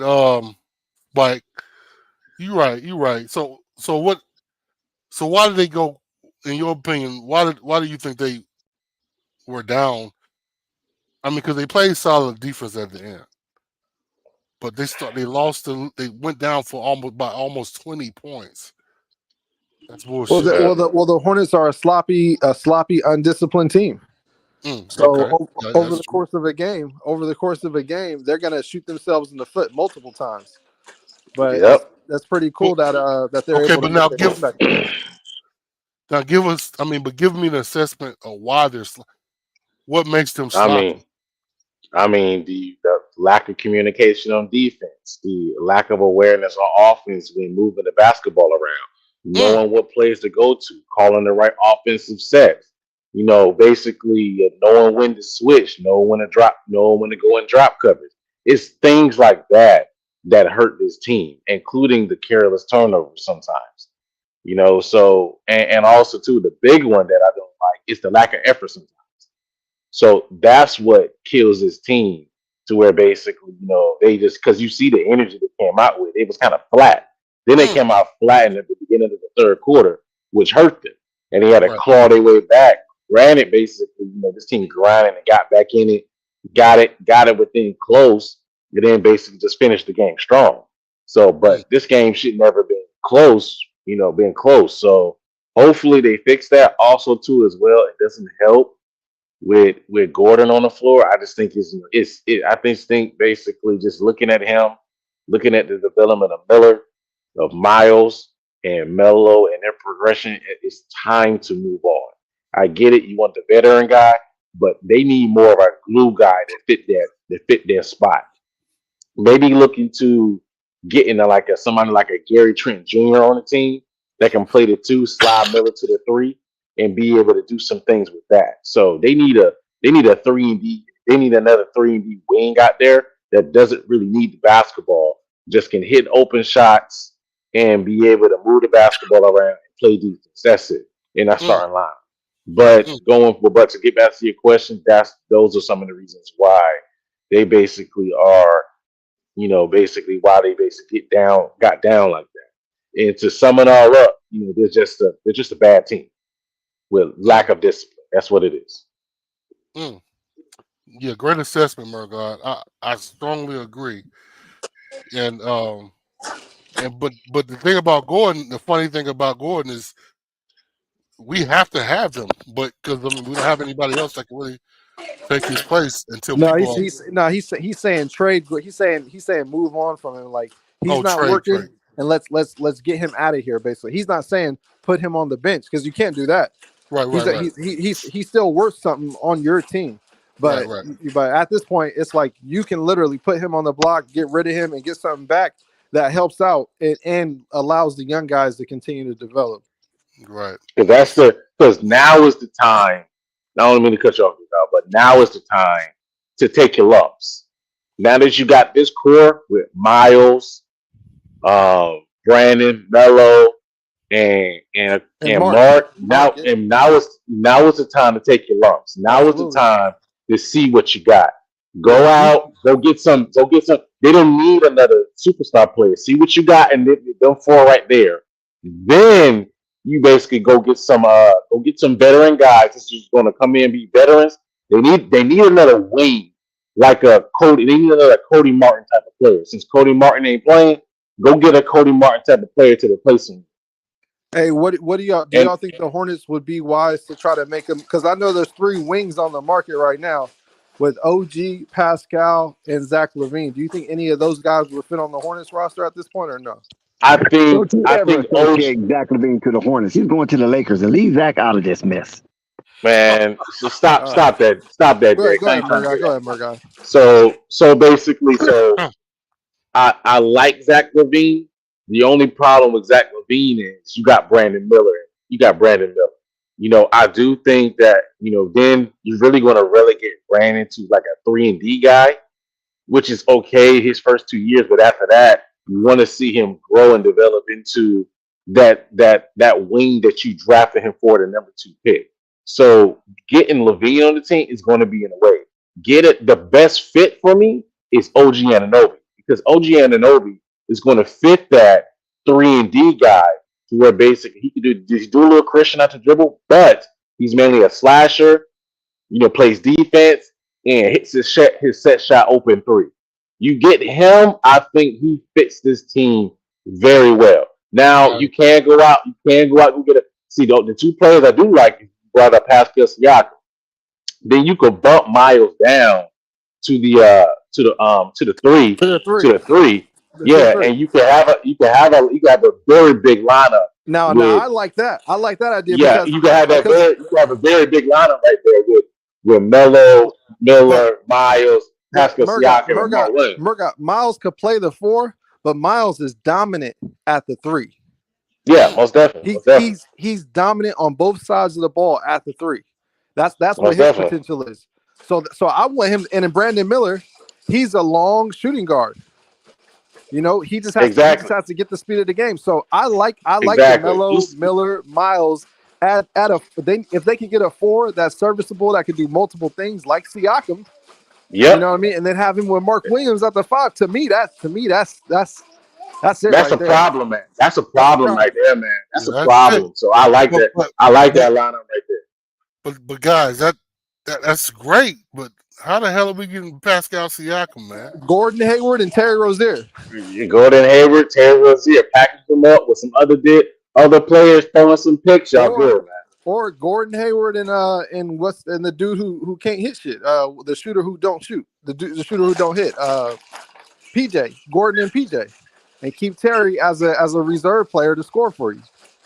There's a couple things you could do. Okay. Because I think Pascal wasn't he like an all-star at one point? Yeah, Pascal he is was. good. Yeah, Pascal was all-star. He's 6'9", 6'10", and he's Yeah. great in the open floor. Yeah, And I As think far as Pascal he's won very most versatile. improved player. as far as Very receiving the ball, versatile. like he would efficiently finish the fast break for the for the Hornets very very efficiently. He's great in the open floor with his hands. Yeah. He Yeah, likes. very versatile defender. Can guard multiple. Basically guard He's got a post 1-5. game. He could post up Yep. smaller players, put his back to him. He's got a great spin around jump shot. So I Yeah, I think like. that'd be a perfect fit. I think it'd be perfect. And he plays defense. Yep. Oh yeah. Yep. That's a perfect fit, man. I like That's the perfect fit. I like Ananumi more though, because I don't think we could get I past. mean, you can't go wrong with either or. I just like Pascal's fit more, but you can't go wrong with either or. Yeah, you can't go wrong with either one. Because Anunoby, he plays terrific defense from what I've noticed, and he can be that that D3 guy you mentioned, Margard. So that's what I would like. So then you'll have Miles. I got one thing I gotta say. Power forward. Yeah. I got one thing I gotta say. One last thing I gotta say. I'll let y'all cook. Hey Dex. Dex, you still around here? Yes, Murgot. I'm listening to all of your murmur. Yes. Yes, Dex. You know I did my homework today, right? On Brandon Miller, right? That's good. Let's hear it. Yeah, let's hear that. You remember that conversation we were having, and if he's listening, come on, you have a conversation. But the conversation we're having about Brandon Miller I think he's surrendered, honestly. Better at guard or better at forward.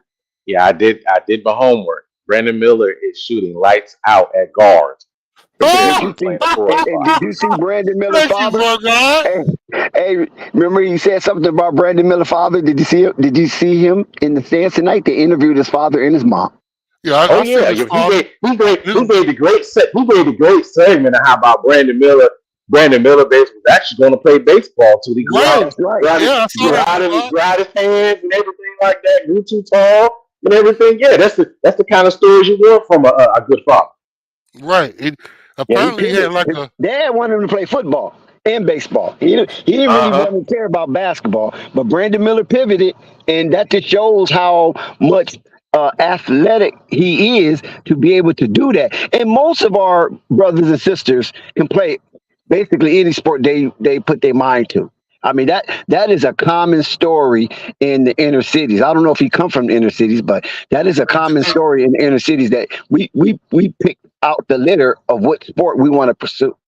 Yeah, Dex, I gotta say this. Brandon Miller's father doesn't look like a poop head. Why doesn't he look like a poop head? Brandon Miller's father look like he'll sock somebody out. Right. He don't look like a poop head. Where that nigga Pope at? He don't look like a poop head, man. Mike. I'm actually waiting to hear from Pope. I'm kind of disappointed that Pope kind of flirt around with the chat. Pope hasn't He kind of flirt around in the chat a little bit. Get your man, Spike. Get your man. Yeah, I'm gonna let him explain himself, because right now the optics probably look like, since Brandon Miller's been playing well, he hasn't been seen, right? And I'm just saying this. I wasn't gonna say. I'm gonna let Pope explain himself. I'm not gonna put that on him. Spike. I don't want to shit on nobody's parade, but Scoot Henderson has been demoted to G League, by the way. Oh yeah, Scoot's playing horrible. He's in the G League. Yeah. See, Big Al. Big Al. I told you from day one. I call it how I see it, Big Al. That's so. What you got from Brandon Miller from me was what I saw, was what was happening. That ain't happening right now, so I can't call it like that, right? That's all it is. I'm gonna call it like you're not a stickler for playing, nor are you planting your flag in the mud. Exactly, so that's what I appreciate about Spike Lee. Yeah, Spike, you okay? I give you credit. You okay? You don't talk too much bullshit. But I'm gonna give every guy a chance to write his own destiny. But as he's writing, I'm reading. That's all I'm saying. Okay. Well, Brandon took somebody off the dribble tonight, just to let you know. I hope he did. Shit, I hope he did. He's gonna have Also, to if he's gonna thrive at that 2 spot. He's gonna have to be able to do that, right? right. And All right. also, In love and war, all things are fair, right? All things are right. fair. But I will say this though. I want Brandon to be more aggressive. I know you guys noticed that he's not as I aggressive think as he's I I think think he's he can. good where he's at right now until You think he so? get more and more comfortable as the season progress. Miles Bridges is on the scene. Where cometh thy help? Like I said, it's right there in plain sight Yeah, because with Miles Bridges. next thing you know, guys are gonna be saying Brandon Miller think he the guy. He need to pass the damn ball. You know, just like they say about Terry Rozier, just I like look they say forward to about that. Gordon. No, listen. You're gonna hear him say. You're gonna hear him say he don't need to be taking that shot. That he taking this shot at the wrong time. You know, that's what they're gonna be saying. So no, Yeah. Brandon Miller, cool, right where he at. I think he was Well, he shot 12 shots tonight. I like that from him. I like I that from him. agree. I agree. But Spike, we all have our little intricacies when it comes to the Charlotte or the Lamelo Ball. Like you want him to, post up. And Big Al said Lamelo have too many wasted possessions. No. Let's see, Dex. I don't want him to post up. I'm saying, see. Now I have to clarify. I got to clarify. I don't want him to post up. What I want to see is him take advantage of smaller guards, and usually that does result in him being able to back somebody down every now and then. That's No all I'm doubt. saying. No doubt. Yeah, No that's what I'm doubt. saying. Yeah. We agree with it. I mean, that would be a nice add-on to his arsenal. Right. There's always room for and that's the improvement. thing. And that's the thing. I'm not talking about right now today. I'm talking about to get to who he's ultimately needs to be in order to do what he needs to do to get what he says he wants, which is a championship. Mhm. He's Right, gonna have yeah. there's gonna be dimensions that need to be added to his game. Yeah, that's right, Thunder. That's just what it is. Don't let Spike off the hook, Thunder. But I love what I'm seeing right now. I love what I'm seeing right now from him. I'm seeing tenacity. I'm seeing big kahunas from him in the fourth quarter. I'm seeing big kahunas. Oh, yeah. I'm seeing a closer. I'm seeing a closer. And not just scoring, but a playmaking closer. That's what I'm seeing. Yep. He proved Who you it speaking down. about? Observation. Who you That's speaking good about? observation How right about there. Melo? Oh yeah, Melo. Melo. But Melo listen, doing the damn Murdoch, thing. hold on, Murdoch. I'm gonna let you cook. Big Al. Now let's talk about all these wasted possessions, because I ain't letting you off the hook either. Through the whole game, LaMelo had 2 to 4 turnovers. So, was there any wasted possession that you noticed? Yeah. Give me But look, this is the way I see it though. What is it? Buddhism? When he gets to the point where he is missing, I don't want him to just keep chucking though. Well, If he was 6 for 16 from the 3-point line. Well, that's what How I'm you saying. feel about that? Okay, that's the empty possessions. That's probably why we was down. No, that's not empty. No. Melo's got to. He's got to heave his threes up. He's a player that it's just like Steph Curry. Yeah. They shoot the ball so good, it pretty much looks like it's going in every time they get a look. That's fine. I think he needs to pick his spots more. I mean, he's got to get his 3 balls up. He's been averaging 9 attempts, I believe, over the last 2 seasons, probably. I get it, but he's got to get his 3 ball. He's got to get his 3 balls off. He has to. He just has to. But you hit it on the button earlier. You said the team is not organized. That's part of the issue. How LaMelo plays. I mean, he's good. He gets away with it sometimes, but when you start playing these really good teams, hell, Boston again, that shit. The other guys got to come along with him. If he goes out there by himself, yeah, the team will drown. But the other guys got to come out with him. Didn't you hear Cliffy how he said the bench and everybody start playing with more energy? That's what he's basically saying. LaMelo is the Ferrari. You guys got to keep up. Miles showing you how to keep up. LaMelo, it's like Stephen Curry. Stephen Curry's shot selection is pretty much bad. All right, any basketball coach, any teammate, any person that's playing a role player for him would say that. But they go in most of the time, and every time he shoots it, you think it's going in. LaMelo Ball is the same way. He has to be able to play free like that. He has to be able to keep the defense on their toes, not knowing what he's going to do at any given play. Now, obviously, his shot selection can improve, just like Steph Curry's can. All right. Now, okay, so I just gotta say this. I have to really observe Steph Curry because I watched Yeah, him, you got of to watch course. more basketball, Big Al. And No, Dame don't try Lillard. that. Don't try that. But I just haven't really watched a lot of his games unless it's in the playoffs Oh, because But I'm usually just Yeah, watching yeah, Hornets Big Al. games. He's Real he's talk. won he's won 4 championships, Big Al. So I'm not sure why you haven't watched him in the playoffs. That's pretty interesting, Big Al. Yeah, I That's get it. pretty I get telling it. right It's not there. that I listen. but what about LaMelo minute restriction? Can we officially say that's done and gone? Water under the bridge? Miles I Bridges or hope it LaMelo? is.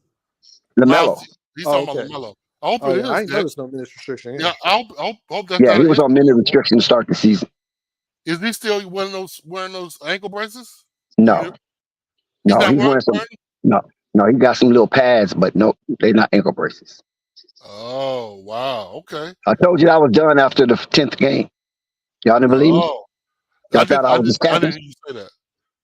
I didn't hear you say it, to be honest. But okay, well, I mean, go ahead. My bad. Yeah, so he played 39 minutes tonight, almost 40 minutes. So to me, that's a telltale sign that the minute restriction has been lifted as we expected after the 10-game increment. Yeah. Well, I just hope the other guys get healthy. I'm fine with LaMelo chucking Spike, as you just said, as long as he, I guess, in my opinion, picks his spots. Because I'm just saying, I don't think it works against really Shout out good teams. Marquez, Toxic T. I do hope, like you said, Dex, other players step up and start contributing more. Yeah, that's all. I want Brandon to have a 30 fucking point game at some point. I think he can do it. I want Gordon to score more until he's traded, if that happens. Terry, I mean, this team can be good, man. But the organization needs to be there, like Spike was saying. If the organization comes along, this team can be better than that, better than just good. Because in my opinion, we got some pieces. Nick Richards is worth something. I don't know, man. I mean, that's what I'm saying, bro. This team is better than people give them credit for. Is this casual? Is this casual that's coming up on the panel? Yeah. Yeah, you were summoned casual, so now he's here. Casual trying to redeem his takes from last time. They have been disputed. What take is that? What take is that? Is Spike still on? I think. Oh yeah, Murgaard. Yeah, go ahead, Murgaard. You got it. Yeah, I think I think we both are wrong on the second best player. Charlotte, Brandon Miller being the second best player? No, Mark Williams. You said Mark Williams was. And he's not? Yeah, I said. Well, that's what we're trying to find out. That's why you're here. Yeah. Some don't believe you. No, that's not why I'm here. No, that's not why you're here, but that's why we want you here. We don't matter. It don't matter why you're here. You gonna hear this? Nah, we don't want to hear. We don't want to hear just that. We want him. No, we want him. No, but we wanted. No, Murgaard, stop! Don't you chicken out? Don't you dare! I'm not chicken out of anything. No, then say that's why you want. That's why you want me here. You want me here because you want me to talk about how Miles Bridges had 33 points tonight. Right? Exactly. Yeah, that's why you want me. We told you he was the second best player on the team. And I stand by what I said before. Mark Williams, name me the player that defense that on offense or defense has the production that Mark Williams the production and impact. Yeah, the production and impact that Mark Williams has for you. Okay, Murgaard, he's here. Yeah, I'm instigating. Damn right. You it's funny. I mean, listen.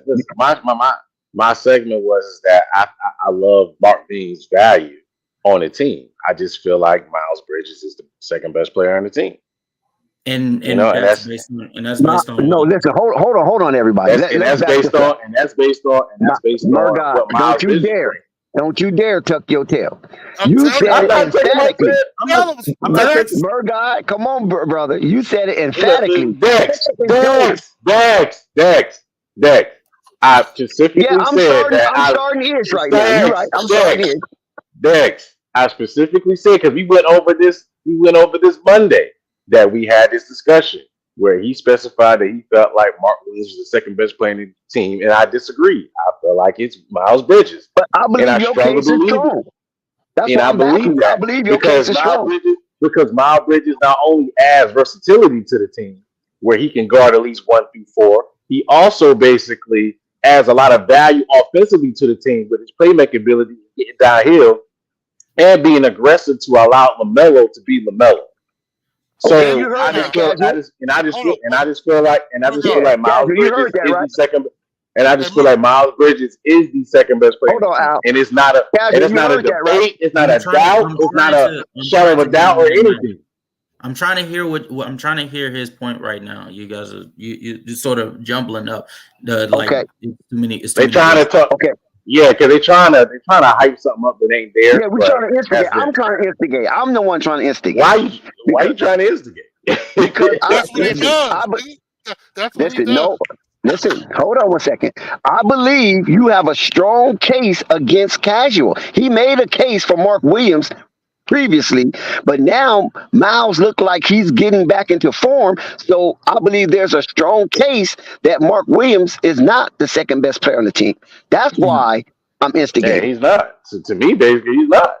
I mean, you can argue third, fourth. Yeah, I agree with that. But second, no.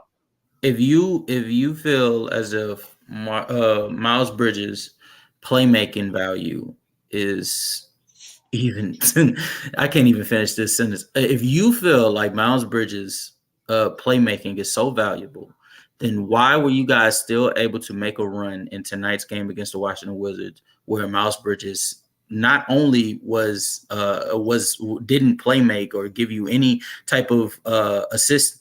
Brandon Miller was a better playmaker than him tonight.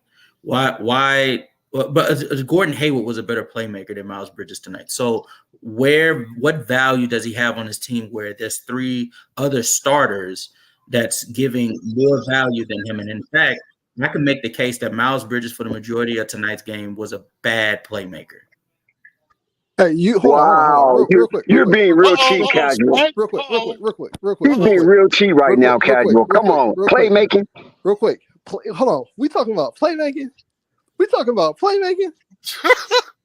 about Listen, I don't want Miles Bridges playmaking. All right, I'm gonna tell you that right now. I want Miles Bridges being a goddamn animal. All right. He ain't sharing no food on the bone. A vicious animal. He ain't sharing no food on the bone with nobody else. They gotta get their own food if they want to eat. Miles Bridges is eating everything. I agree. There's enough people around. I think Miles Bridges' value. Shame on you, Murdoch, letting him get away with that. I think no, because y'all butt in him. I think exactly. You guys are like, you wanted this. You asked for me and him to have this conversation. My bad. I just came back down and I heard. Yeah, but Murdoch was kind of fudging. You know what I'm saying? Murdoch was fudging a little bit. Go ahead, Murdoch. Who's fudging? I'm sitting right here. He got his take off, and I was going to get mine. Okay, I'm sorry. Let me apologize. Yeah, let me apologize. I apologize. Miles Bridges, but don't let him talk about no Miles playmaking though. That's all I'm saying.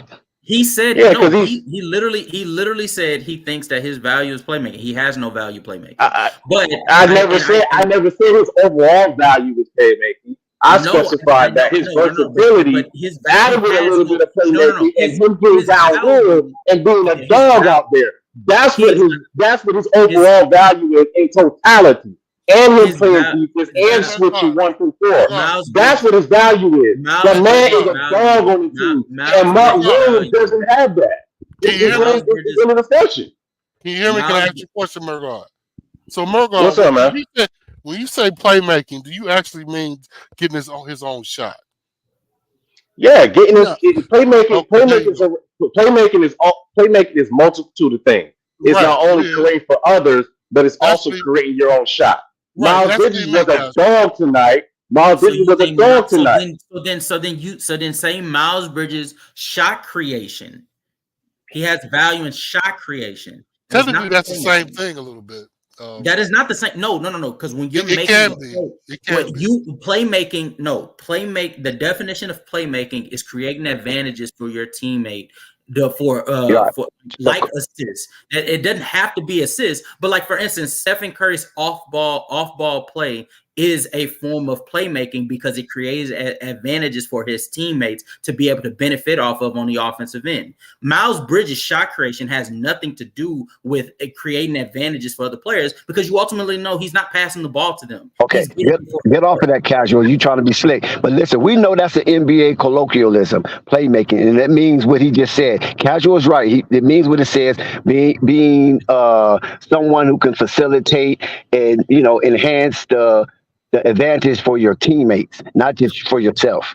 Shot selection or shot creation, that's the ISO type colloquialism referring to the NBA. So casual is right, but get off of that. Get back to Miles and I'm Miller. trying to. Okay. I'm trying to because you guys cut me off as soon as I said he's not a good playmaker. What I'm trying to say is Miles Bridges' value is actually in his play finishing, his developed ability to be able to create for himself. Fair enough.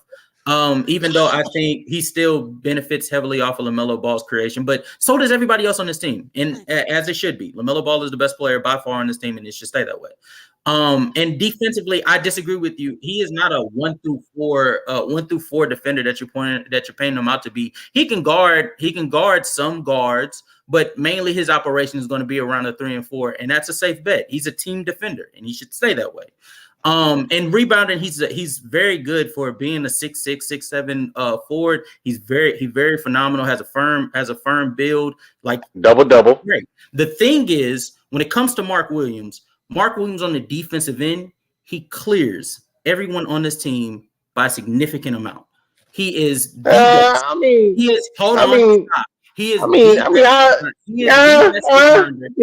the best rebounder. It's not his base. He should be the best rebounder. He's 7'2" protector on this team, and it's not even close.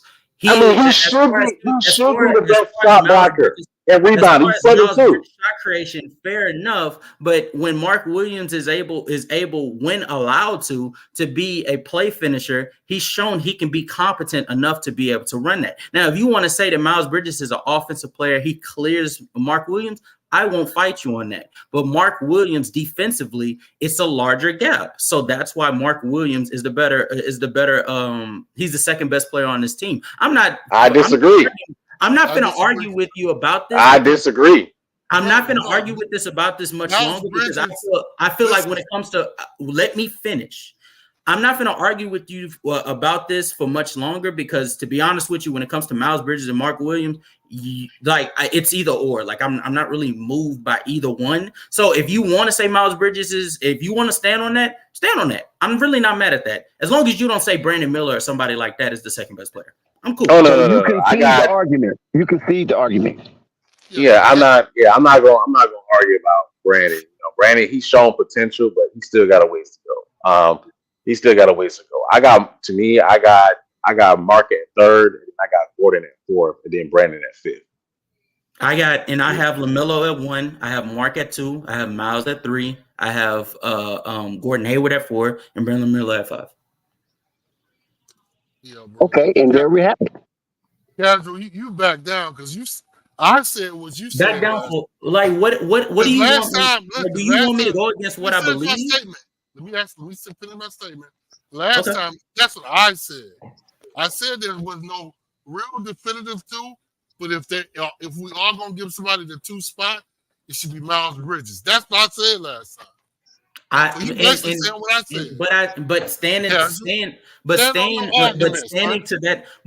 to that conversation that we had, I told you last time, and I'll tell you again, it is a definitive second person. The whole thing about it, the whole problem about this Miles Bridges Mark Williams debate that you're trying to push on us is it comes down ultimately to what do you value? I value the defensive player that is a fantastic rim protector, as he showed tonight as well, and is a fantastic rebounder and sits at 7'1", 7'2". I value that. He values someone that gives you versatility and offensively is capable of being able to drop 30. That's what he values. If he values that, I'm not finna fight him over that because I'm not finna sway him to my thought of thinking. So, I mean, you guys, the thing is, Mark Williams is good. He's important. But the point is, he has been invisible at times, man. I love Mark Williams. I just need him to do it on a night-to-night basis, no matter who it is, because he has that ability. Well, Miles Bridges, I don't think there's anybody that can guard him in the league, to be honest. I think he's better than what you give him credit for. We're in a league where Anthony Davis can be invisible at times on the offensive end while LeBron James is on his team, and yet we still understand how amazing he is defensively. But Anthony Davis, okay. Hold on. No. And so not comparing Mark Williams to Anthony Davis like verbatim, but in this sense, it's applicable. Mark Williams has times where he's invisible offensively, but defensively, he is so much more consistent than anybody else that's on this roster. Like, and not even including the rebounding. Like, I think that matters. It does, but it's not the second place right now. I'm just telling you, because Mark was not here when Miles really got off in the 21, 22 season. Mark was not here. Listen, let me make my statement, and you can go on. Miles, who was the center that year? Plumlee. Plumlee's not a good center. He's not a defensive center, but the Hornets were still winning because of who? Miles Bridges and LaMelo Ball. So Miles is continuing to play like he was during that year. How he plays, his physicality, and his ability to get to the rim, and his shooting threes, it's really important. And he plays pretty good defense, to be honest.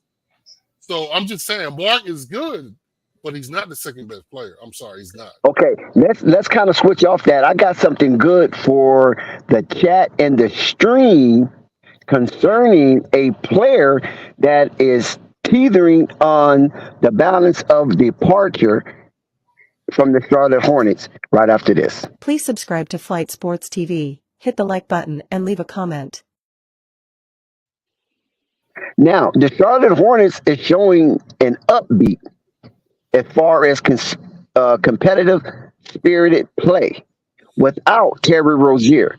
What do y'all feel about Terry being absent and all of this winning for the Charlotte Hornets? They should have looked for suitors to trade him a while ago, and now this is just further evidence they should move off of him and get an actual two guard.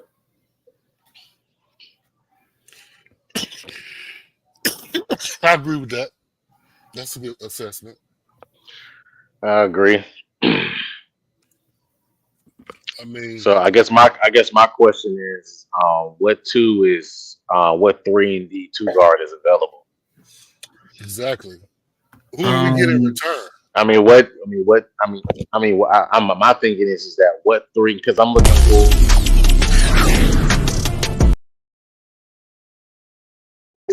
What? Because I'm looking at someone in the mold of like Tim Hardaway Jr. Maybe a little bit, of course, a little bit better than him, a lot better than him, but someone basically that can fit that mold is 3 and D 2 guard, because that'll work perfect right there.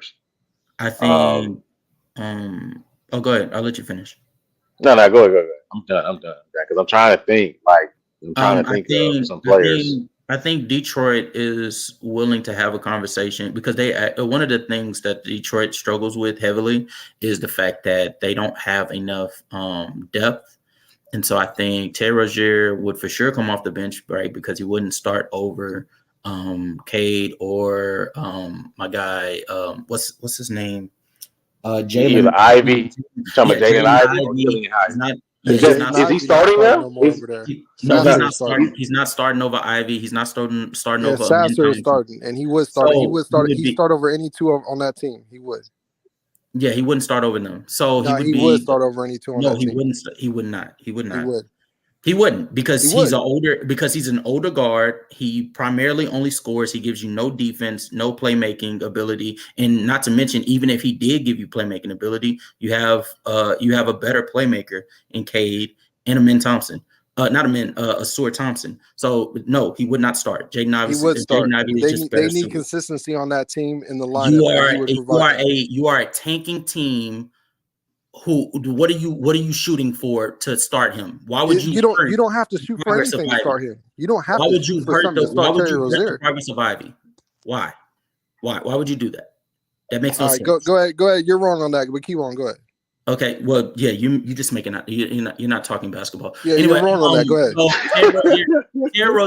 Terry Rozier would make a great addition. I think they also have the assets. I think Joe Harris would make a fine addition to your team. I think they also have a few picks that you could be able to get. Like for Terry Rozier, give me Joe Harris and maybe 1 or 2 second-round picks. I think that'll be fair. Mainly the thing is you want to get a fair contract. You want to get a fair contract for their value. I think Terry Rozier's contract is a little too steep for the production that he's going to get, especially with the development of Brandon Miller, Miles Bridges, Lamelo, Mark Williams, so on and so forth. He's only going to further hinder it. Another contract you guys going to have to look at is Gordon Hayward's, but we'll get into that like another time. I also think Gary Trent Jr. for the Toronto Raptors. Thank you. Ding, ding, ding. That's my guy. That's where I was going. Gary Trent Jr. from the Toronto Raptors, quiet as kept. He's on like a very friendly contract, especially with the jump that's going to happen when the TV deal is done. I think within the next like year or two. I think that it would be within you guys' best interest to make a trade for Gary Trent Jr. because he is exactly what you need. He is a streaky, but a three-point shooter. Who's able to create off of the dribble, and defensively, I think that he can be able to play within the right defensive concept, which we all agree Steve Clifford should be fired. He'll probably be fired before the end of this season. If not, he will be fired during this offseason. And if you bring in the right head coach with a defensive scheme to best form you guys a at least competent defensive unit, and you have him on the roster, I think that would best benefit you to take the next step. One more like player that I would look into is possibly trading Terry Rozier for Malik Beasley to the Lakers. I think that could be able to best suit you guys because he, if anything, he is a 3-point specialist. He has been shooting like upwards of 36% from the 3-point line all his career on high volume. I think that is something that could best benefit Lamelo Ball to keep the defense honest so that he could be able to operate around the perimeter the way that he obviously wants to. So yeah, those are my 3 picks. All right. So I did want to ask you this because we had this conversation before. How do you feel about the Hornets going after a OG Anunoby or a Pascal Siakam? I think that would be fantastic for you guys. I just don't think that you guys have the assets that the Raptors would want because, as you can see, OG Anunoby has been on the block for many years. Like, I want to say it's going on like 3 years now. And every time a team is trying to get him, like Oklahoma City, who has by far the best assets in all of the NBA, tried to get OG Anunoby. And Toronto was asking too much to them. So if they backed out, I don't think that you guys have the assets to get them. Oh yeah, I heard about that. About Anunoby. Gary Trent Jr. is about really the only one from the Raptors there. Yeah. I mean, you can get Gary Trent because really, to be honest with you, you got Mark Williams, who hell of a freaking defender. You don't really have to create offense for him, which is great. I mean, you don't have to really run the offense through him right now, which is great, unless he's on a small defender, mouse in the house type of situation. But dink and dunks, get him close to the rim. He finished well around the rim. Do that kind of stuff for him right there. And then once he develops, he can develop a deeper bag in his offensive game. But you got Miles at the 4, put Brandon at the 3, add Gary Trent, who's going to add that 3-and-D ability on the team with LaMelo's playmaking. I think that fits perfect, man. By the way, I made a mistake. I said the Lakers because I was looking at the jersey. I meant the Bucks. Malik Beasley plays for the Bucks. Yeah, Malik Beasley is another 3-and-D guy. I mean, yeah, man, they need some 3-and-D guys, man, badly. Some guys that can just stretch the 4 and just play deep. That's their role. Don't got to create offense for them. Just either attack the closeout hit the three, play defense.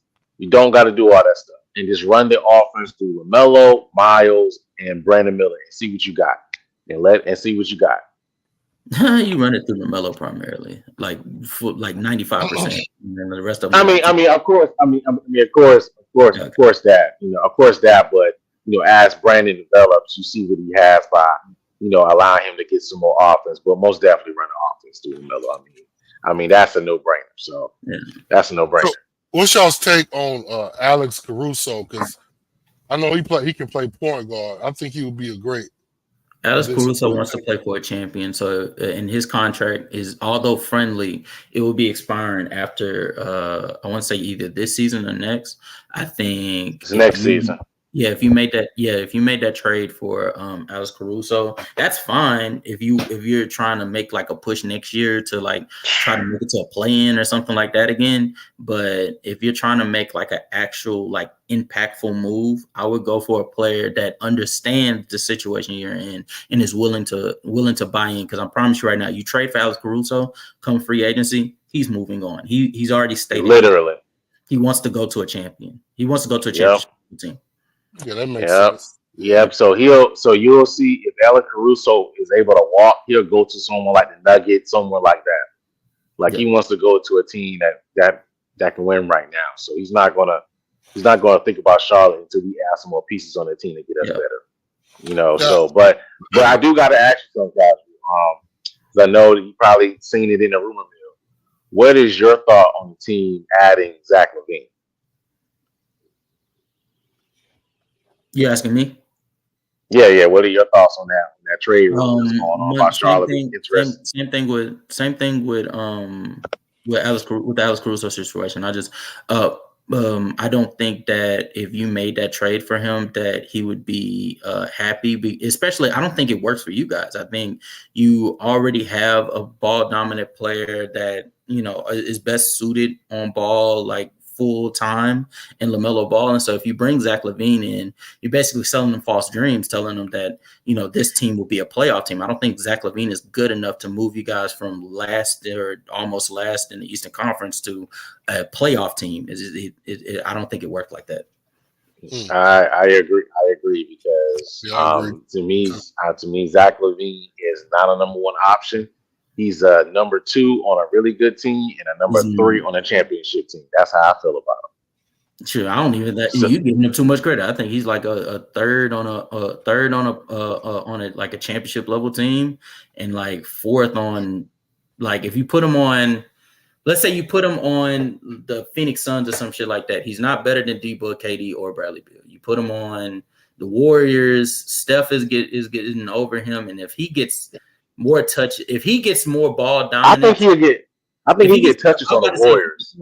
If he gets more ball dominance than Draymond or Andrew Wiggins, I might lose my fucking mind. I don't think he's better than those people.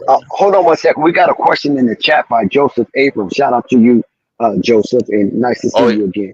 When are Terry and Martin coming back? Merv, do anybody have, or Al, do anybody have any info on Terry and Martin? I think Terry is still listed as day-to-day. I mean, there's a groin injury, and Caleb Martin, they said check at like the end of the month. They said that they're going to reevaluate him at the end of the month and see how he is. Actually, thinking about it right now, I think the Warriors would probably be the best move now. Actually, now that I'm thinking about it, because if you think about it, Klay Thompson looks washed. He's washed. Yeah, he's done. And he's over. That's what I was thinking too. His contract is expiring. So if his contract's expiring, if the Warriors give him like the legacy contract, they're essentially closing the door on the Stephen Curry led Warriors like championship window. So it would make sense to really they failed at this juggling the old heads and the new school thing. This whole theory, it just fucked up, right? So you need to go for winning championships because Curry's prime can only go for so much longer. So if you go for Zach LaVine, that's sort of like your last hope. My only question is, what do you have to give up on a side of Klay Thompson's contract to Chicago to get him? Man, They're gonna have to give up a few of them. I hate for them to have to give up Jonathan Kuminga. I don't. That's failed. That dude says That's fair. he is not. Oh, he is man. not that guy. He is not that guy. He is not that guy. Oh man, have you noticed that just about all the pretty much have you noticed that just about all the besides Asar Thompson, I'm gonna give them some more time to cook. But just about all the G League experiments failed.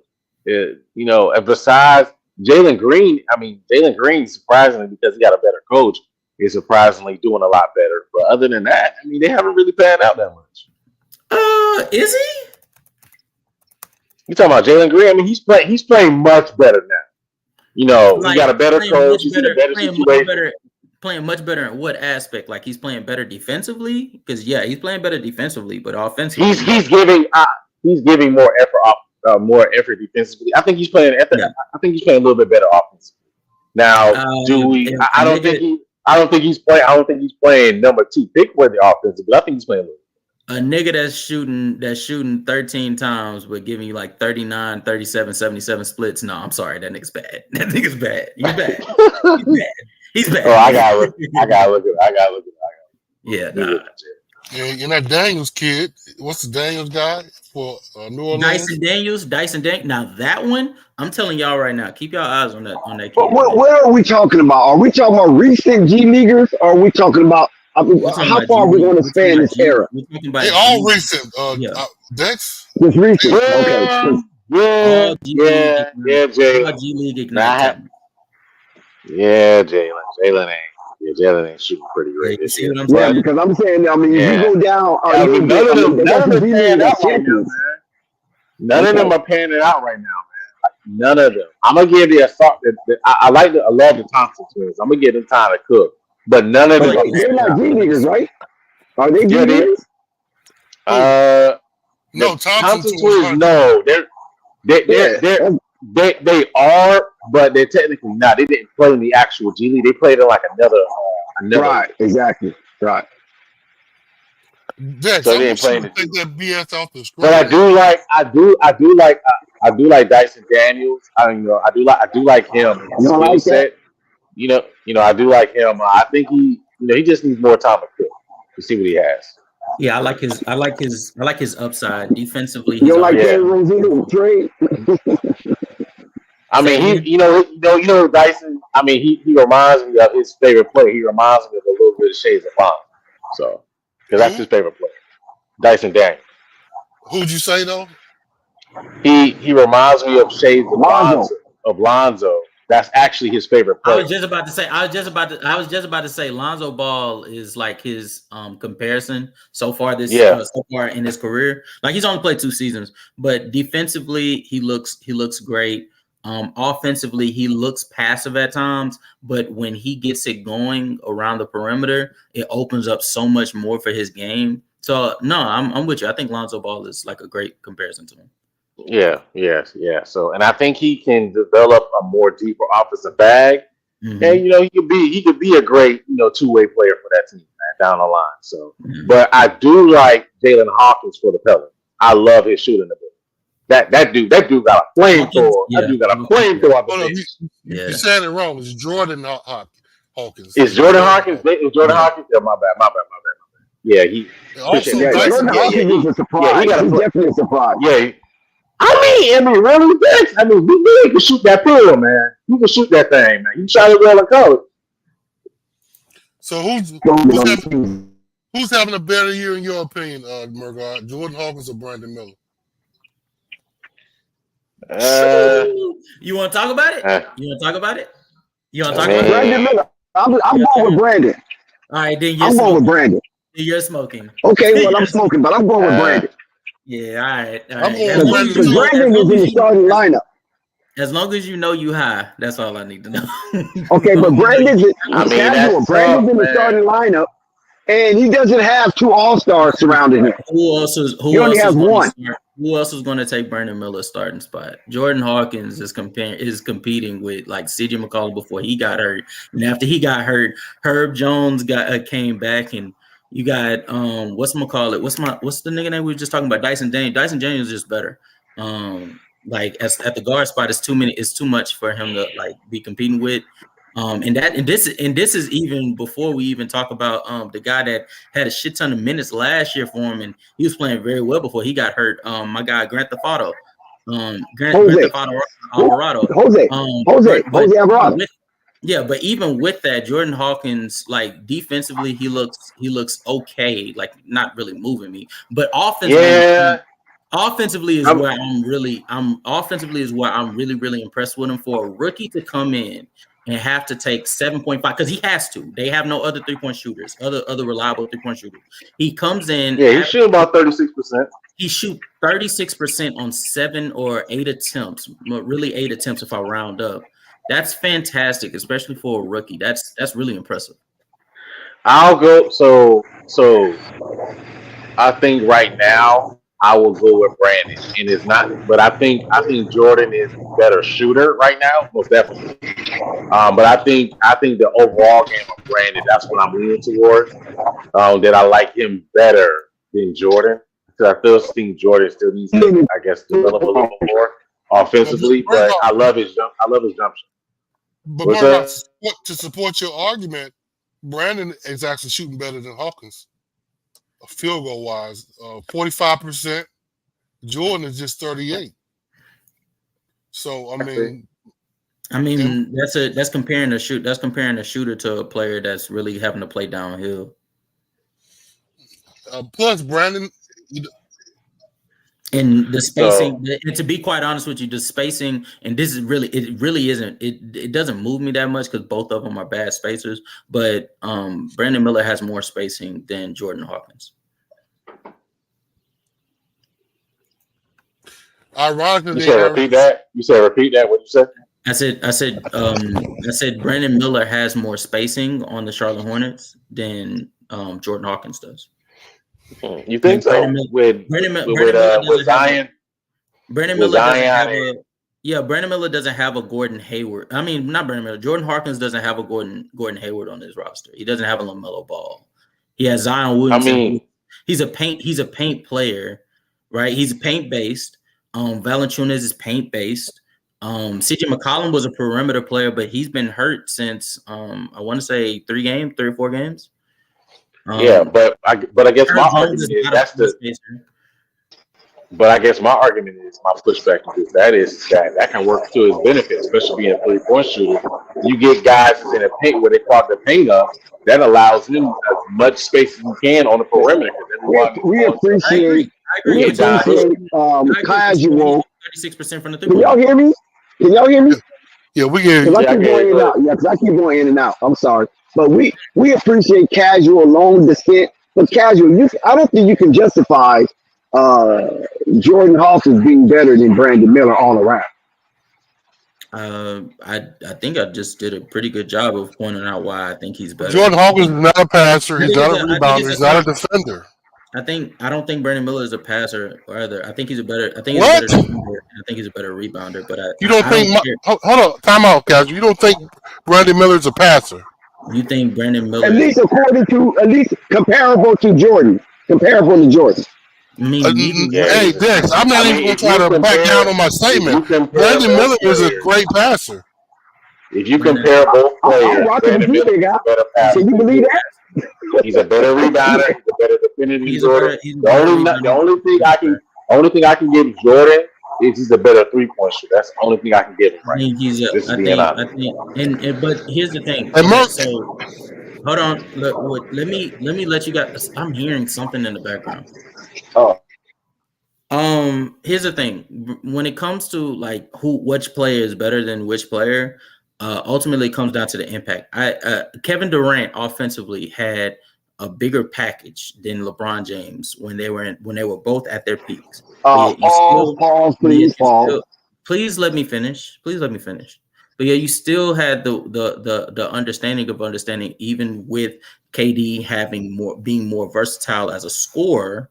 LeBron was still overall the better scorer because he was so much better at one thing. What was that? Finishing. So in Jordan Hawkins' case, as a player, Brandon Miller as a rebounder is far better than Jordan Hawkins. Please don't get me wrong. I am not trying to mislead anybody by thinking that. Brandon Miller is a much better rebounder. He is also, even if you look at the rebounds, it's the same. Brandon Miller is a much better rebounder. In the same token, Brandon Miller as a playmaker. What about defense? Hold on, please let me finish. Brandon Miller as a passer. I mean, come on, you're going around circles, brother. It's not very. It's negligible. Both of them are bad passers. Both of them. Is that true? They're bad passers. That's the truth. That's the harsh truth. If you don't want to believe it, don't believe it. But it's the truth. Brandon Miller. Are you basing that on stats? I don't believe it. I don't believe Brandon Miller's a bad passer. The games I've been watching with you guys since I started coming on to the show. Brandon Miller is not a good passer. We're not trying to gaslight you. So, but what I want to know is this: when you check the major boxes, right? Scoring, assists, rebounds, blocks, steals. Where do Jordan Hawkins clear Brandon Miller in those important boxes? Only one. And where's that? 3-point shooting. That's it, man. That's it. Brandon can get his own shot. Jordan Hawkins is running off of picks after pick after pick. Brandon is getting his own shot. He's usually not doing that. Criticizing people for how they're getting their buckets. Listen, we're talking about a better player. Jordan Hawkins is looking like only a role player at this point. My assessment wasn't answered. So Brandon Miller, in the small sample size that he's played, right? He's giving you great games like the 22-point game he had against Brooklyn, or the 29-point game he just had against the Knicks. And in the same token, Jordan Hawkins gave you great games also in the 31-point game against the Nuggets, the 25-point game against Dallas. And yet we fail to mention those big woes that Brandon Miller has in between the gap between those great games is very sizable. At least in Jordan Hawkins' case, you're getting an efficient. Oh, okay, Casual. Can I ask you a question? But Casual only talking scoring. You only talking scoring. Yeah, that's what I'm saying. What about the other boxes? Casual. That's why I'm Casual. Let me ask you a question. Everything that Brandon Miller Casual. Jordan Hawkins is negligible compared to the efficient scoring that Jordan Hawkins is giving you. That's what I'm telling you. Everything Casual, listen. Better than you, listen. It's negligible. Casual, listen, bro. I get what you're saying. He's scoring. He's providing a boost scoring wise. Brandon can do that, but Brandon also can get the ball, rebound the ball, take the ball on the break, and throw it alley. Just like with Melo. He's done it. And he can guard the best player on the team. That's fact, Casual. That's fact. He can guard the best player on the team. Also, he can take the people off the dribble. He's done that. Damn, Big Al, you taking hits tonight. So I mean, at the end of the day, are you listen, casual? At the end of the day, are you starting a damn team with a guy who can do all of what Miller's doing, or just a guy who can shoot threes? If we're starting a roster, I'm going with Brandon Miller because Brandon Miller, the upside. Okay, he's averaging more points than Jordan did. Big Al, hit the mallet on the desk. Pace close, and we're throwing the complaint out. Casual. Brandon Miller. Will you please let me finish? Brandon Miller is starting your team. Yes, if we're starting our team, I want Brandon Miller because his upside is higher than Jordan Hawkins. I'm not saying that Jordan Hawkins is going to be the better player. I'm saying as of right now, the value that Jordan Hawkins has being the far superior shooter and everything else that Brandon Miller being better than Jordan Hawkins. Can't say that. Negligible. It's negligible. You can't say we already know that Jordan Hawkins is a one-trick pony. Casual, stop it. Stop trying to expand this game and his importance. He's a one-trick pony. Yeah, you can't say he's a better shooter either, Casual. He's averaging 38% from the 3%, and Brandon is 32. It's only 6% better. Oh wow! Okay, yeah. I'm just saying. Big Al. Big Al, you was cooking. 6% Big guy, I have to talk you down on that one. 6% is a large Big Al was cooking though. Give him credit. He was carrying. He was ripping casual. He was ripping a I'll hole give in you credit casual. on the field goal percentage, but the 3-point percentage, I can't give you that one. Can't give you that one. 6% is a huge gap. 6%. That right there. That's true. That can That's true.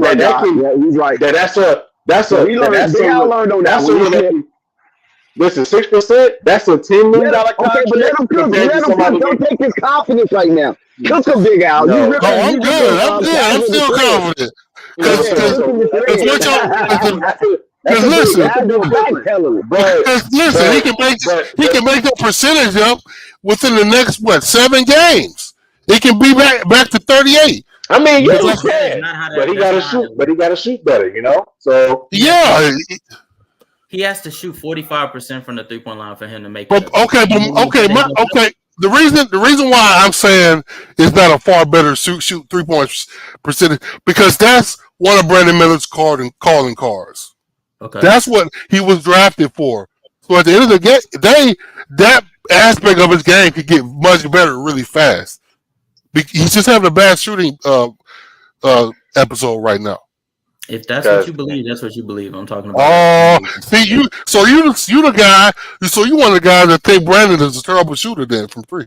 I didn't say that he's a terrible shooter. I said you know how we do it, Isaiah. You know how we do it. I mean, but that's what you're trying to say, aren't you, Casual? I mean, that's really what you're trying to say, aren't you? Did I say that? I didn't say you said that, but I'm saying. Don't let him get you off your square, Big Al. Casual flick. I ain't worried about Casual, man. I ain't worried about Casual. Yeah, don't let him get him off your square. It's all good, but the point you got him in the corner. He's trying to do the rope-a-dope. Don't let him get off the canvas. He's trying to do the Muhammad Ali. But listen, go ahead, man. No, I was about to say. By the way, Jordan Hawkins shooting like 36% from the 3-point line. It wasn't 38%. So there you go. Thank you for supporting what I was trying to say. Hey, but Murgar, you did some research. Because 3% is still a sizable gap, especially when you understand that he's doing it on much higher volume on again a non-spacing team, and he's able to do that. That's very good. Murgar, get him off of that 3-point situation because you can't win that one. Get him off of that one. You can't win that one, Big Al. Get him back on the defense. Get him on the block shot. But listen, we were talking about you earlier. Hey, let me set this up. Let me set it up real quick. Hold on, please. Oh my God! I'm not going to penalize a player who's taking the same shot attempts as a Brandon Miller for not being able to score efficiently when outside of the 3-point line because he's playing with a whole bunch of non-floor spacers. Brandon Miller has a much easier job of doing that, and he's still unable to do that efficiently. So as of right now, but Hawkins is a floor spacer, though, right? And Trey Jones, he will be the floor spacer when he comes back. Not having floor spacing, he is the floor spacer.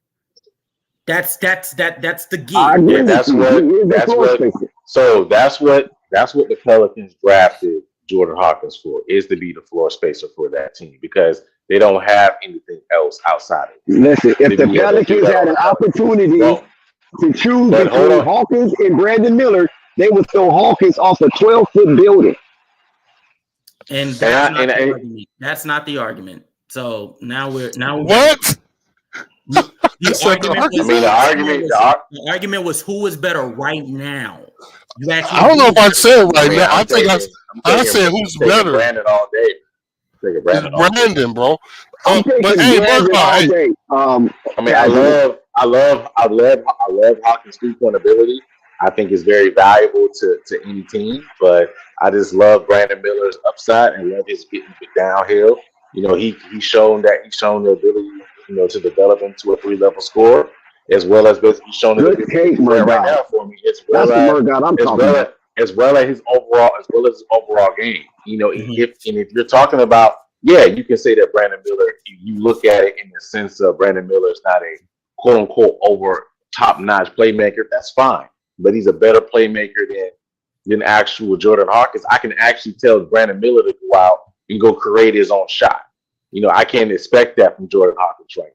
He's very one-dimensional, including the fact that I get it. You're trying to hone in on his shooting, which is very valuable in the NBA, but you need to hone in on the overall totality of the player.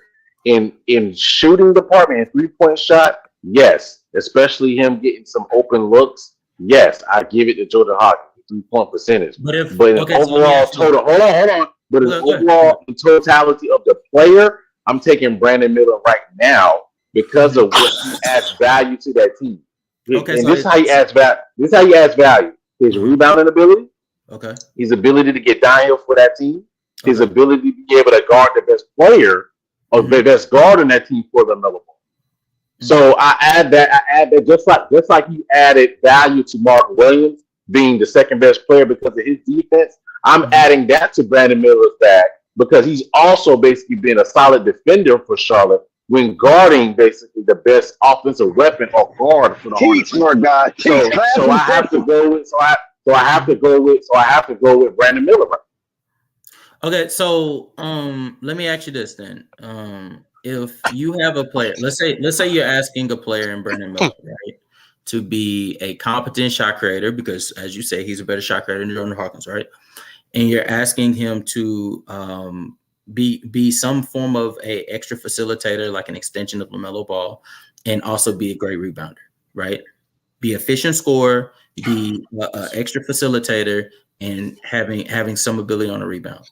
And he does one very great, right? Rebounding. He does one in scoring. So he has stretches where he'll end up looking very, very good, and then have stretches where he looks borderline unplayable on the court. And then as far as facilitating, it looks borderline non-existent at times, right? So it's inconsistent. Versus the player in Jordan Hawkins, who you would draft. And you forgot. Hold on. I have to walk you back. Hold on. Before you finish. Let me finish. My bro. I let you go. But you're forgetting something. You're forgetting something. Not about Brandon Miller's. You did. Let's have about 5 more minutes on this subject. You add that in. We're going to move on to the next subject. Add it. Just like you added in for my Williams. Add that in, my brother. Add that in. You got that. Okay. And defensively, he's great. Boom. There you go. You got it? All right. Yeah, there. That's the thing. Whereas in Jordan Hawkins, he wasn't even drafted knowing that he had any capabilities defensively, right? Being 6'5", he was relatively miniature at the 2-guard spot, right? Not miniature. What are you talking about? Well, I mean, he's going up against players that are like 6'7", 6'6". So the average 2-guard is not 6'7". What are you talking about? 6'6", 6'7" is like. All right, and he's 6'5". Oh shit! Woke up Spike. Said something crazy. Either way, Jordan Hawkins wasn't drafted with the idea that he would be competent defensively. He was drafted onto the New Orleans Pelicans because they needed a shooter, right? They needed him strictly to be a shooter. Lo and behold, you end up finding somebody that's competent to be a more than serviceable extension of a playmaker. Like Brandon Miller, obviously, where he can be inconsistent at times. But the gig is, scoring-wise, he's been the consistent shooter for them. He's been the consistent defensive perimeter defender that they. Casual. What's going to happen when Trey comes back? What do you say when you are asked? Who is the better player right now when the players who have been asked to do certain stuff, one has been more consistent at it than the other? Trey. The casual. What happens when Trey Murphy comes back? How do they handle that dynamic? What is that? Are you asking me an extra question from this argument, or are you trying Yeah. Extra question from the argument. Because he's doing what Trey Murphy III does, right? What are you asking me? I'm asking you what happens to Jordan when Trey Murphy comes back. Nothing. I wouldn't think nothing. Yeah, he stays at the guard. He stays at the guard rotation. Trey Murphy's a forward. I'm talking about his minutes. Because he's playing a lot of minutes now. Again, nothing. He's just. Yeah. If anything, if anything Trey Murphy's going to do, Trey Murphy's going to relieve Brandon Ingram from it. That's all he's going to do. Okay. I don't even think he's going to do. I don't even think he's going to do that. I think he what will. you think, Casual? Let Casual break it down real quick. No, I don't think that's even going to happen because I think Brandon is Trey Murphy. His minutes were the minutes that he was giving the minutes that he was getting were really going to Brandon Ingram. Was just going to stack on top of Brandon Ingram's minutes. So when he comes back, I mean, nothing happens. It just goes back to the way it was before. Okay, I got you. So now, will CJ come back? No, I don't know.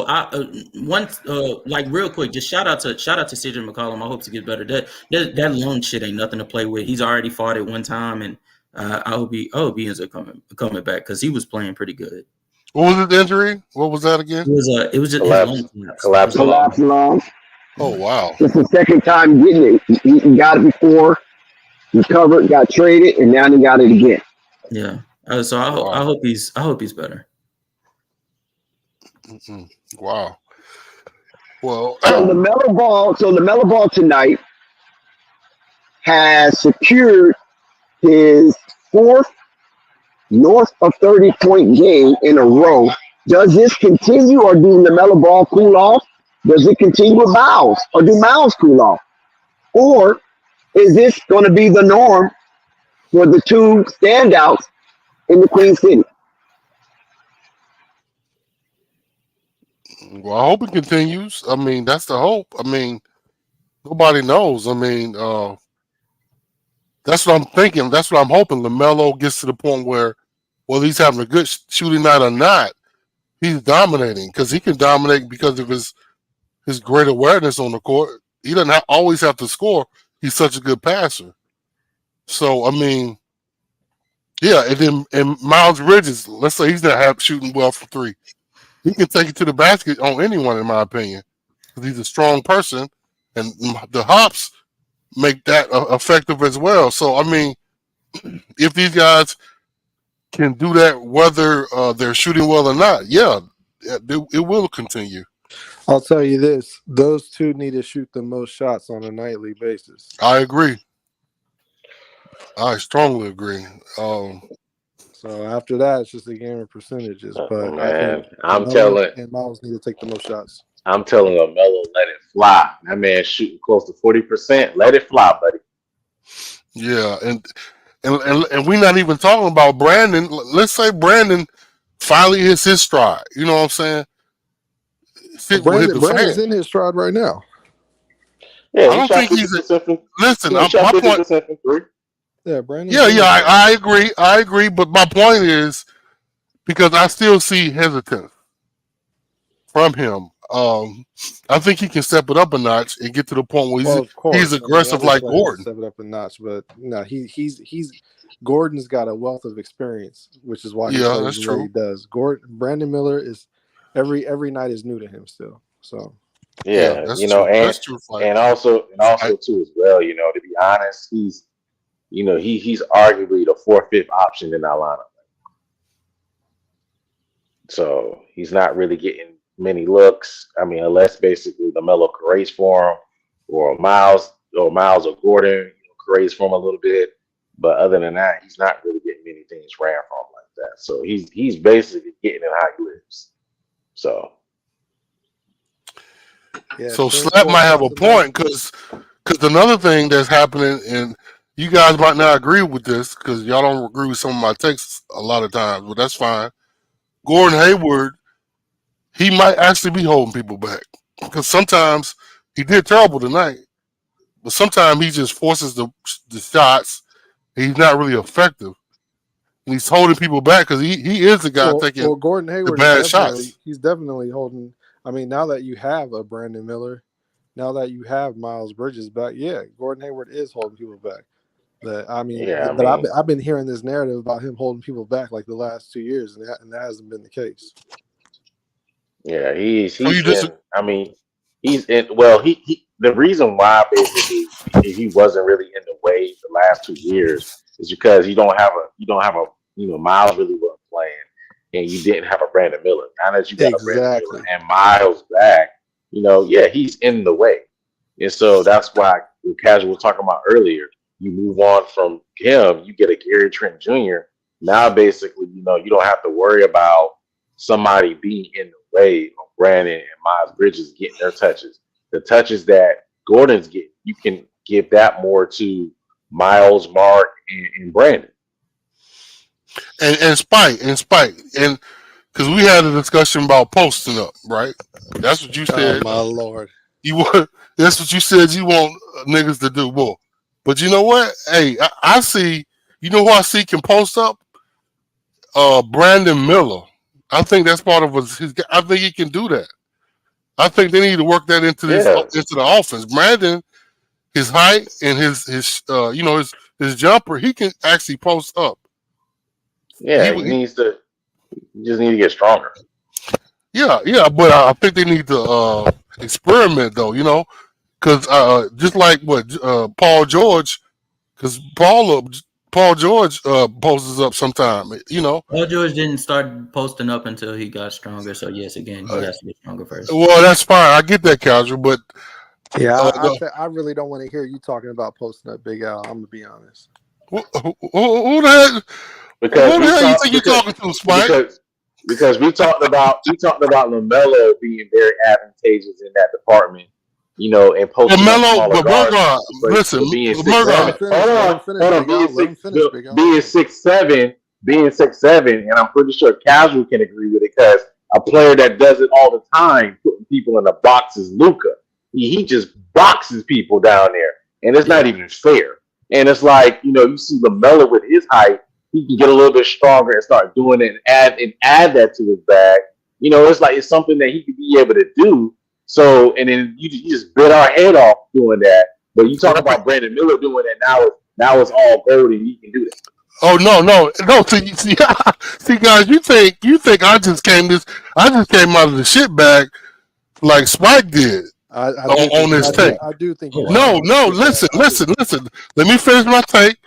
Brandon Miller has done this. This is what I saw in college when I watched him and I evaluated his game.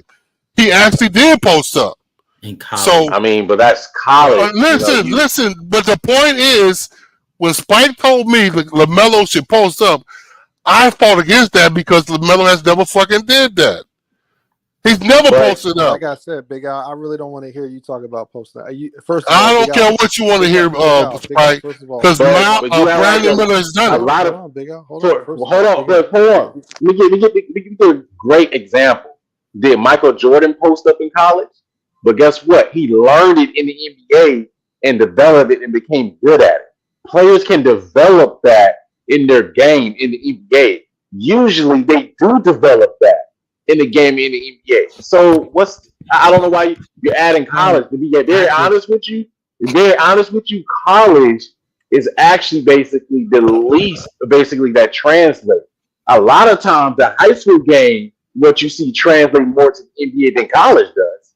So it's like it really don't. Yeah, I'm not getting Big Al. I just want to let the record show I don't agree with that ideology because I think that what he said was backwards. I know you were trying to go with it, but like Michael Jordan not knowing how to post up, but then doing it, I think you could say on the flip side, Brandon Miller already knows it because he did it in college. So then, like, you could just. I mean, how much did he do it in college? He didn't really do. He didn't do it that much in college. He didn't because Alabama. Michael Jordan didn't do it. Michael Jordan didn't do it at all in college, whereas Brandon Miller did it a little bit. Like that's better than what you could say. You know what I'm saying? So you could further implement it into his game because he showed he was capable of doing it. So, I mean, but I don't think that he should do it now because I mean, shit, he got too much. He needs to get warmed up in a position first. They just finally put him in his position. So I don't think he needs to do anything. He needs to get used to where he is.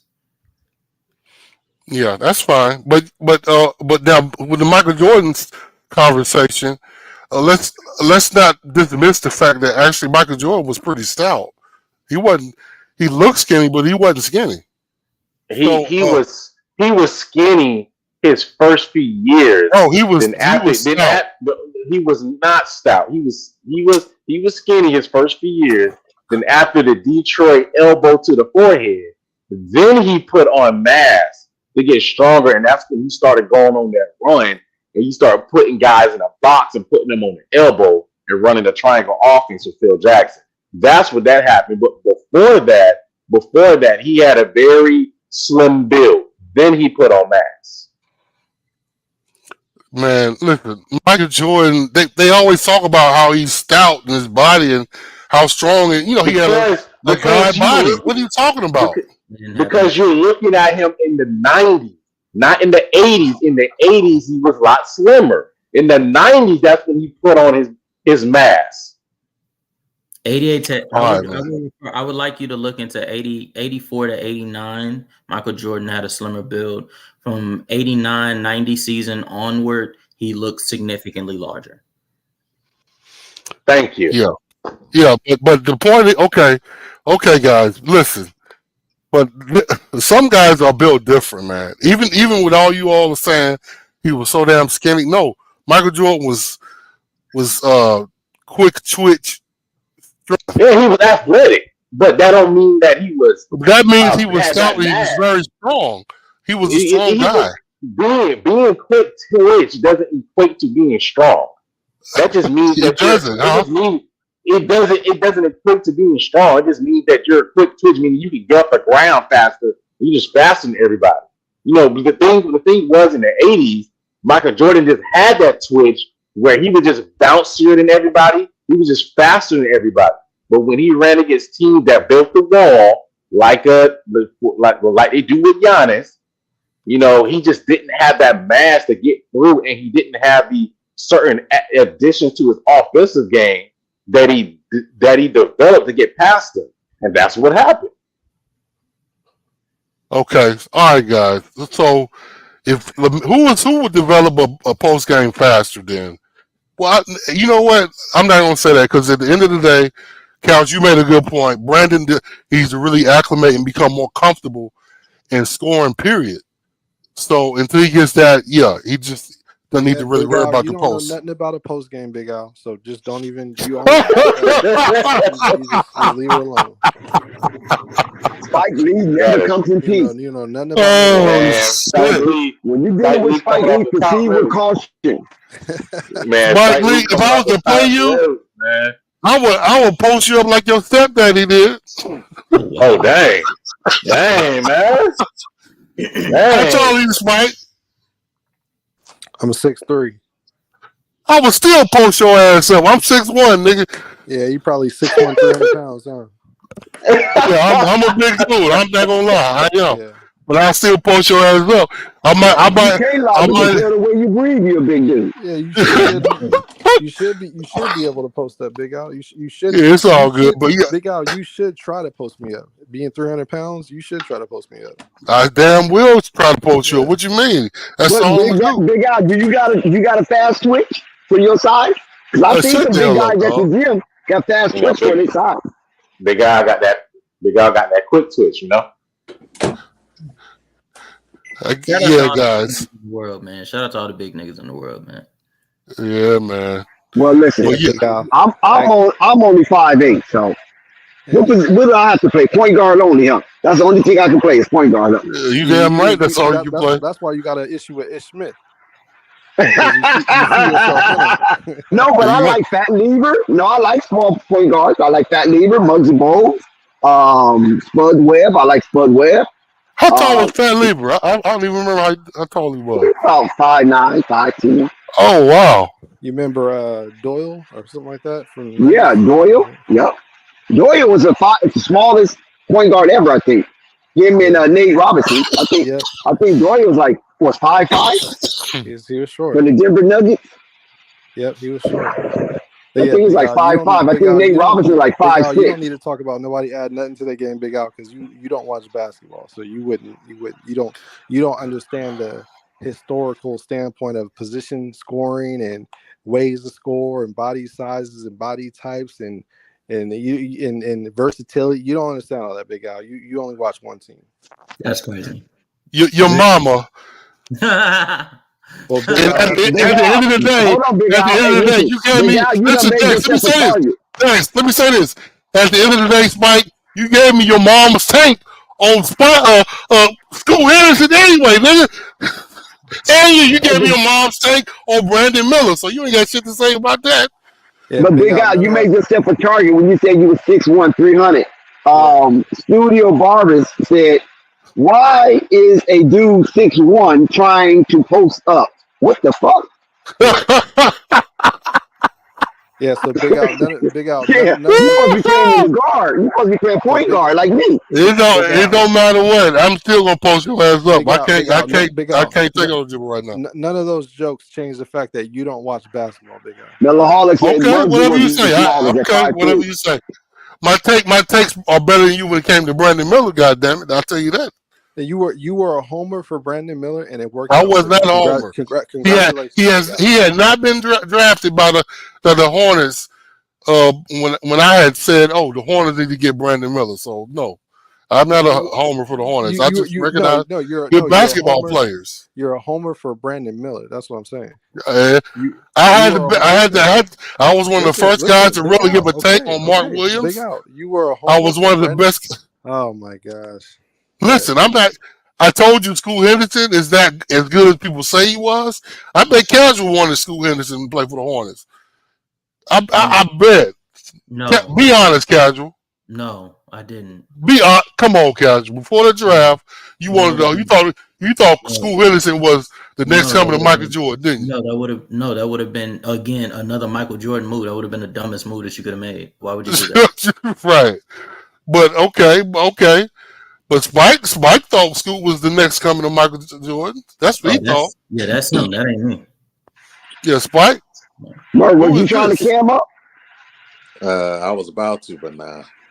Nah, Go ahead, Murdoch. I'm trying to fix my. I'm trying to fix my. Yeah. What? See. What is this sign, bro? What is this? Are you a Big Al Hebrew Israelite? What's going on? Big Al. Oh, Big man. What does this mean? Just stop. This Big guy. Al. Are you a Satanist? What's going on, everybody ain't Negro Christians now. Man, I see. Big Al. Let's Big Al. Based off. Big Al always trying to have a conversation he don't know nothing about. Murdoch, what is this? Listen, hey, Murdoch, what am I seeing on my screen, sir? You said what? What is this on the screen? What is this? Big Al, based off of the answers you gave me earlier, no, I'm not answering it. So we can just don't even go into that. Because what Big Al's gonna do is he's gonna find a way to try to ridicule it to make he's gonna put that Christian on you. He's gonna put that Jesus Christ, my Lord and Savior, on you, Murdoch. This is what he gonna do. He not gonna understand it, so he gonna find a way to ridicule it, so that way it becomes something he does understand.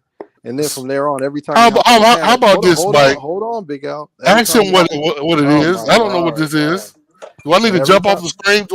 Am I getting cursed as I speak? You see that? See that, and that is the reason why. Right. And that is the reason why. I'm just being honest. Superstition, right? Big Al is superstition. Yeah, it pains to be superstitious in moments like this. Big Al, you are a big man with a small brain. All right. Wow. Made Big Al uncomfortable. Spike, you have never seen. You don't know what I do for a living.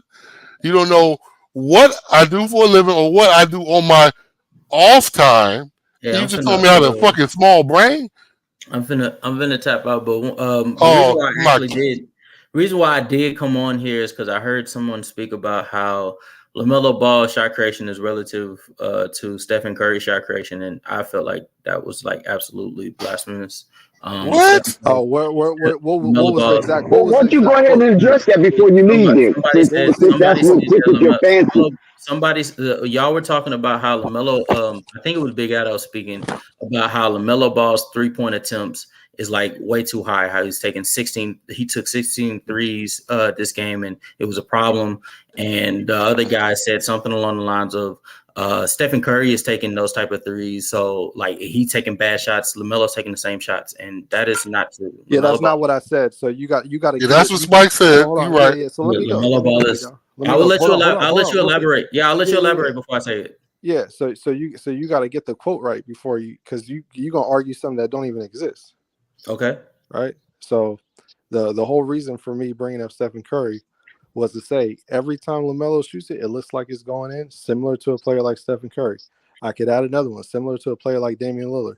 These guys need to get their threes up 8 or 9 a game at the least. So when LaMelo Ball is shooting the ball and it's hitting the other side of the backboard, is that or it's an air ball? Well, hold on. Yeah. Well, hold on. Yeah, I got ball it, Big Al. tonight. Big Al, I got it, Big Al. I got it. You don't got to do that, Big Al. Just sit your big ass down.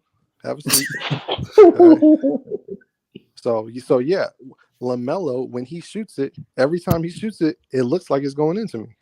So what's your point? Okay, if it looked like it's going into you, then I'm a doctor, so I can be able to get you some. What is his 3-point percentage? LaMelo Ball is shooting like 39% from the 3-point line, but that's irrelevant. He's taking, hold on. He took 16 threes tonight. Are you telling me all 16 threes look like they were going in? I'm not even talking about just right now. I'm talking about period since he's been in the league. I mean, period since he's been in the league. I mean, that stretches this season alone where he's taking threes and you're looking at it like, why take that three? He's not even creating. He catches the ball right because he doesn't feel like creating. He just shoots. He's being lazy. Yeah, that's bullshit. So, hey, let me say this, Cal. I just got to say this because when my thing with LaMelo, like he said, he's just taking lazy threes. But we've had moments in his career, like the year we went to the playoffs or almost made it to the playoffs. The playing. You ain't never went to no playoffs. And I finished my statement, Dex. Don't you jump out the cliff like that. Okay, I got it, Dex. That year, the issue that I saw was very relevant. LaMelo would shoot us out the fucking game sometime. But a lot of players did this. But that was what I noticed. And this right now he's on a roll. And I love it. Big Al. Listen, let me finish. Dex, the game or Dex, in the my game. nigga. You gotta live with the result. Dex. Listen, there ain't nobody hear what you said anyway, Dex. Shut up. Listen, at the end of the day, LaMelo has spurts. I love that though. But sometimes when these spurts are low and he's not shooting well, he will keep shooting. See, that's the thing. Shoot the team out the game. Real quick. Every shooter. Everybody does it. Hold on. I got it. Every shooter goes through slumps. So I don't get why you guys are bringing up his misses. Like I'm not talking. It's not about this. Hold on, bro. Hold on. No, because you said okay. So when he shoots the ball and it hits the side of the backboard. Yeah, because you said every shot looked like it's going in. Yeah. When he releases it. Hold on, man. Hold on. Is that God him? Damn it. Just let me go real quick, bro. Damn. So I said when he shoots it, to me, every shot looks like it's going in. Let me ask you this, Casual. Is Damian Lillard a great 3-point shooter? Yes. Okay. So LaMelo shoots a higher percentage than him, and he shoots more than him. Did you know that? Mm-hmm. Oh, hell no. Let me look that up. Yeah, go ahead and look that up. So for his career, he's a better 3-point shooter than Damian Lillard for his career. So hold on. Now, every time Damian Lillard shoots it, do you think it's going in, Casual? Yeah. No, but I wouldn't say that every time I see Damian Lillard, I think that when he shoots the three, he's going to make it. I didn't say that. You said that. No, I know. I'm asking you a question. When Damian Lillard shoots it, does it look like it's going in when you see it come off of his hands? I mean, when it looked like it's going in, it goes in. The trajectory, Casual. Yeah, Stop it. He doesn't. He's a casual. He doesn't understand. I rest my case. No, when Damian Lillard, when players are shooting the basketball, I'm not looking at it saying, "Damn, it looked like it's going in." No, I base it on did it go in or not. And in Damian Lillard's case, LaMelo Ball is shooting a higher percentage. But one, it's on smaller sample size. You're looking at his career to LaMelo's career. LaMelo's only played 4 seasons. Damian Lillard's going on his 10th or 11th. And then secondly, he's still a better 3-point shooter than him. He's still a better 3-point shooter than him. Damian Lillard, no, he's not a better 3-point shooter. Yeah, he is. Damian Lillard's claim to fame isn't about the efficiencies. It's about how dynamic he is from long range. Like, and LaMelo's not. When we say long range, we mean long range. Damian Lillard is the best in NBA history I repeat, NBA history when it comes from shooting the ball outside of like from the 29 logo, feet. right? From So the logo, right? again, Damian Lillard, yes, that's why he's called Logo Lillard. Yeah. So if his efficiency is the LaMelo highest Ball, in NBA history, LaMelo what Ball, LaMelo Ball rarely has his big toe on the 3-point line. I know you know that. I know you know he camps out 3 to 5 feet behind the 3-point line, just waiting. And he's for a not. kick out. And when he goes into Lillard's range, he is not more efficient than Lillard. I'm not talking about Lillard's range. I'm talking about this 3-point shooting period. Okay, three-point shooting period. Even if you want to go by that logic, his rookie season, he shot 35% from the 3-point line. Dame shot 36.8 on higher volume. Actually, yeah, higher volume. LaMelo Ball, the second year, shot 38.9. Damian Lillard shot 39.4 on higher volume. The next year, LaMelo Ball on higher volume shot 37% from the 3-point line. Dame shot 34%. Okay. And then the next year, this year, he's shooting 38% on 9.4 attempts. That next year, he shot 37% on 8 attempts. So, like, again, like, what are we talking about? Everything you're talking about percentage-wise is negligible from distance. The difference is Damian Lillard around that time was shooting longer threes. Okay, but threes are threes, right? In making them. Yeah, Dame didn't start shooting logo threes till about 5 years into his career, 6 years in his career. But his fourth year was when he did it, 2015-16. 2017 is when the league started catching up to it because of who he was doing it up against. He didn't start shooting logo. He didn't start shooting logo threes till after he took an L to New Orleans playoffs. Yeah, to the Pelicans. No, he was shooting it. He started shooting logo threes. Was after he lost to the Pelicans. He extended his range to the logo. That's what we're talking about. That's what we're talking about. After he lost to the Pelicans. That's what we're talking about. We all agree on that. His range was already longer than LaMelo's. We're not talking about that. Casual. Let me say this, man. Hey, Spike. How the fuck are we talking about this when just a couple days ago your take on LaMelo Ball is I need him to take better shots selection? What the hell are you doing, man? 1 minute you say he has a bad shot selection. With one LaMelo take better shot selection. Nothing wrong with that. What? What you say? That still doesn't diffuse LaMelo shooting above league average on percentile. That's where we're kind of matching up right now. But LaMelo can always take better shots. There's always room for improvement. LaMelo is not the product. Don't try that. No. His take was LaMelo has bad shot selection. So how does that? So did Dame. So did Steph. Listen, Steve Kerr even said when Steph was shooting those shots, he go, "Oh no! Oh my God! Yes." He did it. He did that once against the Clippers, and Steve Kerr was mad and then got happy that he made it. Outside of that, every other shot that Curry has made, he said in articles that is not surprising to me because he practices on that.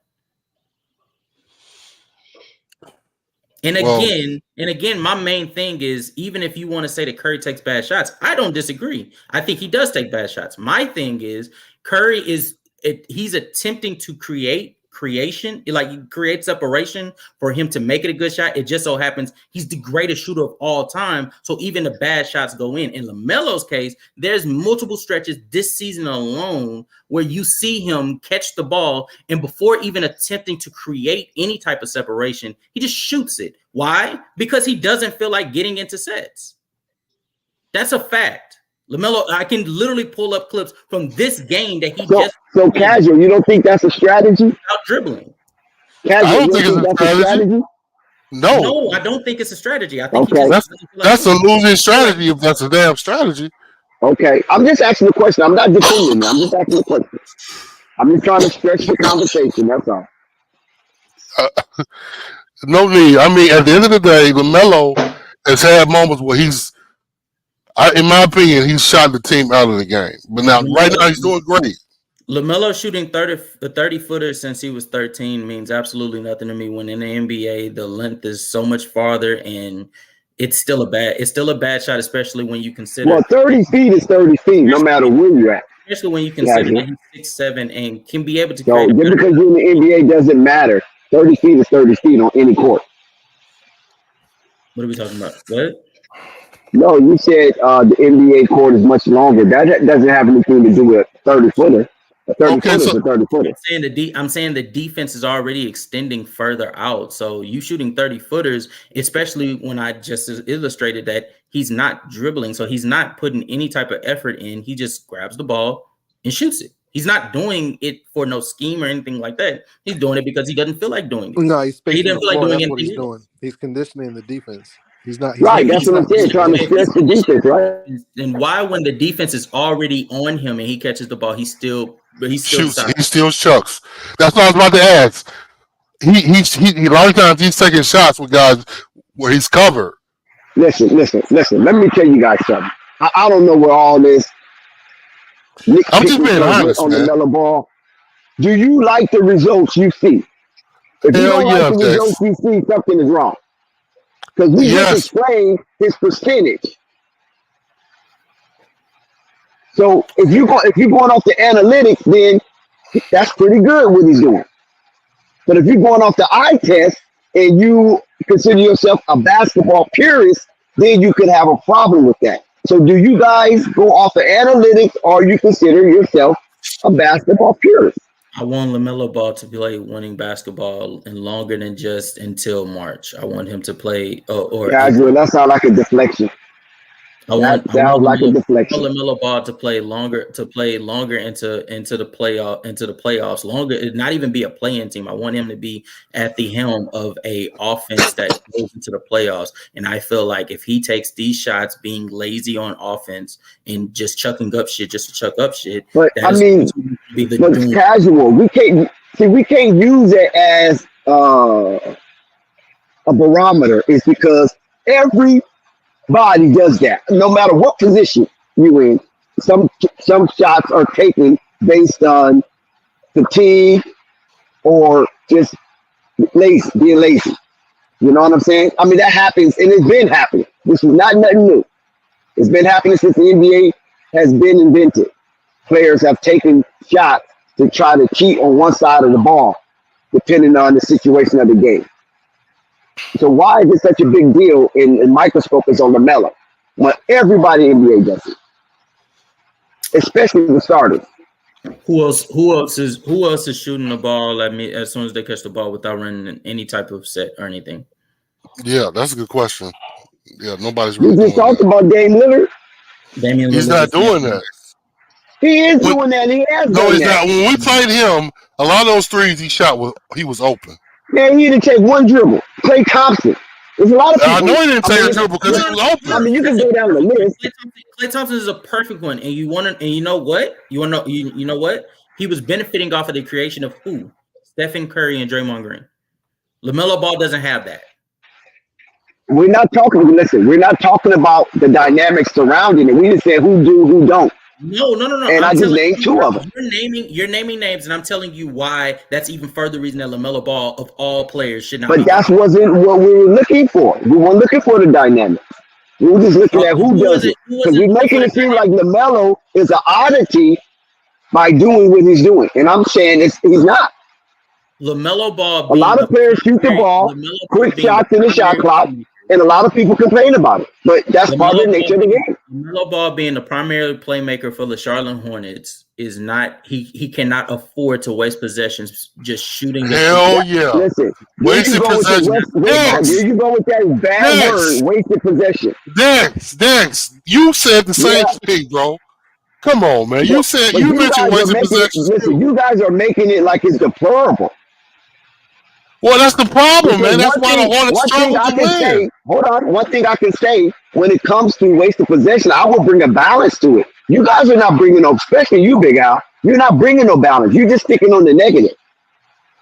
I would say, okay, wasted possession. Okay, Dex. Man, Lamelo steals the ball. The Charlotte Hornet gets it back, and let's see how they can counter what the opposition is doing, right? This is what you hear on play-by-play. So I bring a balance. You guys don't bring the balance. You just hear wasted possession and then run with it. Okay, Dex. This is what I hate Lamelo doing. I'll give you an example. I think it was against the Celtics. It might have been, or the team before that. But anyway, He finally got a shot off. He was covered this first three. He made it. They got a steal, so they had an opportunity to take from that point to get momentum. He goes down the court. He's covered again. Boing.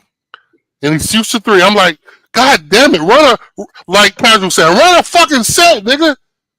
So we can get an easy shot. No, but that's a wasted possession. And that shit happens too much. So, I mean, it was too much for this team when there's nobody else really scoring on the team. So we need to take possession seriously. That's all I'm saying. There you go, Dex. You got it. Hello?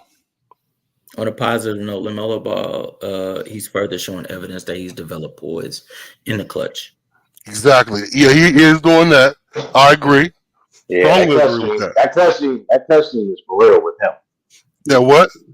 That said, the clutch gene is definitely for real with LaMelo. Oh yeah.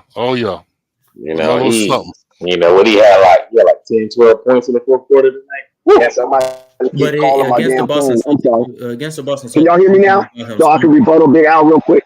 You said what? I couldn't hear you. Somebody kept calling my phone. Yeah, somebody kept calling my phone. I was saying against Big Al, what I'm saying is this right here, Big. I'm sorry. Listen, Big Al, what I'm saying is this right here. I'll bring the balance. Huh? So you're breaking up. I'll bring the balance. I am? No. You sound fine to me. I could. Actually, Cash was breaking. I guess he was just breaking up to me. I couldn't hear him. Oh yeah, that sound fine to me. Can you hear me now? Yeah, I can hear you. Yeah. No, I was saying that LaMelo Ball against the Boston Celtics was showing. Are you breaking up, Dex? Go ahead. Dex, you were trying to talk while Cash was trying to talk, and I couldn't even hear Cash. What about now? Mic check. Okay, mic check. Yeah, Can y'all hear me now? I apologize for the technical difficulty. Yeah, you're good. Yeah, I was basically trying to break. I was basically trying to. Can y'all hear me or not? Yes, we can hear you, bro. Okay, why every time I'm saying something, somebody says something? So what I was trying to share. Okay, what I was trying to share, Big Al, in my rebuttal is that I bring some balance to the LaMelo Ball shot selection, or what you consider wasted possession. Now, I don't think a shot attempt is a wasted possession, right? But what I do believe it is a wasted possession, I hope you can agree with me on this, is turnovers. Because there you don't even have a opportunity to have an attempt at the bucket. We see people launch up shots with milliseconds left and hit it from a distance. So that's not a wasted possession if you miss it, right? Because you're making an attempt at the bucket, make or miss. But what I consider wasted possession is a freaking turnover. It makes me want to pull the hair out of my head, and I don't have many follicles left. That's what I consider wasted possession. If that's what you want to ride, if that's the horse that you want to ride, fair enough. When you're chucking up a low percentage shot, just simply because you don't want to run a set, you're giving yourself equally a less chance to be able to get a quality shot, and so you might as well just go ahead and turn yourself. You might as well just go ahead and turn the ball over. But see, you remember the NBA barometer is by 100 possessions, right? Per 100 possessions. And some analysts who delve into the analytics more so than me or you makes it that the more shot attempts you get, the better chance you have to outscore your opponents. Dex, did you know that? I love your standpoint on where you're coming from, Dex, and I agree with a lot of your takes. But this one, Dex, you're gonna have to not silence, dog. I mean, a bad shot is a bad shot. Sometimes Melo does take bad shot, especially early in the shot clock, not in rhythm. Like, I can see if it's a situation where he's trailing, getting in rhythm, gathering his feet, but some of those off the dribble jump shots that he takes sometimes, yeah, he don't need to take them, especially when it's deep. He did, like, for example, he had one shot where it was early in the shot clock. He shot it from like 30 feet. He didn't need to take that. And to the guy that's saying this dude wants the Hornets to get the playoffs with nobody but LaMelo and Lane, coach, you haven't seen me on here enough, so it's okay. I'll further I'll explain my thoughts on you guys one more time. I do not think that you guys are going to make the playoffs with this coach. Steve Clifford is a terrible coach. He does not run sets. There's plenty of sets where the Charlotte Hornets are literally just standing around and asking LaMelo to create. Amen. With very little. So, and not to mention the awful rotations that he has. The Amen. Now I can agree with that, Casual. I hope you do, Dex. The defensive and the defensive. We talking nauseam about that rotation. The defensive and offensive miscues constantly, not because of the players doing something wrong, but because the coach doesn't even know what the fuck he's running. And also the front office, just now getting rid of Michael Jordan. It's going to take time for you guys to get this roster into check. He's not gone. He's not gone. Casual. Oh, he's not gone. Is he minimized? I think he's minimized or something like that. Mike is still in the building. He's still in the building. 90% of his staff is still in the building. Right. So they still need to clean house, is what you're saying. They do, but I don't know if that's going to happen. Well, hopefully, because they're going to do it. They're going to do it. The front office needs to be clean and needs to start fresh. The head coach needs to be fired. They need a new coach. They just need some consistent sets. I'm looking at this roster, and to be honest with you, there's no reason why LaMelo's playmaking can't be utilized in a dribble handoff setting. There's plenty of settings that's being ran. Casual. Casual. Better pick and roll sets with Mark Williams. Well, with ball. I mean, goddamn. With ball movement from the off guards would make that offense way more potent than just standing around watching LaMelo Ball do a pick and roll with God's know who. Well, who's the off guard, Casual? The off guard. Full circle now. I mean, that goes. I think Brandon Miller. Don't hesitate now. Don't hesitate. Who's off guard? No. I think Brandon Miller, Gordon Hayward. Okay, there we go. Wouldn't be bad. Wouldn't be bad shots because I think that if they're coming off of the screen, I think it could give them some momentum for them to be able to come off and be able to create some contact, which would get you guys to the free throw line a little bit more. I think that'll make your offense a little bit more diverse. I think there's plenty of ways that you guys can do it, but it ultimately diverse and fluid, right? It depends ultimately on the front office getting you guys your a proper roster to be able to run around LaMelo Ball, and I think the head coach is terrible, so you need a new head coach. So there you go. Yep, that's Casual synopsis. That's it. That's the synopsis, and we don't agree. We don't disagree too much with what he just said. I mean, it's Charlotte in a nutshell. Damn it, bro. Who's your team, Casual? The Milwaukee Bucks is my team. My young team is the Detroit Pistons. Okay. Wow. Okay. Well, the Detroit Pistons has been eliminated for in-season tournament play, but Milwaukee's still alive. And guess what? The Charlotte Hornets are still alive. They are not mathematically eliminated. They still can advance if the ball fall in their court. Wow. They are still alive, big guy. Yes, they are. Alive and well. There's 5 teams that have been eliminated, and Charlotte is not amongst them. Interesting. Wow. Great take, man. Great take. I gotta look that up. But the Bucks are coming along just fine. Damian Giannis. The Damian Giannis just played up against the Boston Celtics, and Dame didn't look like fantastic, but considering like he has the best POA or the second best POA defender guarding him, I'm not really mad at him. And 27 is not a bad shout. Where I'm really impressed. Could you break down POA, please, for those who don't know? POA stands for point of attack defender. It's the player that mainly operates around the perimeter, specifically against the best offensive player or the best ball handler.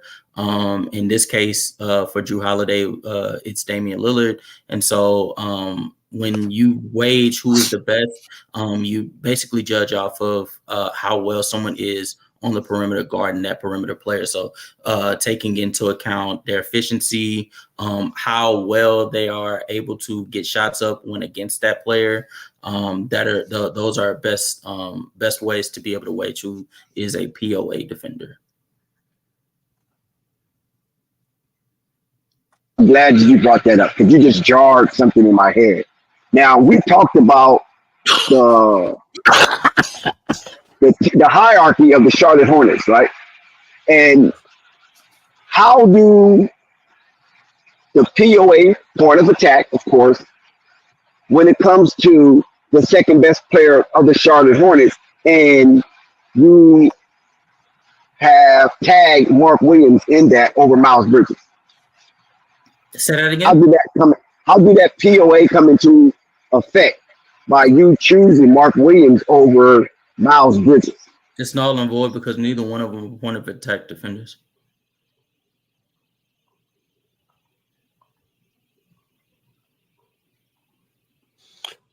Casual, listen. Do you feel like real talk? Mm-hmm. Miles Bridges is one of the better defenders on this team. You realize that, right? I agree. Because we don't have anybody else on this damn team that really defends other than Gordon. Absolutely. Brandon Miller. I don't even think Gordon Hayward is just like really blown. Like he's not moving me on his defense. I think he's been solid, but it's like, you know. Well, that he surprised me against Jason Tatum for some reason. Tatum in the Celtics. Yeah, that tripped me out. So it's because I've always he has his moments. He has his moments, but it's more. Well, the thing is his scouting would indicate throughout his career that he was a good defender, a great defender, or a solid defender. So, that's part of his calling card. I don't think that's really changing. He's just a step slow. But so he seemed to step it up against Jason Tatum, so that would speak to the fact he was just more motivated, and if he's motivated, he could be a better defender than what we've seen. So, I mean, he's a good defender. He's one of the better ones on the on the Hornets. Yeah, but if Tatum is able to, because I rewatched that game, if Tatum is able to take advantage of the level of aggressiveness by Gordon Hayward defensively, I think that his defense again goes back to being so-so, because he had some good possessions, specifically down the stretch, where he made it very, very difficult for Jason Tatum to be able to score. But there was also some moments where undeniably Jason Tatum got more free throws than he actually deserved. I think the whistle was blown way too freely. But there were moments where Jason Tatum was taking Gordon Hayward into the post, and Gordon Hayward being so aggressive, wanting to not be moved, he ended up being too aggressive, and Tatum took advantage of it, and that's how he ended up to the line, and that cost you guys like 1 or 2 points. So I feel like that again, it goes back to Gordon Hayward being so-so on defense. I guess you can. Until the guy slat, Melo just cooked that same person guarding Dame. No, that does not mean that he is a better player. That just means that he was very, very good offensively that night. He's actually on a very hot streak. Like Lamelo Ball, quiet as kept, is on like the hottest torch right now in the NBA offensively. What he's doing offensively as far as like playmaking, getting his teams into the sets. And again, his poise. I've never seen Lamelo Ball be this poised when it came to like clutch time decisions. He's not about him scoring. Like he scored like 12 points in the fourth quarter, like I think one of the gentlemen explained. It's also like against the Celtics, it wasn't even him scoring. He had timely buckets, but it was mainly the way that he was able to create like best case scenarios. Like it was a dribble handoff that he had with Mark Williams, and he ended up throwing like a very perfect dime down low to a cutting Gordon Hayward for an easy dunk on Jason Tatum. So like I feel like those type of things is what's making LaMelo Ball like very, very dangerous right now. Exactly. I agree. I strongly agree with that. And I had a take. Go ahead. My fault. Go ahead, Casual. Keep talking, man. No, the Charlotte Hornets are as far as like talent wise, you guys are fine, but ultimately nothing's changing until the head coach is fired and that front office being cleaned up. Yeah, I strongly agree. Clifford. Yeah. That's funny you said that. He does. Is it that Clifford has plays, but they refuse to run them, or is it he just doesn't have enough plays for them to run? I think it's a mixture of the fact that he's not as knowledgeable on the court as he probably is when talking about the game. Like doing it in real life, versus like doing it when sitting talking to people on why you deserve the job or whatnot. Like it's two different things. Like I think he is a great basketball mind, but when you get on the court and you start making some of the blunders that he made, like I forget the game, but it was a game again. It was a game where it was clutch time and Brandon Miller was out of bounds. Yeah, all you needed was a three-point shot, and Lamelo Ball had a hot streak going. It was against the Dallas Mavericks, I remember now. And Brandon Miller was sitting in the inbound, just sitting passing, and you literally watched the set. And the more I look at the set, the more I'm angry because Lamelo Ball could have had an easy slip to get the basketball and create some type of shot in 6 seconds. And you had a 5-second violation because the set wasn't run through because nobody at any point ran towards the ball to get it out of Brandon Miller. So it's just one of many problems that he has. He doesn't know exactly what he's doing. And as far as young talent goes, damn the development, because Lamelo Ball had to sit on the bench while Terry Rozier was playing his minutes up until the end of the season, and he was still so good that he was able to win the Rookie of the Year. That right there is the perfect definition of a head coach that is untapped in with the new generation. But that wasn't Clifford, though. Yeah, that wasn't Clifford. I think that was Borrego. Wasn't that Clifford? No, that was Clifford, no, wasn't it? That was James Borrego. I think that was Borrego. I thought that was Clifford. No. You might no. Be, so you might be, hold on. So right. If you're no, right, hold on. So what happened was the Lamelo Ball rookie year was Steve Clifford. So the first 2 years of Lamelo's career was James Borrego. Then the third year when Lamelo got hurt, that's when he hurt his ankles. You're absolutely right. It was in 2022. Okay, I'll take that off of him. That wasn't on him. You're absolutely right. So, but Steve Clifford has made some blunders, but James Borrego was atrocious. He messed up the Book Night pick. He messed up the Kai Jones situation. You know, but it was a lot of things. Vernon Carey. Don't forget Vernon Carey. Vernon Carey. He didn't want to play Nick. He didn't want to play Nick Richards. You know, he didn't really want to play McDaniels up in Philly. Yeah, so basically, it's a lot of things where he tried to, like, he was starting. It took a Devontae Graham injury for him to actually play Lamelo and actually want to play him. It's for him. Yeah, it took a Devontae Graham injury for him to play Lamelo and be like, all right, I got to start Lamelo because he was just so good. And when Lamelo, and listen, they was trying to find a way to get Lamelo out of that starting lineup, but they couldn't. It wasn't justified. The fans would have turned on him. It would have been a riot. It would have been anarchy inside the Spectrum Center. But he still played Devontae Graham. It was Terry Rozier and Devontae Graham and Lamelo on the court at the same time. They finally made the right decision to trade him to New Orleans. Yep. Hey, but Dex, real talk. I apologize. Yeah, but real talk, Dex. Do you think I'm sort of changing the conversation, but do you think the league got it out for Lamelo sometimes? Most definitely. Now, any time that you start seeing referees turn a blind eye to the hellacious contact and forceful impact towards LaMelo Ball as he attempts to drive and create havoc inside the restricted area, it has to be league because all referees don't referee the same. Right. Yeah. It'll be one night he might not get calls, and the next night he might be at the free throw line 12, 13 times. But no, not when consecutive nights with different referees and set of referees, and he gets less than 5 free throw attempts, but he's constantly applying pressure in the restricted area, but yet not being rewarded for it. And when they show the replays, you're like, how do referees see that? Right. Even against the Celtics, that winning layup, that should have been an and one. It was an and one. Yeah, it was. Well, I mean, they should have called a foul, but they didn't. That's what I'm saying. It was an and one, but they just didn't give it to him. I mean, he was bumped. He was pushed. I mean, it was right there, right in front of the referee. You know what I'm saying? Their eyes are on the ball in that situation. But yet, they don't give it to him. So the only thing I'm saying, okay, this is going to toughen LaMelo, and he's not going to do nothing but grow from this. Whatever don't kill you, make you stronger, right? So Yep. it only could be up from here. Yep. I mean, Jordan went through it. So let's see.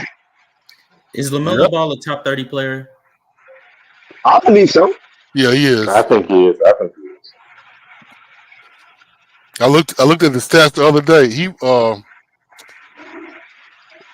Never mind. Yeah, he is. I mean, his points probably don't went up by now, so he's probably at the 26 point mark. 20? Nah, he's still 25.9. You said point guard? 25.9. Player. I mean, that's 25.9 is 26, man. Y'all need to Oh, 25.9. No, he said it should hit 26 by now. It's 25.9. So you could round up and say it's 26, but no, I'm saying it hasn't hit it yet. He's the 16th best scorer in the league. Are they counting tonight? Are they counting tonight's stats?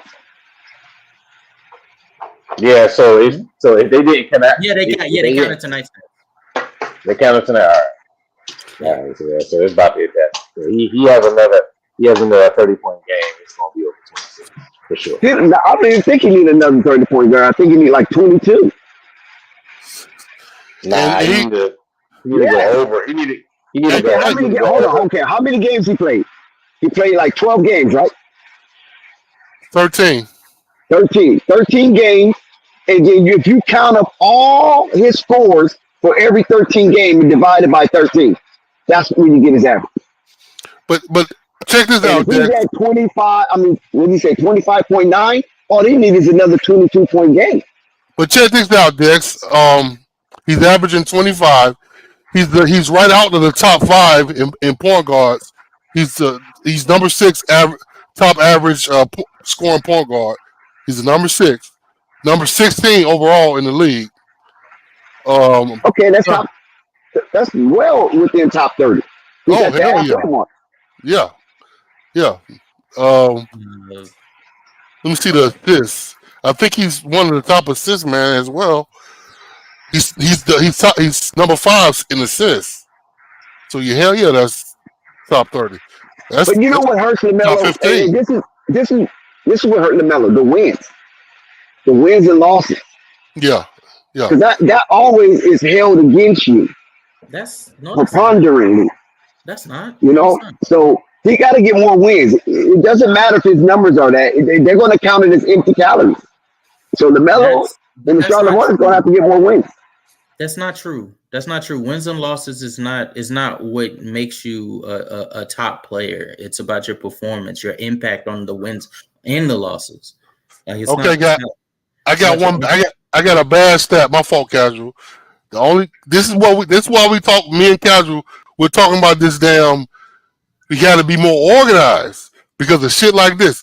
He's the top. He's the top 4 or turnover, 4.2. So he's at the top for that as well. Well, no, I don't. I'm not holding too much stock in his turnovers. If you're playing, if you're playing in a system where the offense is often discombobulated and it's pending on your creation, I'm not pinning that on you when you make mistakes. Given to be honest with you, given how much he has the ball in his hands in that discombobulated offense, I'm surprised he doesn't average more. Okay, all right, but now Luka's right behind him. Trae Young is behind him. Okay, I guess this supports your argument. LeBron is behind Trae Young. Yeah. Damn, Joe Embiid is up at the top. I wouldn't expect a center. Nah, and then Nick Nurse said the offense that Nick Nurse is running is heavily relying on dribble handoffs and really the offense playing in front of Joel Embiid. So no, that doesn't surprise me. Yeah, that's cool. And then Steph Curry is behind Joel Embiid. But yeah, okay. Well, more for assists. No, I was talking about turnovers, Spike. And then he's top 15 rebound. Oh no, that's not him. Sorry. That was Mark Williams. Mark Williams, top 15 rebounder, though. Yeah, good point. Let's go bring it up to Casual. You're breaking up, Oh. Thunder. I'm going to bring that up casual, but I wasn't going to beat a dead horse, so I just let it go. What? What are you talking about? I didn't hear what you Numbers said. with Darion Fox putting them numbers and not winning, and just led to empty calories, and that's why Darion Fox wasn't an all-star. But he It's put up the not. same numbers That's on a not why. winning team, No, that's and okay. he became an all-star. That's not why Darren Fox wasn't touted as being better than the Trae Youngs, the Stephen Currys, the Damian Lillards, and so on. So, well, no, we won't even start there. That's why Darren Fox wasn't viewed as a top 5 point guard at the time, because Darren Fox was a slasher who didn't have a mid-range at the time. He didn't have a stop and go game. His playmaking ability was suspect. That had nothing to do with his wins or losses. Again, that had to do with his impact on the wins and the losses. Okay, what about Bradley Beal then? Okay, go to the next one. Bradley Beal. Huh? Put up numbers, but was losing. No all-star. As soon as he went to the playoffs, all-star. Well, okay. Devin Booker, same thing with Devin Booker. Come on, Casual. Don't do this. The people that sit there and only vote on players having all-star seasons due to whether they won or lost, those people are stupid. Those people are stupid. Well, then you might as well call most of the basketball pundits stupid. And I do. They're stupid. Okay. All right, go ahead, genius. Carry on.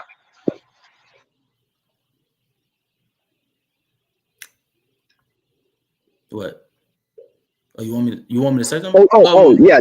This is what I want to bring up. Tyrese Halliburton right now is the front runner of the MVP in the in-season tournament. Justified or not? Say it again. Tyrese Halliburton from the Indiana Pacers, starting point guard, is the front runner in the in-season tournament MVP. They have advanced to the quarterfinals, being undefeated in won their group. Is it justified for Tyrese Halliburton to be the front runner of the MVP of the in-season tournament?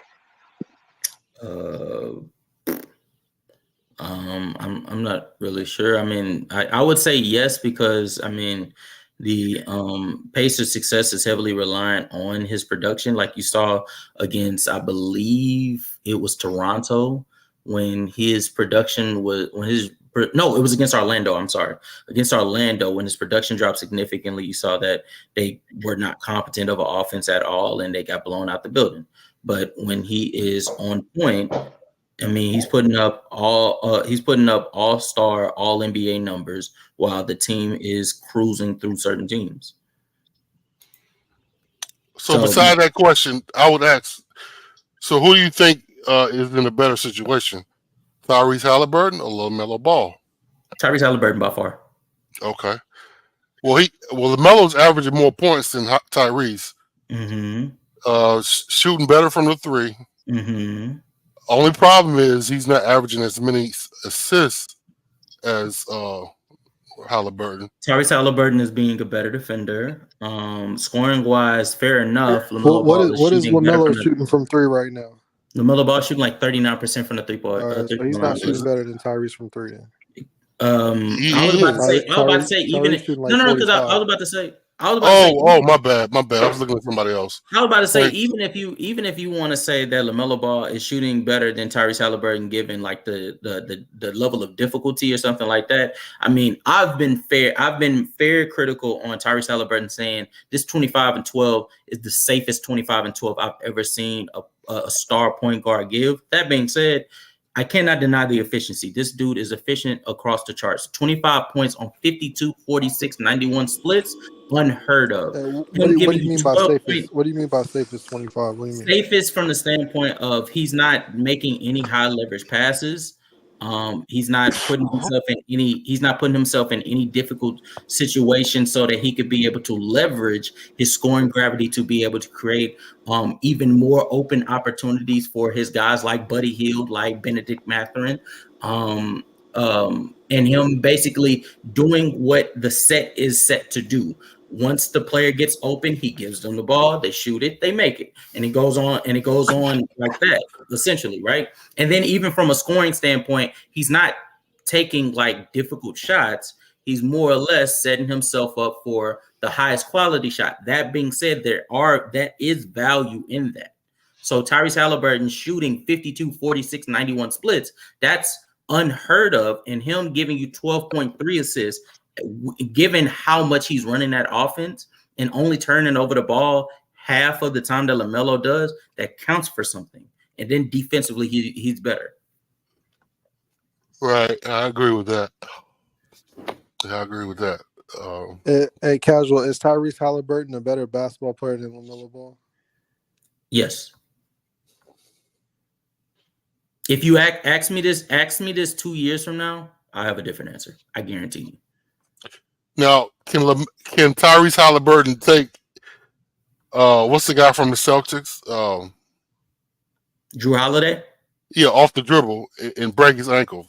No, but he wouldn't have to. I think Tyrese Halliburton does just fine doing what he does, which is essentially hold off Drew Holiday and allow the offense to run through his sets and precisely get the ball to. Which is what we want. Yeah, which is what we want from LaMelo. Which is what you want from a point guard. Period. Right, that's true. To a certain extent. Right. LaMelo, he's good, but if he does take a little bit of that from Halliburton's game, yeah, he's unstoppable. To elaborate a second on why I say in 2 years I have a different answer. I think LaMelo Ball definitely takes more high risk plays than Tyrese Halliburton. The only thing is he doesn't complete it at a successful rate, at nearly a successful rate as Tyrese does, doing it his way. But I think in a couple years, LaMelo Ball will develop that type of ability to successfully get off these difficult passes and stuff that he tries, and it'll thus put him in that conversation. But when you talk about LaMelo's situation, you made it very clear that Tyrese had a better one. But is that a result of his coach? Of who's the coach for the Pacers? I think it's a really good Rick Carlisle. Yeah, I'm sure they run. Well, I've seen it. They run set. A champion. Yeah, put that on his name. Put respect on Rick Carlisle's name. A champion. Right. Yeah, if LaMelo had that structure, who's to say LaMelo wouldn't average? What he's average. I don't know. I'm not gonna give a number, but it'll be more than what he's doing now overall. I mean, we could play the what if game. All I know is right now with LaMelo Ball's basketball game, he is a bad defender. Offensively, he is fantastic. But there are times where his efficiency gets brought into question, not his 3-point efficiency, but his efficiency in total. The shot selections that he has, as we alluded to earlier in the show, that plays a role in why he gets into some of these situations that he does. Not to mention, sometimes it is not necessary for him to go for high leverage passes, and yet he still does so, which puts him in a tricky situations versus Tyrese Halliburton, where at this stage of his career, he is entering his prime as far as a playmaker. He is running the safest set. He is running the safest sets. Granted, what Rick Carlisle is, but even when Rick Carlisle had Luka Doncic, he couldn't get him to run these sets as efficient as Tyrese Halliburton is. Tyrese Halliburton because is not Luka is a wild child. We got to keep that in mind as well. Say it again. Luka is a wild child. Luka feels he's a system, and he doesn't operate within a system. Oh no, he is the system. But in Tyrese Halliburton's case, he's not. He knows he's not, so he plays within himself. And I think that there is tremendous value in a player that knows himself and refuses to go outside of himself under any circumstances. I value that to a certain extent. But ask me in 2 years when LaMelo success rate inevitably gets better and his decision making gets better, and I promise you I will have a different answer. Sure, Tyrese might be leading the team to the Eastern Conference Finals in 2-3 years. Maybe, but I don't see Indiana getting any better than they currently are. Like, is Buddy Hield developing anymore? Like, I can't say that because I mean you never know what's in the cards. Indiana might somebody might say I'll play with Tyrese Halliburton, and the league wing player might say I'll play with him. Like who? Paul George? Paul George coming back to Indiana? I'm not sure. I'm not sure who, but I'm just saying that. I get you. Yeah, I'm glad Spike Lee finally woke up. Do you think it's justified having Tyrese Halliburton at the top of the heat, He the breaking up. in-season tournament? Is he breaking up for y'all? I broke up again. I'm in the matrix. Yeah, he broke up for me too. Okay. Oh, Yeah. He asked about is it justified that Tyrese at the is leading the MVP of the in-season tournament. He's a front runner right now. Yeah, I mean, look, are you okay with that?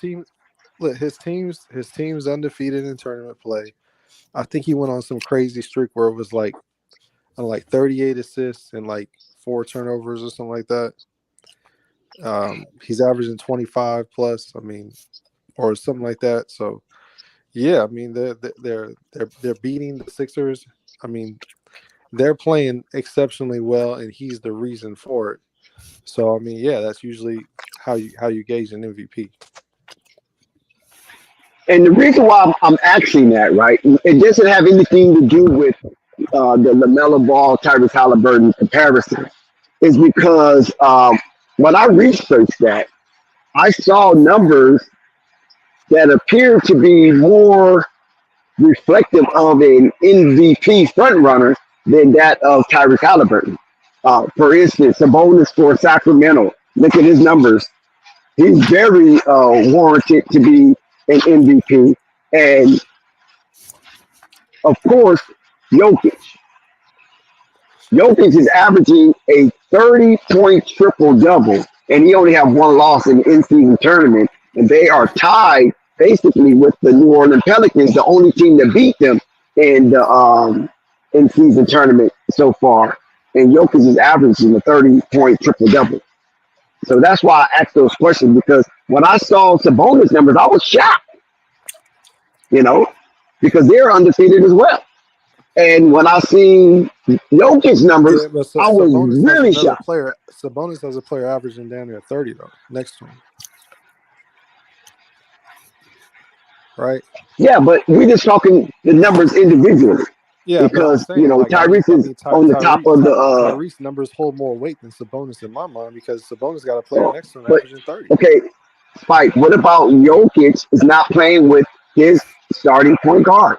Jamal Murray's out, and they lost the game where Tyrese is undefeated.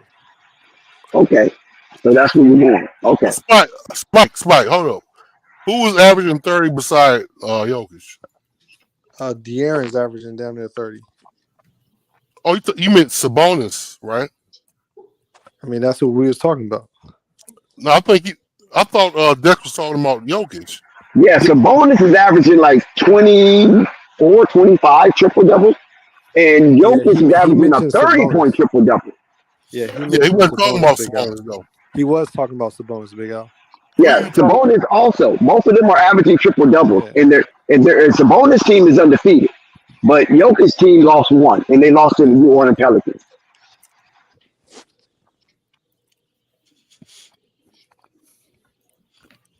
All right.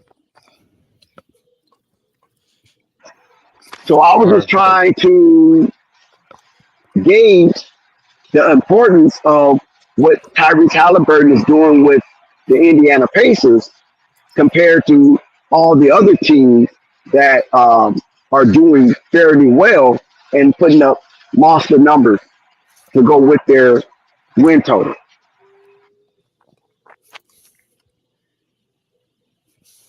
Yeah, the fact that Tyrese is doing this without a great player beside him and they're undefeated, I think that's probably what's tipping the scales to the NBA. Yeah, that's a good point. Yeah, because he doesn't have an all-star next to him. Jim nor Sabonis. But then Tyrese get the nod because they're undefeated. And I mean, not Sabonis, excuse me. Him or Jokic doesn't have an all-star next to him. And he gets the nod because they're undefeated and Denver's not.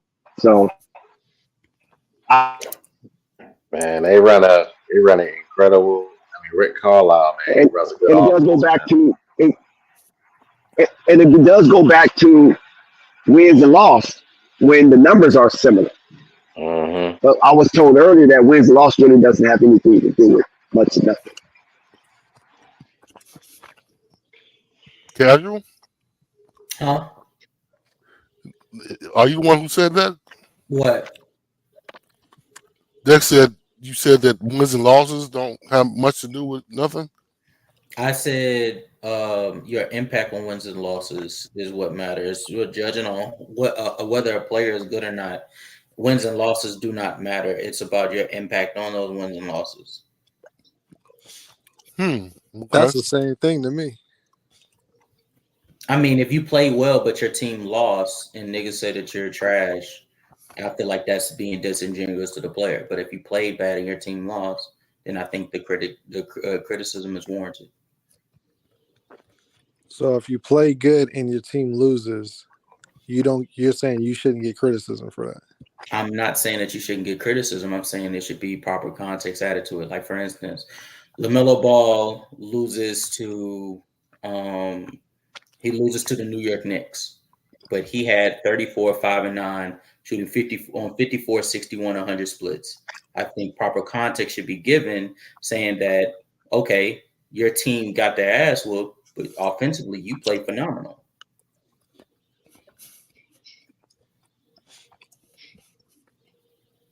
It's sort of a two things can be true at once type situation.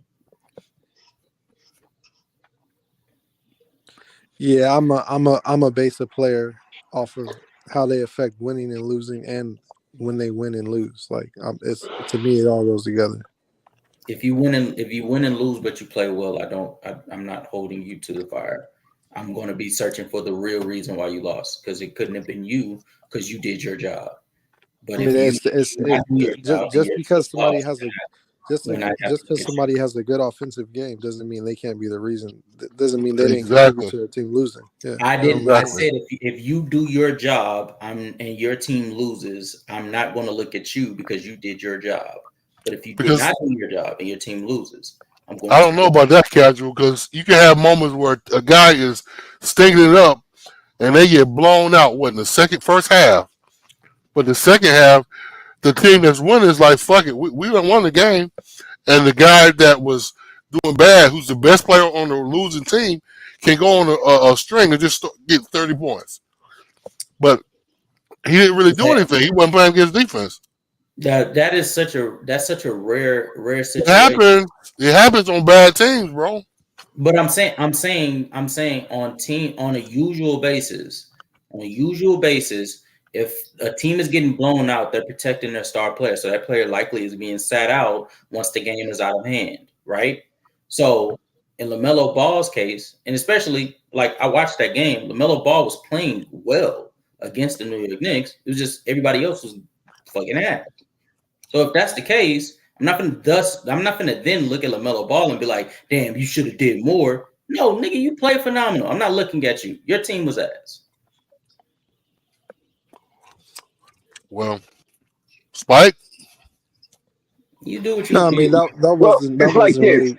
It's like this. To be honest with you, this has always been the trail of the NBA, and even most sports, whatever the genre is.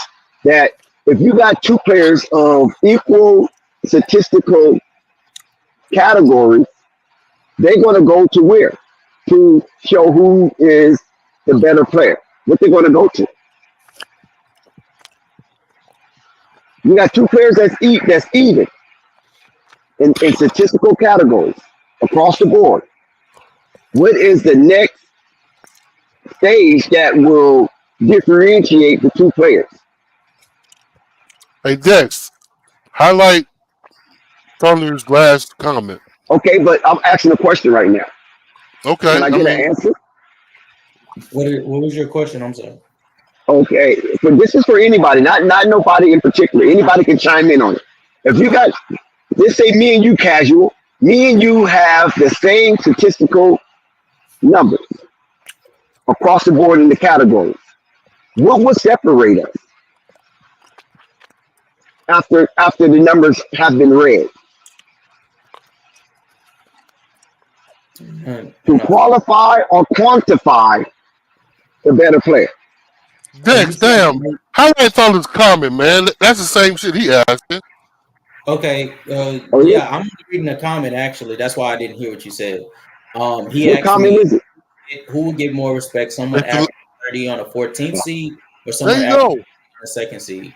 If you're asking me who will get more respect from me, I won't look just simply at he's averaging 30 and at a 14th seed and he's averaging 30 on the second seed. I will actually properly look into the details of the game and realize that one player on the averaging 30 on the 14th Who's seed, the death row inmate you defending, Casual?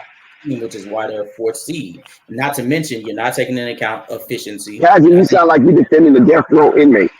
details that go into the game. So no, I can't not just say I will give more respect to the second seed because my morals will not let me put a man down for being on a losing team. I will give the proper respect to who deserves that proper respect. Okay, so what player in the league right now, Casual, is demonstrating that kind of respect from you?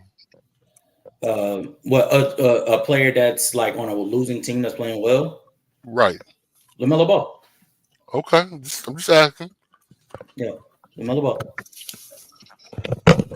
Lamelo Ball and up until this season, Alperen Sengun. Okay, Alperen Single. Rap God, he got a question too, Dex. Can you highlight that too? The last one? Casual, is LaMelo Ball better than Morant currently? What separates LaMelo from the young guards? LaMelo Ball is not better than Ja Morant. I think Ja Morant's creation around the rim, how well he is around the rim, which allows him to be able to put defenses on the fences because he's normally attacking the rim protector, which gets him to the free throw line, but also puts the other team in foul trouble. I think that's a benefit. I think defensively, both of them sort of wash each other because they're both bad defenders. I think LaMelo, if it's any solace, LaMelo's a better defender than Ja Morant, but it's not really enough to move me. I think LaMelo Ball is a far superior playmaker, but I think when you take into account the rim pressure that Ja Morant has, along with his ability to score really all around inside the three-point line, I think that I take that into a factor, which is why Ja Morant is slightly better than LaMelo Ball. Again, slightly. What separates LaMelo from young guards is LaMelo's creativity. LaMelo is constantly, especially on the offensive end, looking to create moments. Looking to create moments. I think high difficulty passes that he searches out for because he wants to create those moments unknowingly until now creates so much of a better look for said players that he gets the ball to, like a Gordon Hayward or Terry Rozier before he got hurt. It allows these type of players to be able to have like far open shots, whereas if he did not search for those high difficulty passes, they would not get that open of a shot. So I think that's truly where LaMelo is more special than really anybody in the league, is his creativity, his daring creativity, by the way, and his transition play. I don't think he gets enough credit for how fast he is on the break and what he's able to do on the. I got another chat. God damn. Casual, we understand your personal view of these players. The original point is how the league media and people grade players for rewards. No guy averaging 30 on 14 C would be in MVP talks. That's basically a long-winded that's a long-winded sentence. But I understand your point. My whole point is those people are dumb. So don't listen to those people. View the basketball the way that you choose to view basketball.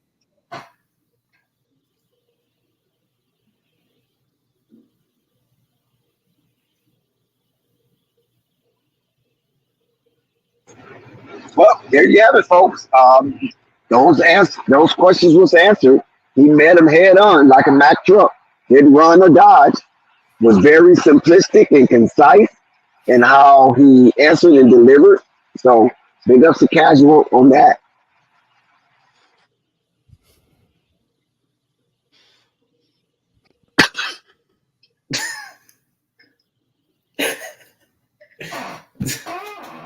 Yeah, Casual. I think you slighted De'Aaron Fox saying that he wasn't a.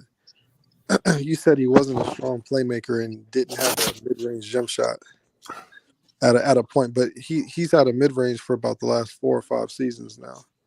He's been in the league for about 4 or 5 seasons. So you think he had a mid-range from the moment he entered the league? He's been in the league for about 7 seasons. If I'm correct, he came in 20. 6 to be exact. 6 to be exact. Yeah. You're right. My math is wrong.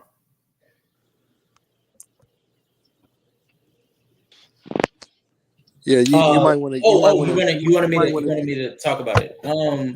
No, yeah, I think if you want to say that his mid range was developing along that time, I would probably agree. I don't think that it was just magically when Sabonis came, he started to develop an ability to start and stop. I don't think that his foul drawing ability or his foul baiting ability just suddenly appeared.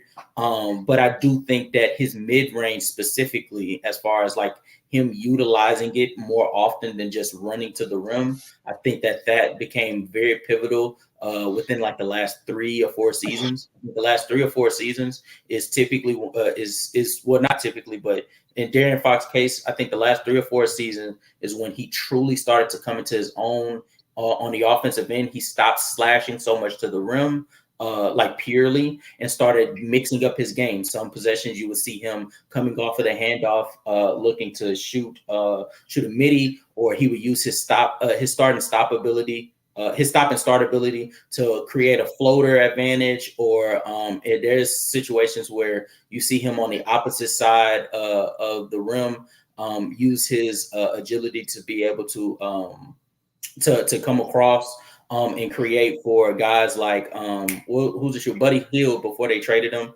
to Indiana Pacers. So I think he was developing it all along. It's just over the last 2 seasons is where he's really hit his stride in his offensive capability.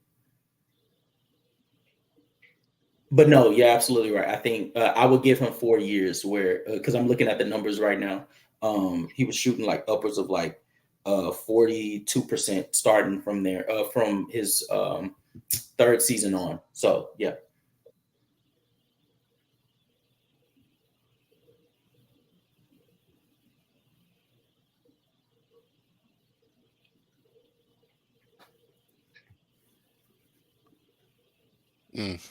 Well, guys, can the Charlotte Hornets go for 3 in a row? Who are they playing? Orlando next. Hell no. Wow. Emphatically, right? Who are they playing next? Orlando just playing so great, and they're the 2nd best defense in the NBA. Yeah, the 2nd best defense is what you said?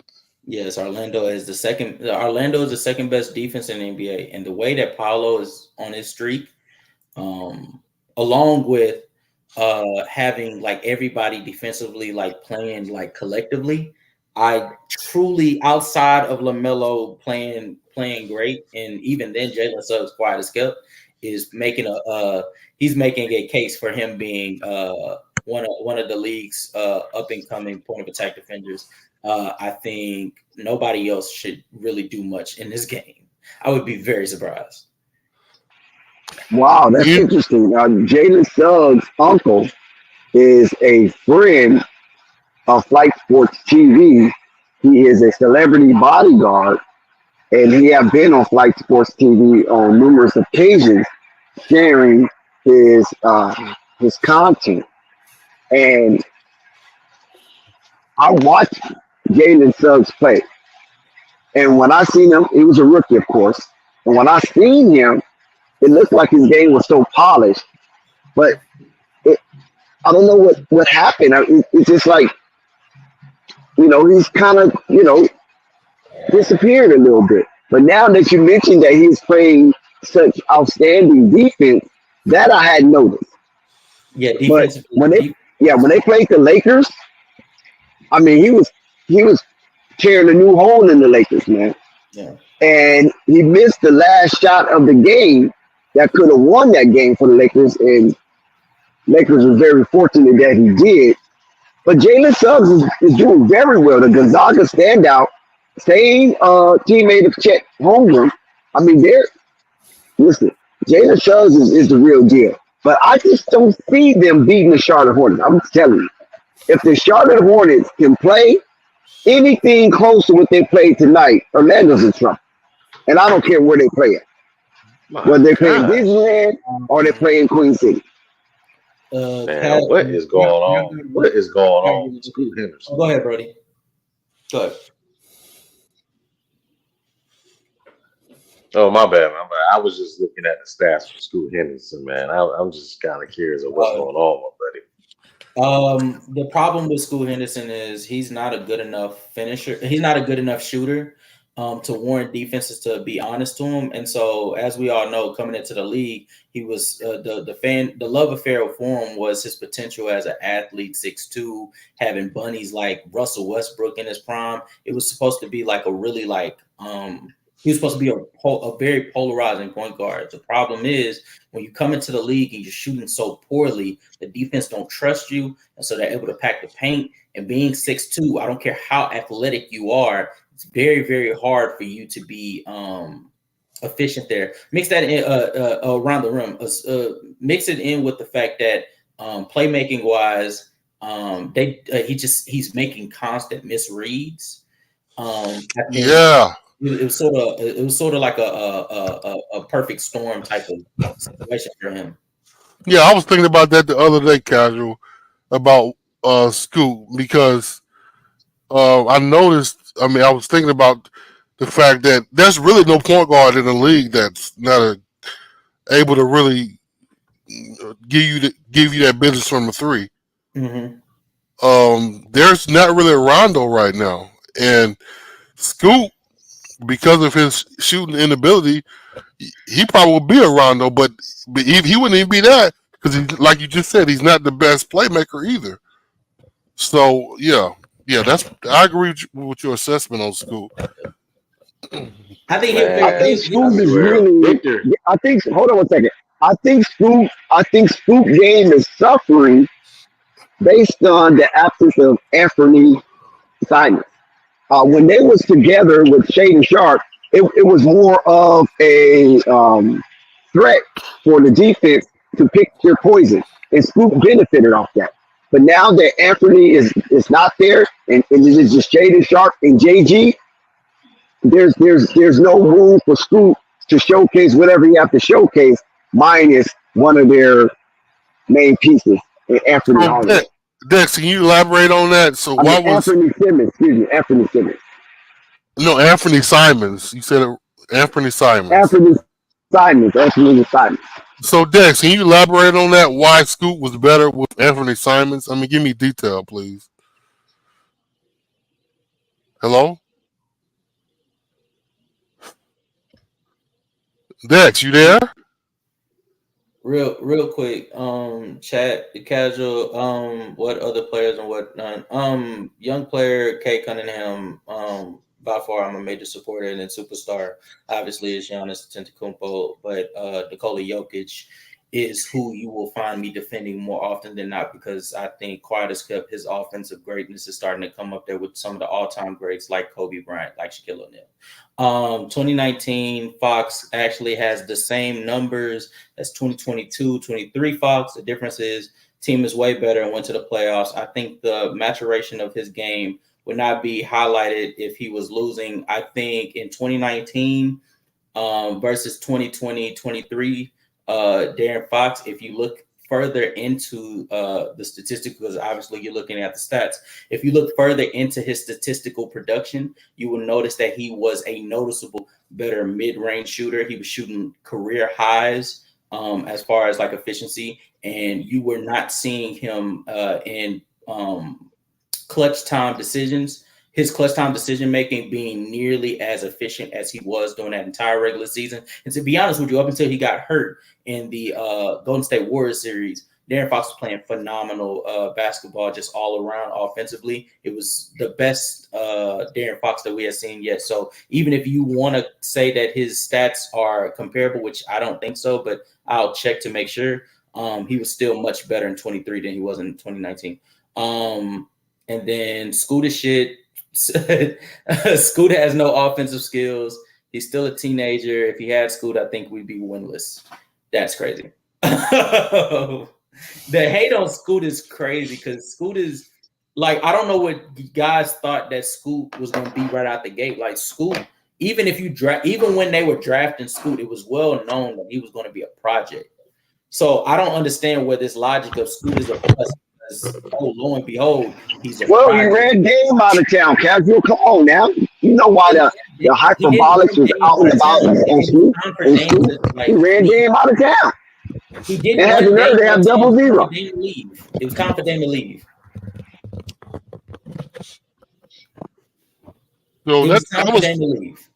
Dame and the Trailblazers were losers. They were losers. They weren't going to the NBA Finals with Dame at the helm. So they needed to move on from one another. It was a breakup that needed to happen really years ago after they made it to the Western Conference Final of 2019, but they prolonged it because they wanted to believe that they could be able to pull it off, and it never formed into anything. And now what? They're looking at a Jeremy Grant contract that looks even more unattractive every single day, all because they wanted to please one Damian Lillard, when ultimately they could have let go of Damian Lillard years ago.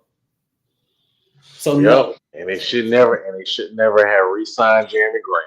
Exactly. So no, Scoot didn't run Dame off. They finally came to the decision. They finally came to the senses and made the right decision to move on from one another. And to be honest with you, both of them are going to be just fine for this decision. It's just a shame it took so long. Well, I mean, like Thunder said, we wish the young man well, and hopefully he can get his confidence going and be the impact that the Motor Center needs. Please hit that like button, hit that subscribe button, and if you want more that's in the treasure trove inside the vault of Flight Sports TV catalog, hit the notification bell so you won't miss one iota of an exuberant experience. Carry on, gentlemen. So I would like to know what team or what organization or whoever paid the media to trash Brandon Miller so hard during the draft process, because they put Scoot Henderson on a damn pedestal. It was his off-court antics. I would like Brandon to know. Miller out of the favor of the casuals in the NBA. That's what it was. Who trashed him? Yeah, Charlotte Hornets were already dealing with a lot with James Bouknight, with the Kai Jones of the world, with the Terrell. It was a lot. Okay, Spike. Yeah, look, I'll correct it. Dex, you break it up if you're still talking.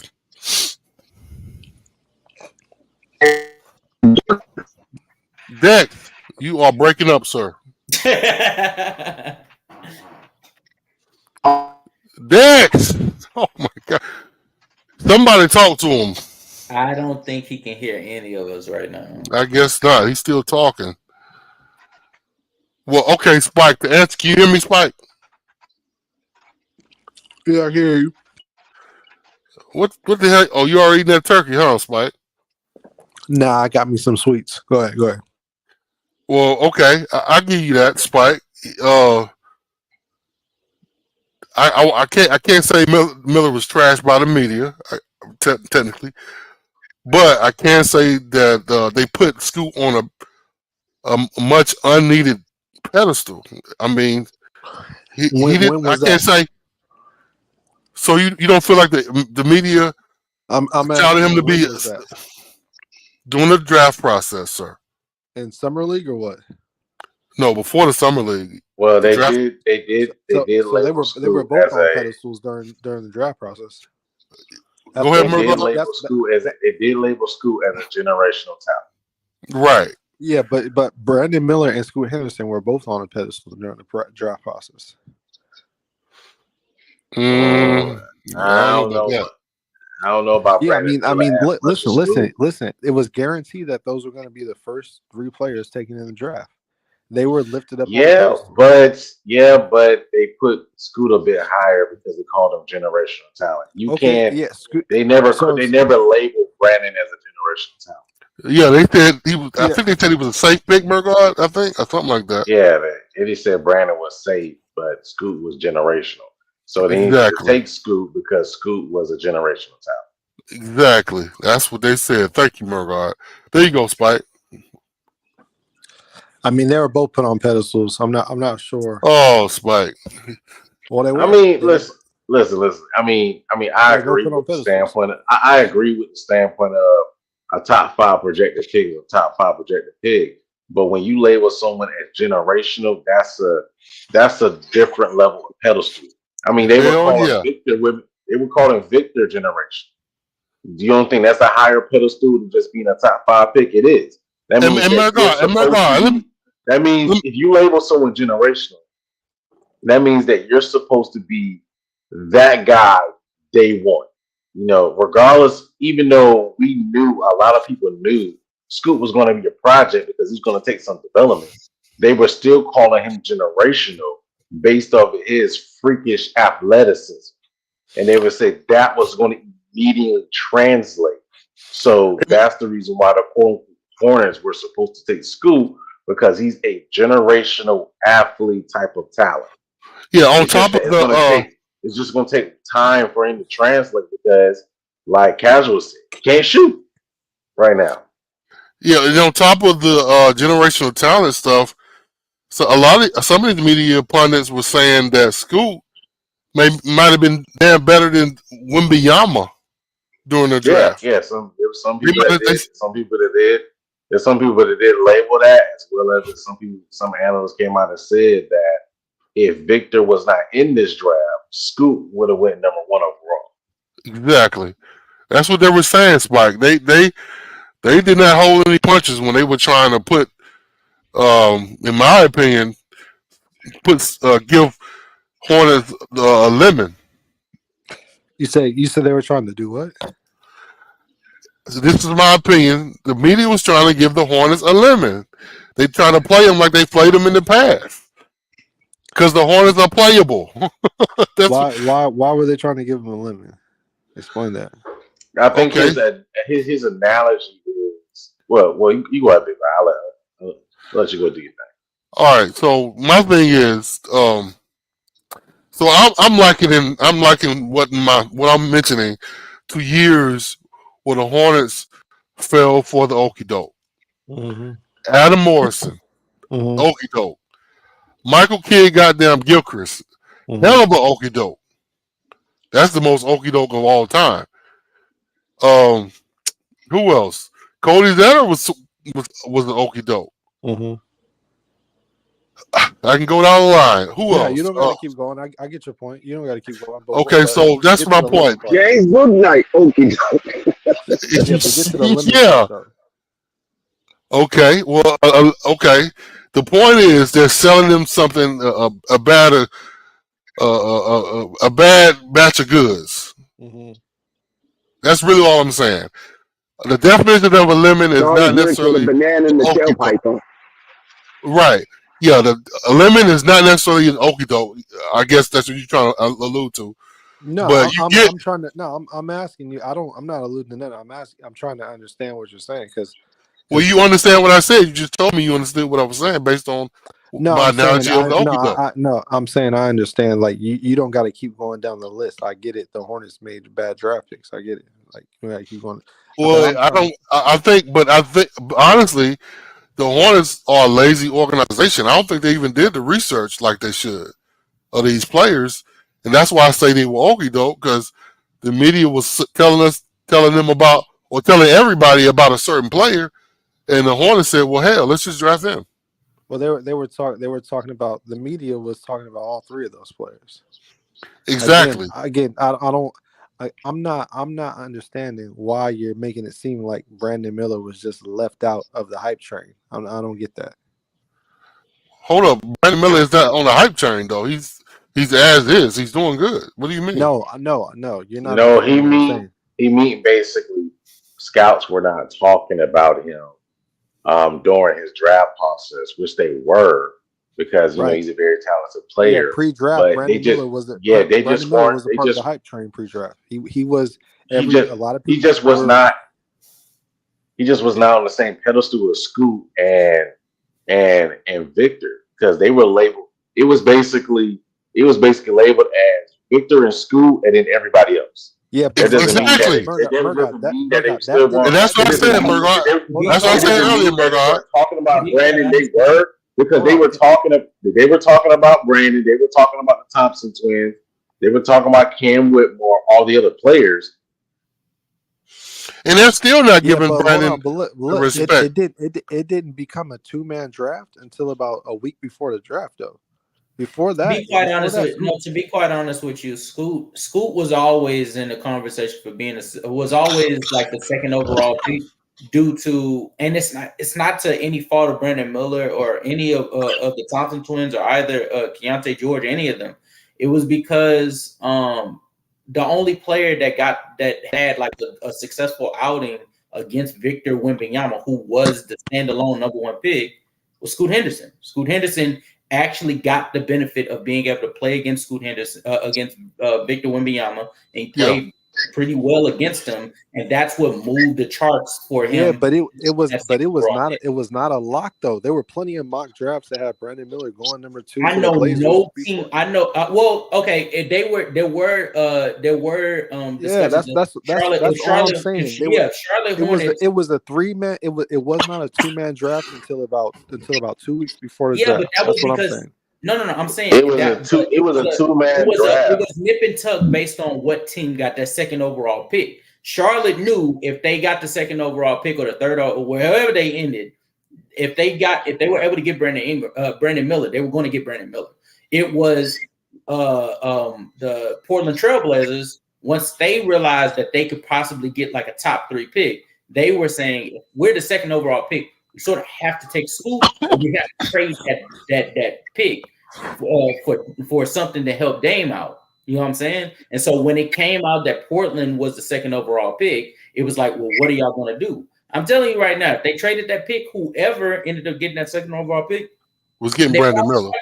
They probably are taking Scoot Henderson, because there are some teams, especially that were in the lottery, they could use a guard. Washington could have used the extra guard. You know what I'm saying? So like, I think, but even Charlotte wasn't for a certainty that they was going to take Brandon Miller. They had 2 workouts. They had 2 workouts to decide. Sure did, Dex. With who? But I mean, they had the second workout, but Dex, they had the second workout because he was still sick. Yeah, he wasn't healthy then. He wasn't. Yeah, he was. See what I'm saying? Yeah, he just recovered. Like, nobody brings up the fact that Brandon Miller was dealing with a sickness during his pre-draft process. No, I'm not even speaking about the sickness. I'm not speaking about that. But I was just talking about that. No, the reports was this. This was the reports that the Charlotte Hornets wasn't sure on their number 2 pick between Brandon Miller and Scoot Henderson. So they had another workout, and this time Michael Jordan would be present. Yeah, because the reason why it wasn't a consensus. It was not a consensus. Because it was not a consensus, because Brandon Miller was not healthy. So they gave it a second try, gave him a second look, a second opportunity to look at Brandon Miller. Do y'all think before they drafted him? Listen, all I'm saying that's what it was. It was not a 2-man draft the whole way, like you guys are speaking on it. That's all I'm saying. Who else was Charlotte? Who else do you guys think that Charlotte was looking at to draft? Other than they could only chose those 2. There were only those 2 in question. It was only Scoot and Brandon, right? Yeah, those are only 2 questions. Those. Okay, all right. As long as we agree that it was really only 2 people that was looking for that were vying for that. Yeah, but that's what I'm saying. It was not a 2-man draft the whole way. That's all I'm saying. And casual, Portland didn't have the second pick. Portland had the third pick. I think no. Let me break it down to you, Spike. Did I say second pick? In the sense of Charlotte, they can only choose 2 people. That's who they were looking at. Right. But in the sense of totality, the hype train of the draft, it was 2 main headlines. they were labeled as generational talent. It was Victor Wembanyama and Scoot Henderson. Yeah, that's exactly. who the main people they were talking about. I understand. It just yes, they were that's what talking I about mean. Brandon too. They were talking about Brandon too. I disagree with that. They were talking about Man, they were not. They talked about Brandon, but not on the same level. Yeah, they were just talking about his. Victor. That's what they talked about Brandon. Yeah, I understand they talked about Scoot more. I'm just saying. If they talked about listen. If they talked about Brandon, it was a bit of the basketball and the rest of it was the off the court stuff. Right. That's what they talked about Brandon. Yeah, that's when they talked about Brandon. So now, a little bit of the basketball and all the off the court stuff. Right. So all throughout the season, when Brandon Miller was balling from the jump, was he balling, Spike? Oh wow! I didn't know you thought he was balling. He was balling. He was balling at Alabama, but people in the draft realm, let's Spike talk. Talking about. Go ahead. Let Spike talk. Yeah, from the jump, Brandon Miller. It was he looked like a baby Paul George right away that last season in college. So people knew that he was going to be a top 5 pick like right away. As soon as like the first 2 games were played, it was clear he was the top 5 pick. So he was talked about the whole season. When it came to the draft, his name was at the top of the list with Scoot, with Victor. So it wasn't just this 2-man race the whole way. That's all I'm saying. Brandon got plenty of hype throughout that process as well. That's all I'm saying.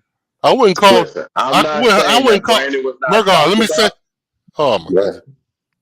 I mean, all I was going to say is I wouldn't say what the media was talking about with Brandon hype. I wouldn't call that hype.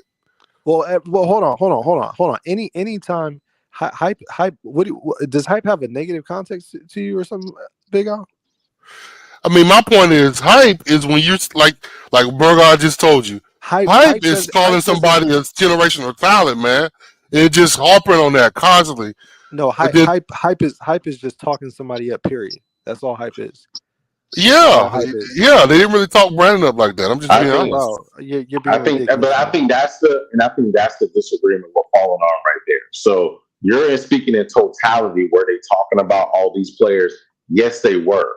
We're basically taking a step further by saying they were talking about Scoot Henderson and Victor Wembanyama far more by calling them generational talents and labeling them as the 2 headlines of it.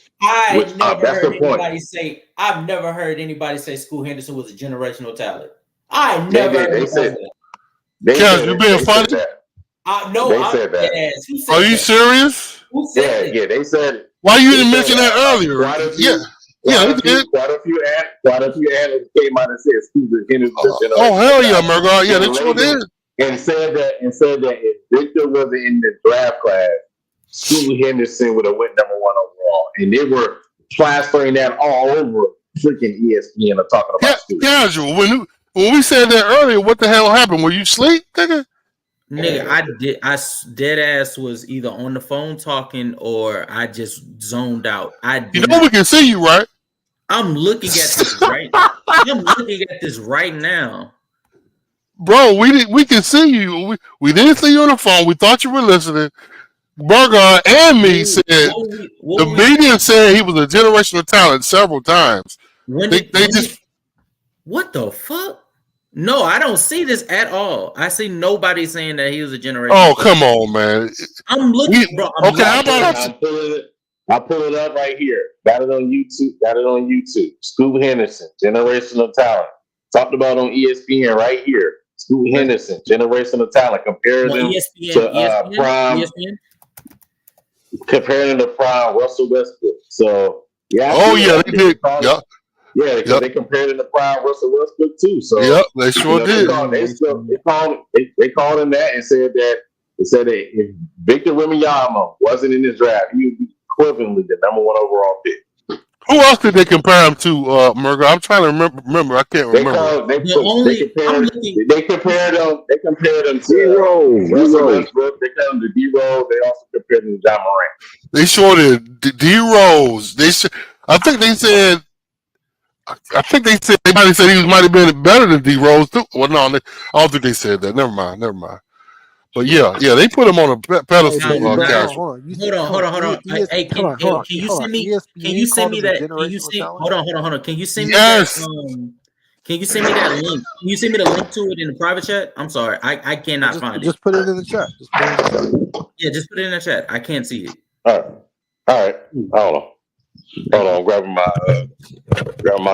stuff real quick. Give me a moment. Yeah, whenever you can, because I want to read. I want to read that article because that's gonna fall in line. I'm trying to make a video on some of the flawed logic that ESPN has been saying over the years. Oh hell yeah! You have a big collage. Some of the flawed theories that they go off of, like Kendrick Perkins, saying that Nikola Jokic shouldn't win MVP because he's white.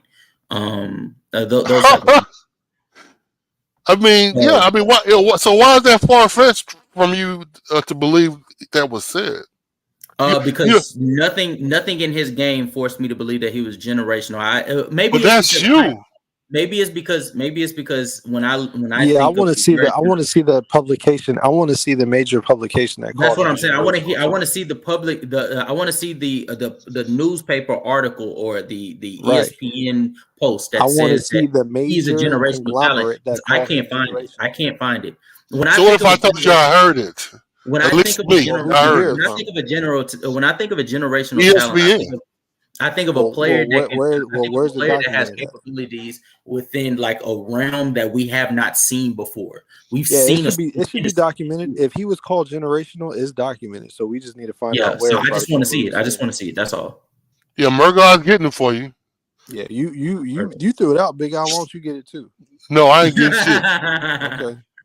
You can kiss my ass. You ain't trying to do me like you did Gemini. Yeah. I don't fall for stuff like that, and I won't get heated either.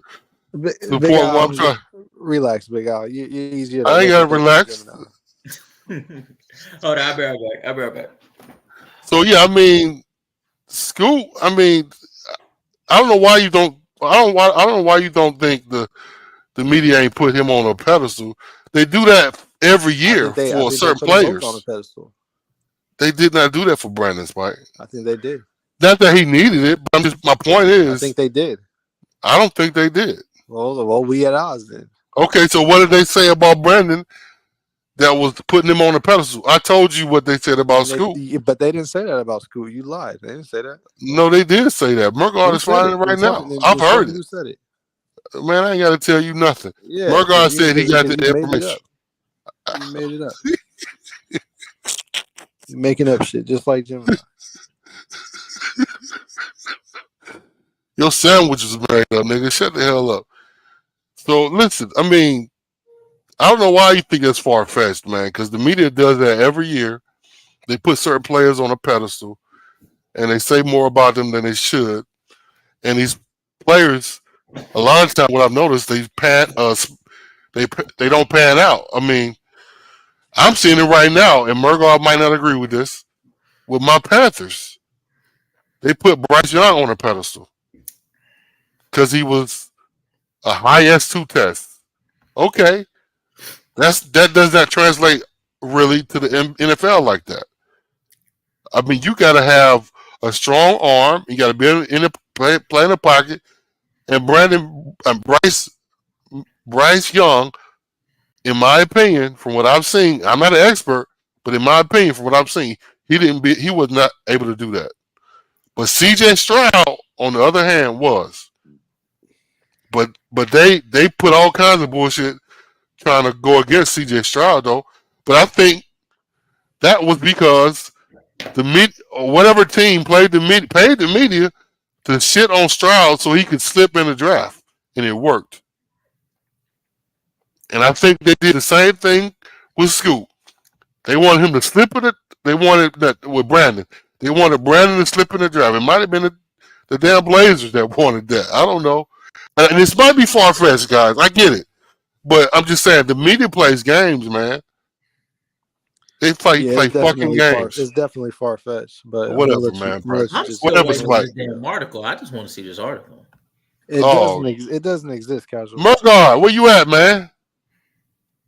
Murgard, you there? Because my whole thing is, if you can provide the proper evidence, I'm more than welcome to admit it.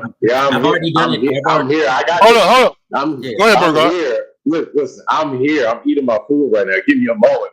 No. Oh! You good, gang. You good. Burgard, put that shit down and stuff. I was just saying. No, I'm more than welcome. I think I've already done it so far. I think I've already done it in this stream alone. Like I have no problem. If I'm wrong, I will admit I'm absolutely wrong and clueless or ignorant to the situation. But I want to read the article real quick so I can get a better understanding on what people were saying outside of my circle. It doesn't exist, casual. My circles were saying that Scoot Henderson was a uber athletic point guard that was a rough prospect, but his ceiling is that of a Westbrook, that of a Derrick Rose. All right, I got one for you guys. I found one real quick. Send it in the private chat. I'm about to. Say less. Is why Scoot Henderson is sometimes called a generational talent. So we're doing a Reddit. Okay, whatever, man. I'll read it off. Why Scoot Henderson is sometimes called a generational talent by NBA Draft Jack Hyde on Reddit. He's a 6'2" point guard who can't shoot. His stats aren't that impressive, and he's not the most athletic guard of the decade. So why people are so high on him? The explanation, I think it was mostly due to how impressive he was in pro league. Being the age of a senior in high school going into this year, people thought he'd take another big leap, which honestly he kind of did before his injuries. I think the headline of the draft going into this year was that there are two generational prospects. Most people who have followed this class would have probably walked those comments back about Scoot. But I think if you don't really follow the draft cycle, the one thing you might have heard is that these two are the guys. There you go. I put a YouTube up too. So you didn't follow the draft cycle. That's why you're saying it was a 2-man draft. That's pretty much what they're saying.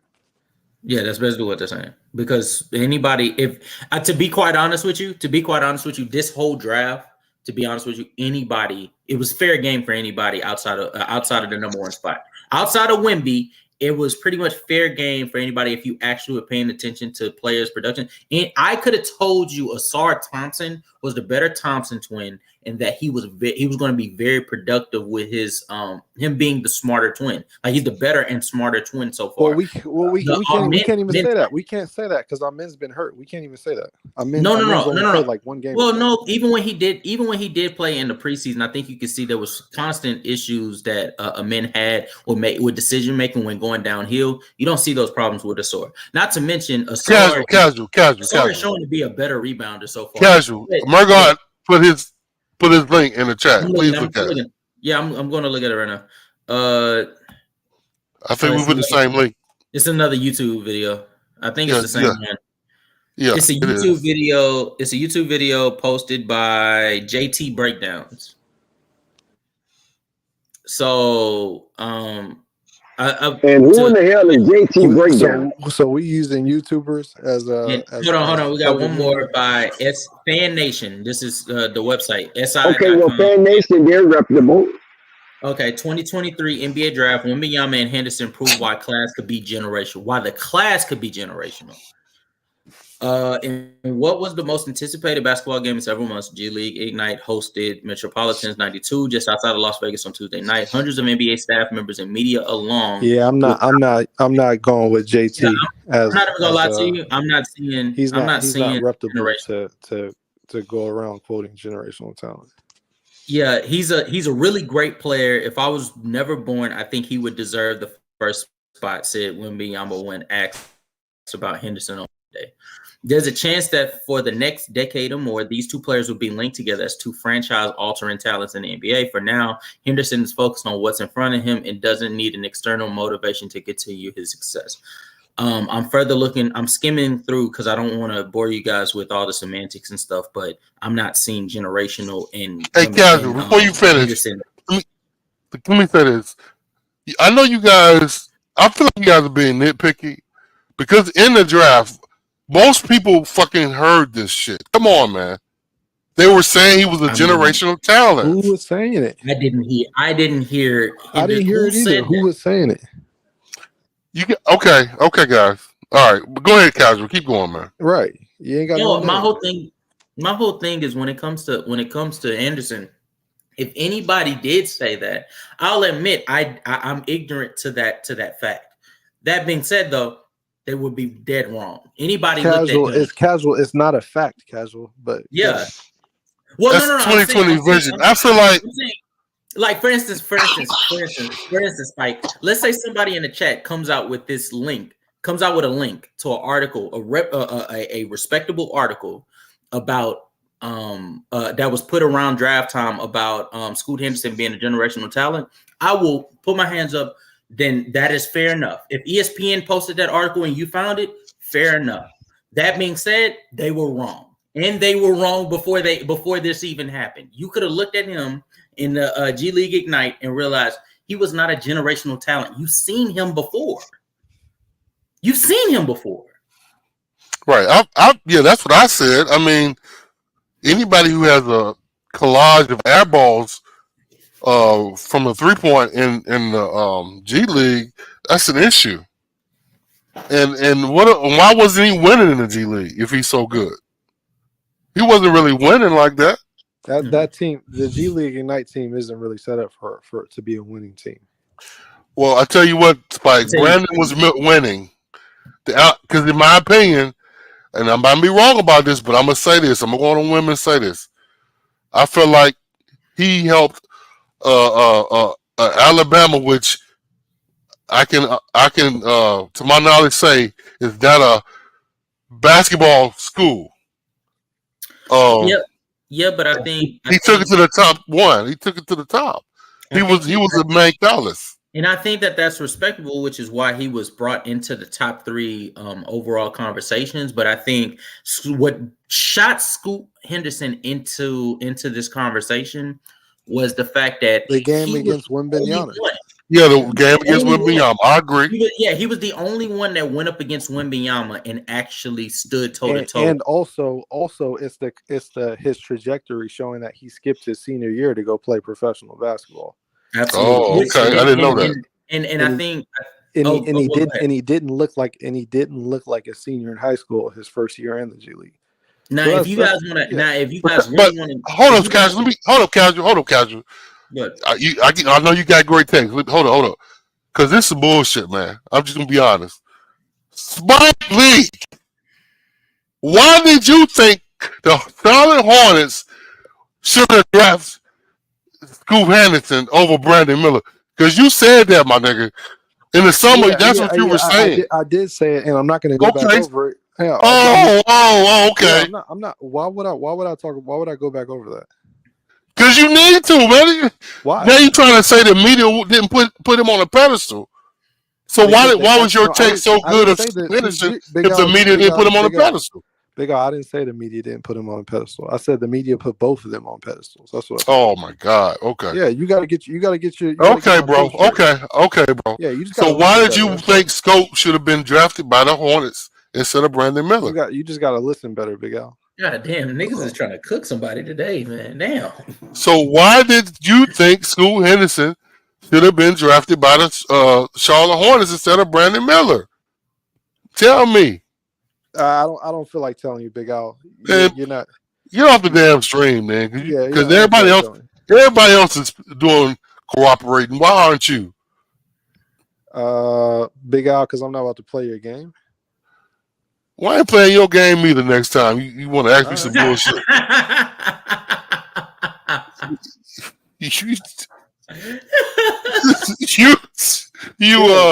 Because you know why I was saying. I mean, you remember why I was saying I wanted the Hornets to draft Scoot.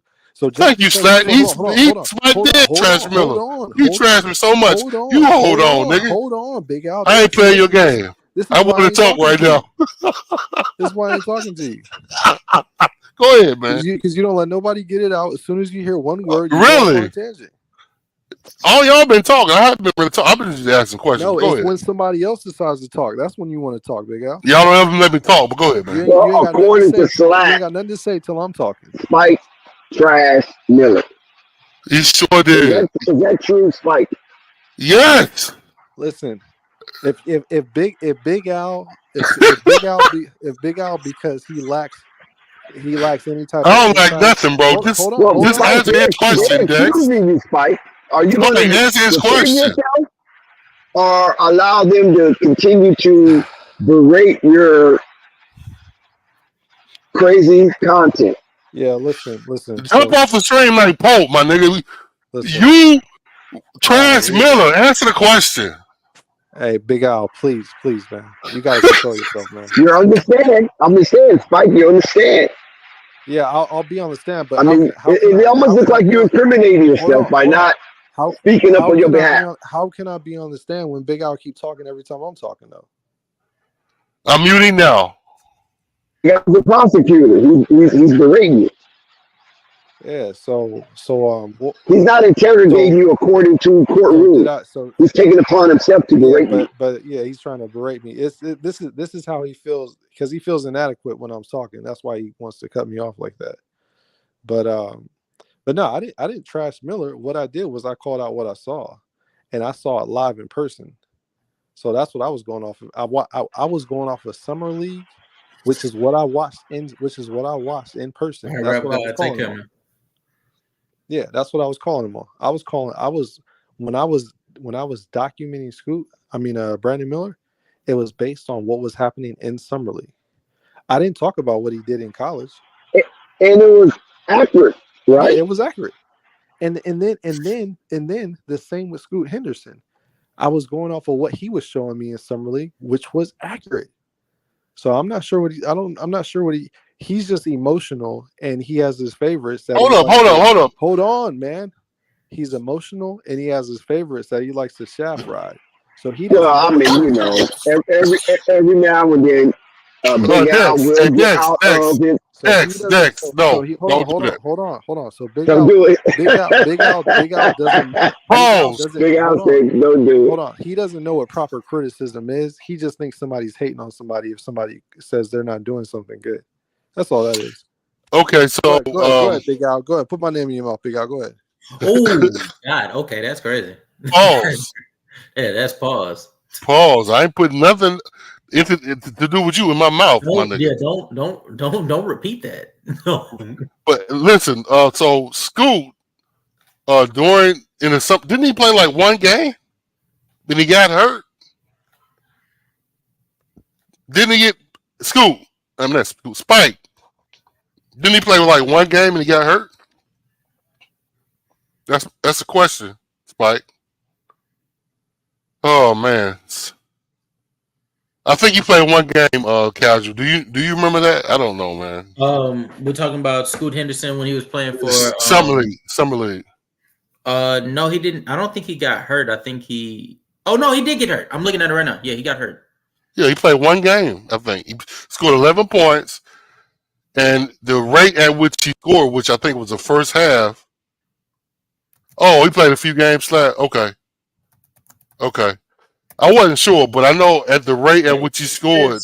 He said he played a game and no, he didn't. He only played one game. Yeah, I think I was right. Yeah, the rate at which he scored when he played that one game was so fast because he had 11 points in the first half.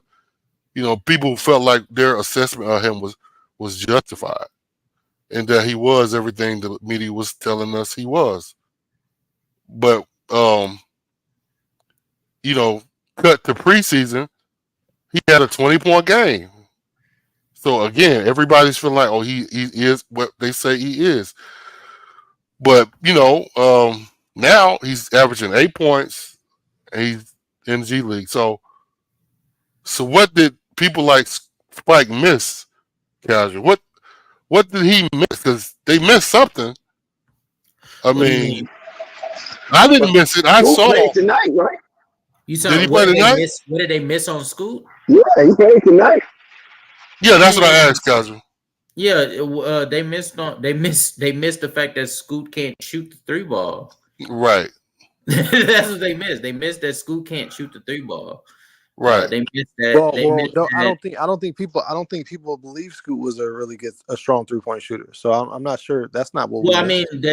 okay. So they were looking at his G League. They were looking at his G League years, right? His G League year, and how he was able to average 16.5 points and 16.8. 6.8 assists while shooting 40% from the floor. I think that they were looking at that and thinking that could transfer over into the NBA, not realizing that defenses are more sophisticated on the NBA level, Exactly. and realizing that the trees that are in the G League aren't the trees that are in the NBA. The coaches that are in the G League are not the coaches in the NBA. And I want to add as a side note, I don't think that they realized that how much Scoot Henderson's playmaking needed to develop. I don't think that Scoot Henderson's ceiling should be capped off by any stretch. I think he still is the same player. I think casual. I think what he is right. I think what he is right now, though, is what everybody really should have been noticing, but they were sort of not noticing it purposefully because they wanted so anxiously to have that person that could be that Wembanyama. And so again, going back to my point of when Scoot Henderson played Wembanyama, it did much more than just put him into that conversation. It gave them that topic of, well, last time Wembanyama went up against a lottery pick and Scoot Henderson played very, very well and they won the game. And so they could be able to push that narrative rather than the Brandon Miller player that played in college versus the generational talent that was playing overseas. You know what I'm saying? So Scoot Henderson is that bridge unintentionally that basically like the ESPNs, the Fox Sports was looking for. And so I think that's ultimately why Scoot Henderson got valued as much as he did, when in actuality they should have known. They should have known. Okay, so yeah, casual. Mm-hmm. So this is his stat. So Dex, he did play tonight. This is his stat line: 17 minutes, one of 7 from the field, 0 of 3 from the 3 line, 50% from free throw, 1 or 2, 3 rebounds, 7 assists, and 3 points. You hear that, Spike? Spike. All right, never mind. But yeah, I mean, the way y'all bruised Spike head, I'm quite sure he's laying down with a headache. Yeah, I hope he is. That nigga be talking so much shit. But yeah, okay. But yeah, Big Al is just. Hey, don't talk to me, Spike, man. Don't say nothing to me, bro. I'm not talking to you. His brain is so small. His brain is so small. It's frustrating. Hey, no guy, could you put the link down for Purple Baby? Can I look? Can I read off of Brandon Miller's stat line tonight? What's his name? What's this nigga name? Spike Leak. Tonight, Brandon Miller played 31 minutes, 50% from 3, 50% from the field. Hold up, that don't look right. He had more than 0 rebounds, didn't he? Hold up, bro. Give me a second. Brandon, let me just bring up the box score. Brandon had 31 minutes, 50% from the field, 6 of 12, 3 of 6 from 3-point line. I guess he had 0 rebounds tonight. Wow. 3 assists, 1 steal, and 15 points. That's pretty good compared to 3. So he's in the discussion of the Rookie of the Year, Spike. What say you, sir? Yeah, Big Al, I'm not sure what you're trying to do. I mean, I don't care what you sure of me trying to do, my nigga. Why is Brandon Miller in the discussion for Rookie of the Year and Scoot is not? Why? What's up, Purple Baby? Oh my God. Hello, Dex. I'm mad at you.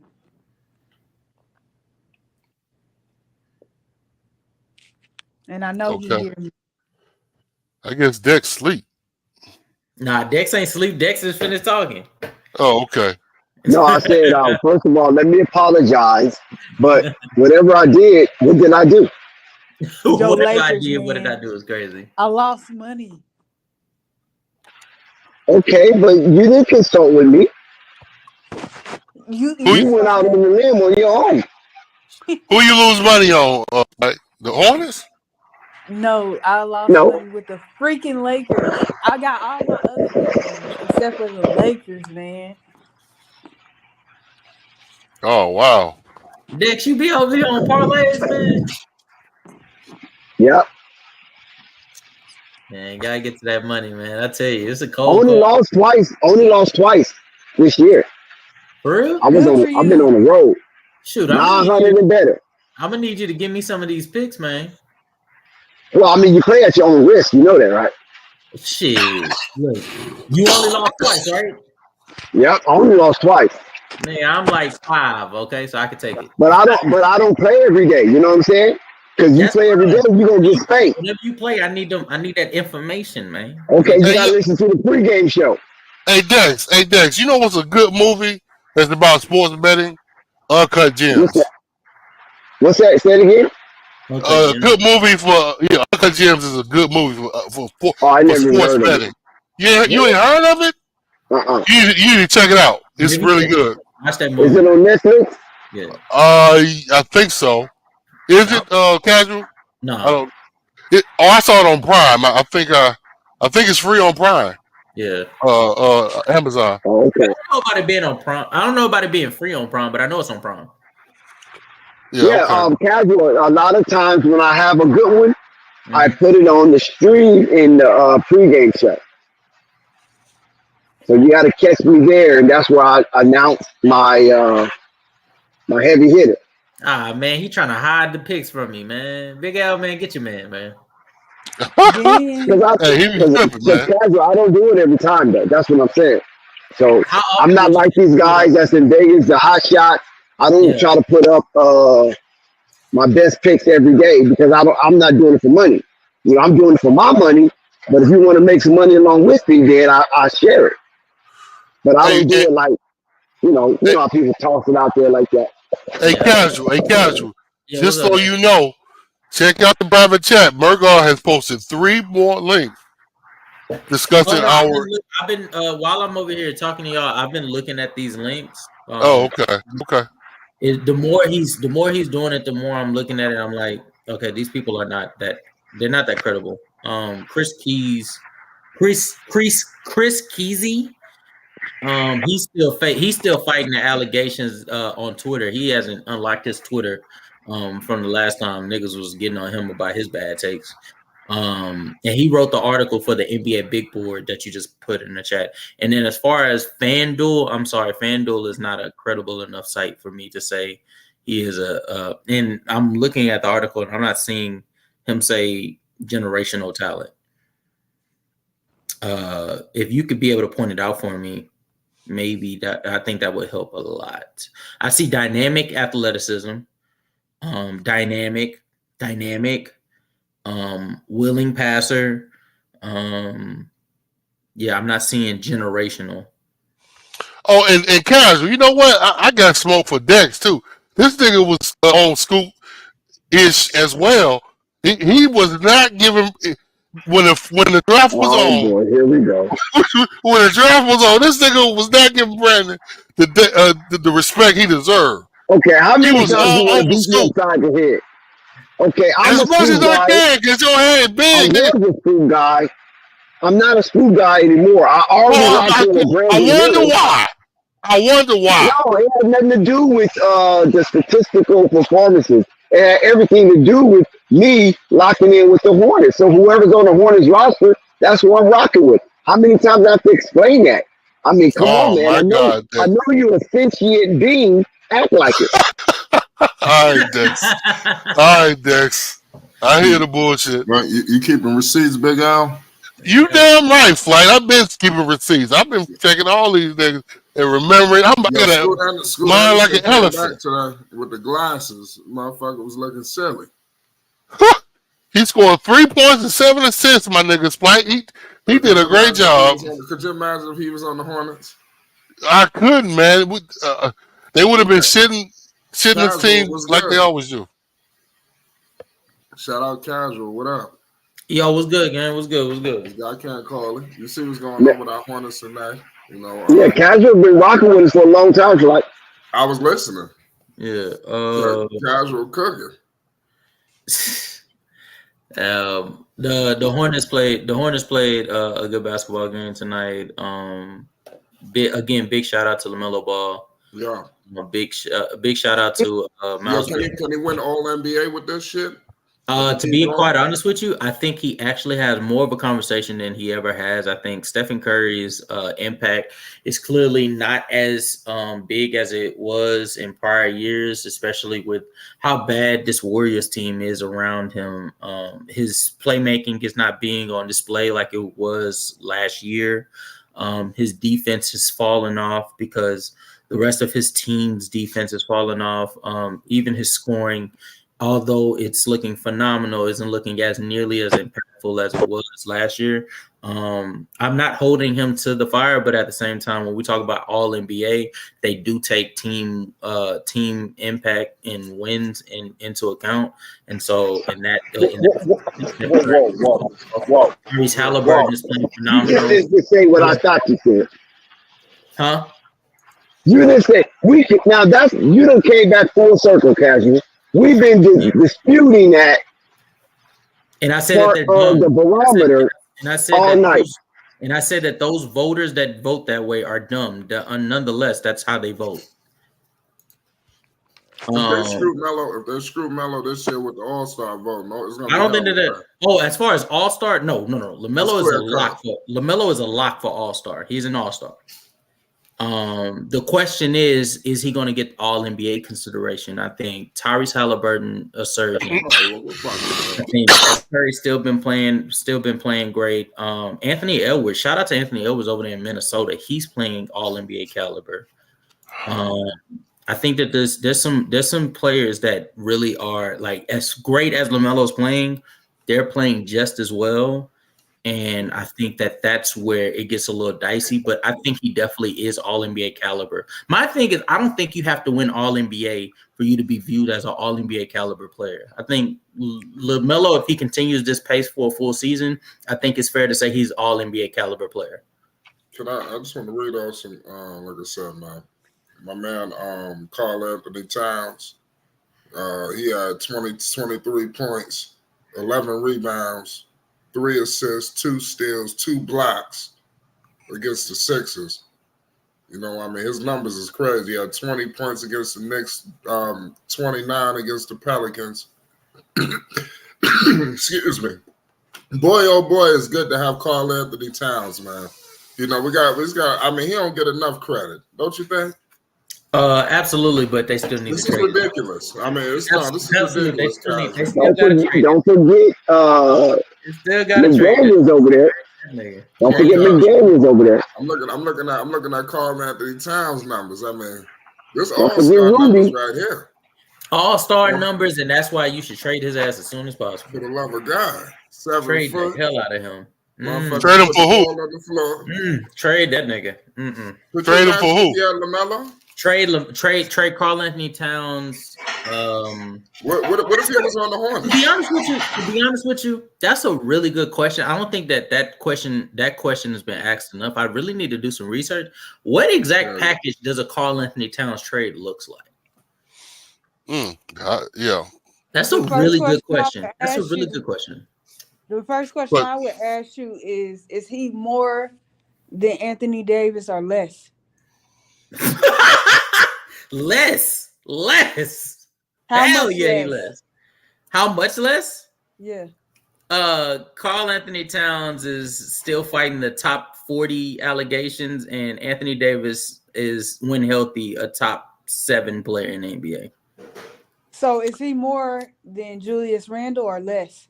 He is on the caliber of Julius Randle, actually. So you got Tyrese over Melo, right? Yes. You bugging.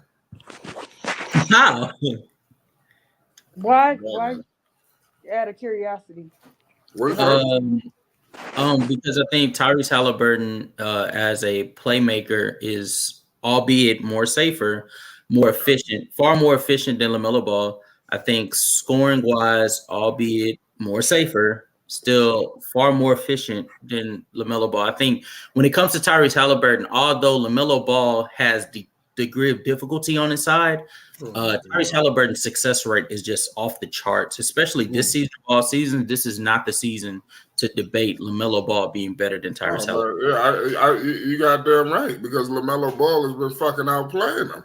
LaMelo Ball is better than Tyrese Halliburton pound for pound. Tyrese is a hell of a player. Listen, these are the NBA's darlings. You understand? We just got to point it out. These motherfuckers are more publicized. These motherfuckers are more, just reported on. LaMelo Ball, they got Melo in the cellars right now, man. We seen what happened last time when these two faced off. Every time Melo go to, we're going to get to Anthony Edwards shortly, but Tyrese Halliburton, he going to get his day. Don't worry about it. He ain't on LaMelo Ball's level, not on the court, not off the court. LaMelo Ball last time he met. Yeah, I know. Last time I know he stopped him. He stopped him in the clutch. Yeah. Okay. So he had that key stop, which phenomenal play, by the way. But we're just gonna act like for the majority of the game he didn't play putrid offense. He's gonna act like. But see, hold on, like see, he trying to listen, casual. I see what you're doing. You're very clever, and we appreciate it. But there you go with numbers and wins and losses. See, that's what I'm saying. It's not. No, I'm not. Okay. Now you want to talk about numbers. Okay. Even though LaMelo won the game. Okay, let me ask you this. If he makes one great play, does that suffice for the many bad judgment plays he had on the offensive end specifically? Okay, why do they call? Okay, I'm gonna answer that. Why do they call Big Game James? That's not an answer. You're asking. Why do they call Big Game Rob? You understand what I'm saying? They don't do everything. They don't do everything for the duration of the game. But when you need them, they come up big, right? Yeah. He came up with big shots at the end of the game, and yet you still. And he got 7 rings. It wasn't nothing from quarter one. Truly threw 4 with a minute left. That's really what happened. See, there you go. You're stretching the yarn. We just talking results. We just only following the data. We're not trying to if we're talking results, then you should be over on my side talking about how LaMelo Ball had 11 assists, which is good, but 6 turnovers to back that shit up. And then defensively, for the most part, he was getting cooked. And then on the scoring end, he gave you 20. Listen, casual. I always said the only thing that separates equal players in play status is wins and losses, and you said no. And I'm not talking about wins and losses. I'm talking about what they actually did on the court. Listen, what does it result in? Is it empty calories or impactful wins? LaMelo Ball was inefficient. Was he not? None of them. Okay, go ahead, Flight. No, none of them. I'm gonna tell you something, Mal. Was LaMelo Ball inefficient? Listen, LaMelo Ball is the best player in that draft class. I don't give a fuck what nobody got to say. I said it. Was LaMelo Ball inefficient in the game against Indiana? Listen, yes or no? Listen. He walked off with the W. Tyrese Halliburton. Who the hell walked off with their head down? Who walked off laughing and joking on the other person's home floor? What happened? All I'm saying, casual. It was mono on mono, right? For all the marbles for that game. Did LaMelo Ball play inefficient in that game against Indiana? Yes. Listen, that was around the time when LaMelo was. That was the beginning of the season. He was thank you, Miss Perfect. That's when people was trying to figure out what was going on. This is the theme that is with LaMelo Ball. LaMelo Ball gets credit for being. And this is the problem with LaMelo. With people that support LaMelo Ball, they fall in love with the highlights of LaMelo Ball, the great things that he does, because he does do great things, and they completely renege on the deficiencies, the obvious deficiencies, by the way, that he has. The shot selection, you said efficiencies or deficiencies? I said his deficiencies. Okay. His deficiencies, like his shot chucking. His shot chucking is a deficiency. He has tendency of wanting to shoot a three just simply because he can. He has the ultimate green light, so he shoots the three just because doesn't Tyrese Halliburton have he has ultimate green light? he has opportunities He to be shoot able the to same play for his kind of shots teammate, too. and yet he chooses to take the tougher road, putting himself in tough positions when otherwise not needed, just simply so that he could be able to get the highlight play. That is a deficiency as well as a gift. It's a gift and a curse with him.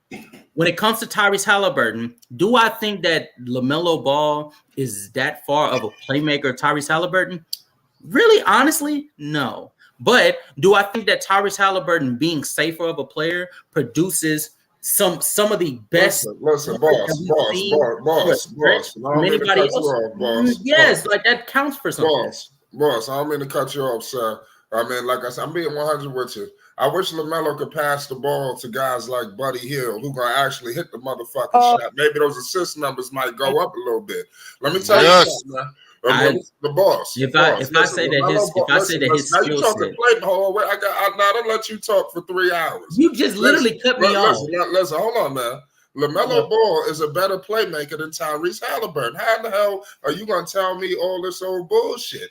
Also, listen, I'm telling you, Tyrese got a more efficient team than LaMelo Ball does. We just got my man, what's my man's name? McGowan. We're just so happy that McGowan was just hitting threes today. You know, this is the shit that we deal with the Hornets. You understand? Right. Tyrese Halliburton has more reliable guys that's actually going to hit the shot from, also coached by Rick Carlisle. You understand? I mean, I ain't trying to give him too much, but I'm just saying, you know, when Tyrese is kicking the ball out, when he's penetrating, because Tyrese is shooting the ball just as deep as Melo. You understand? So when he's kicking it out, he's passing it to these other dudes. You're lying. And they hit. Listen, Tyrese Halliburton is shooting just as long 3 balls as Melo. You understand? He's shooting the ball just like Melo. He shoots the same kind of shots. You understand? I'm just telling you what I'm seeing. I watched. I'm telling you what I'm seeing. What I'm seeing is LaMelo Ball, and what I'm telling you is LaMelo Ball as a decision maker is nowhere near as good of a decision maker with the ball as Tyrese Halliburton. LaMelo Ball is far more creative than Tyrese Halliburton, but in far too occasions he put himself in difficult situations that end up putting his team in a difficult position.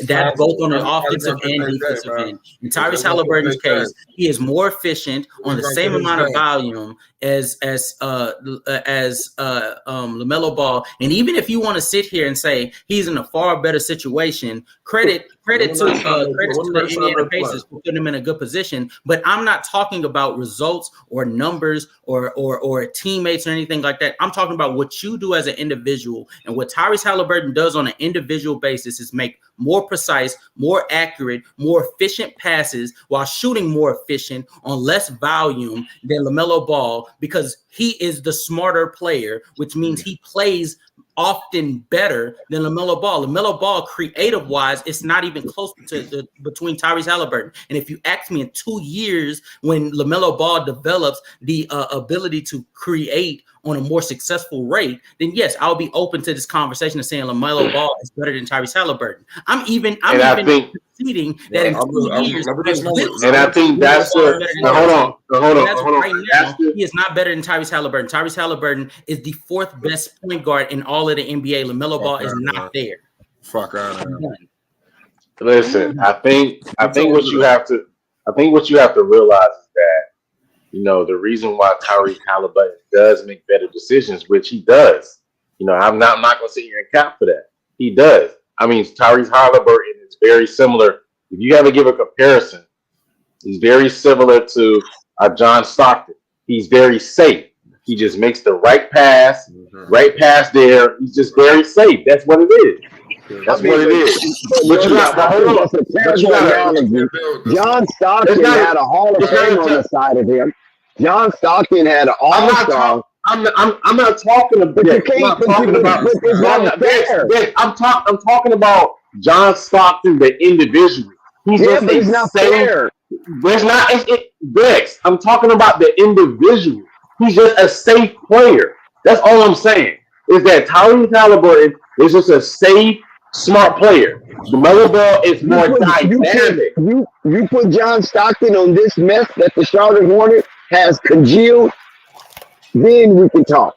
Then it's more comparable. John Stockton played for one coach's entire career.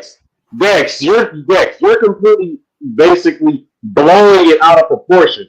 All I'm talking about is comparing that Tyrese Halliburton is nothing more than just a safe player. Listen, and also Tyrese Halliburton is a very systematic player.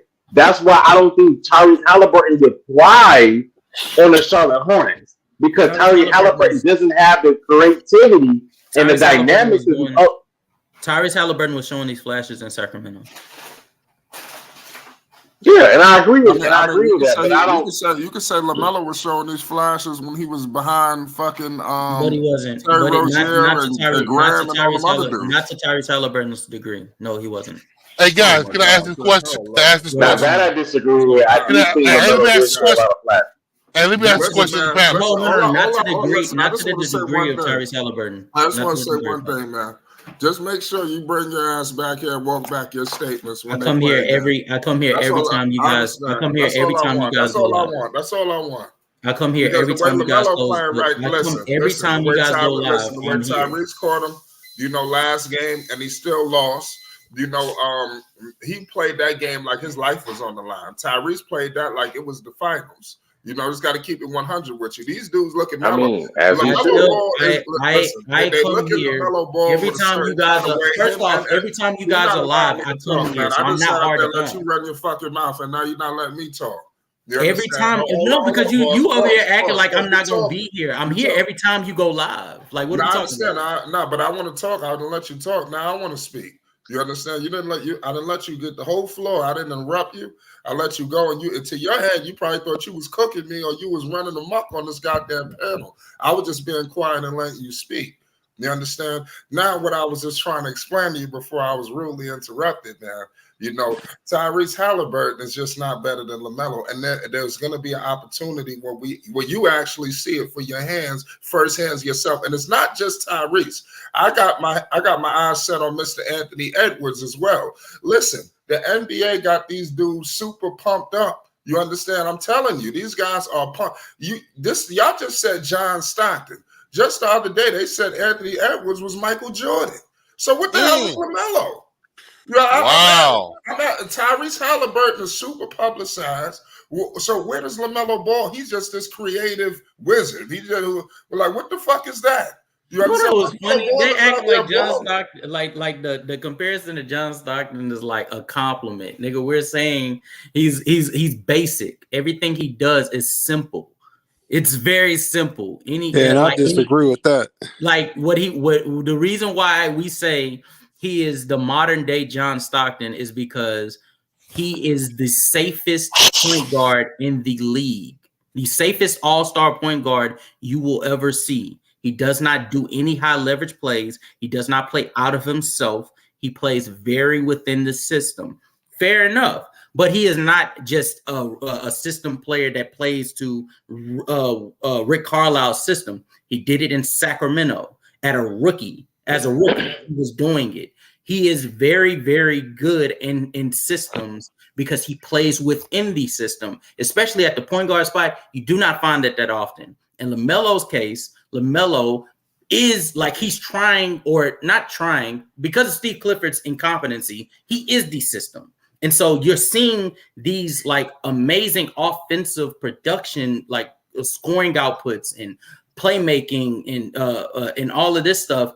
But we're not going to account for who he is as a young player, still trying to figure out how to be more efficient. He's not that efficient.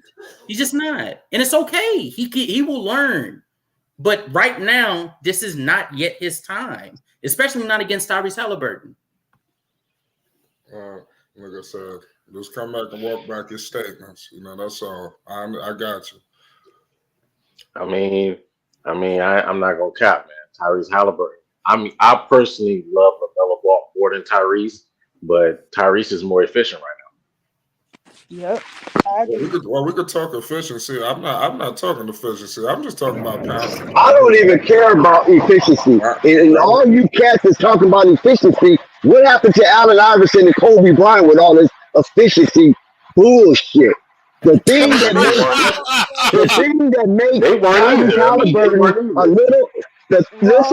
Listen to wisdom. Listen to wisdom and stop fighting it. The thing that makes Tyrese Halliburton on the little bit on a thin layer onion above Lamelo Ball right now is wins. The team is winning. Look, Tyrese Halliburton is mentioned as the front runner in the in-season tournament MVP Lord have mercy. because he is winning. LaMelo and Tyrese numbers are very comparable. The difference is Tyrese win record with Indiana and LaMelo losing record with the Charlotte Hornets. And if you think anything other than that, it's gratuitously asinine. It's not comparable. It's not comparable though. It's not. LaMelo Ball is shooting 44% from the field. Tyrese Halliburton is shooting 52%. LaMelo Ball is shooting 38% from the three-point line. Tyrese Halliburton shooting 46%. And what are we saying? How many attempts Halliburton from three? Say it again. Probably 8. Tyrese Halliburton is taking 8 attempts to LaMelo's 9. God damn, for real? Yes. And God damn. And LaMelo Ball is giving you LaMelo Ball, granted, in a competent offense, is giving you 8.6 assists and 4.1 turnovers, whereas Tyrese Halliburton is giving you 12.3 assists and only 2.6 turnovers. That's phenomenal basketball he's playing right now. I think he went 3 straight games with no turnovers as well. Like it's like I'm not saying that LaMelo's We're not taking anything from Tyrese. Yeah, but what I'm saying is that if you're going to use observables, then you got to use them all the way with caliber players, the system, and the coach. Yeah, we gotta agree, y'all. At least casual, we gotta be on common ground. The Pacers, they're not world beaters. I'm not saying that like they just so much better statistically, in terms of this is just a championship organization. But we got to acknowledge that this dude Halliburton is in a much better situation with a culture, you understand, established by Carlisle. Like they about to clean house in Charlotte. I'm just saying that we talking about cleaning house. I mean, front office, everything. That's not going to happen no time soon. Head to head, when Tyrese Halliburton and LaMelo Ball have faced, they've only faced each other like 5 times. Tyrese Halliburton. You didn't even answer my question, but I got you. Oh no! I'm about to get to it. I just somebody had asked what's the head-to-head matchup. Yeah, that was Spike. I asked what's the head-to-head. I mean, Tyrese averages. He averages about 20 points, 9 assists. I'm rounding up, by the way. 20 points, 9 assists, 3 rebounds. Versus LaMelo Ball on 58, 46, 100 split. Where are you looking at these numbers? LaMelo Ball. Say it again. These numbers. I need to know where. Basketball reference. LaMelo Ball, when going up against Tyrese Halliburton in 5 games, averages 18, 8, and 2 on 47, 41, 75 splits.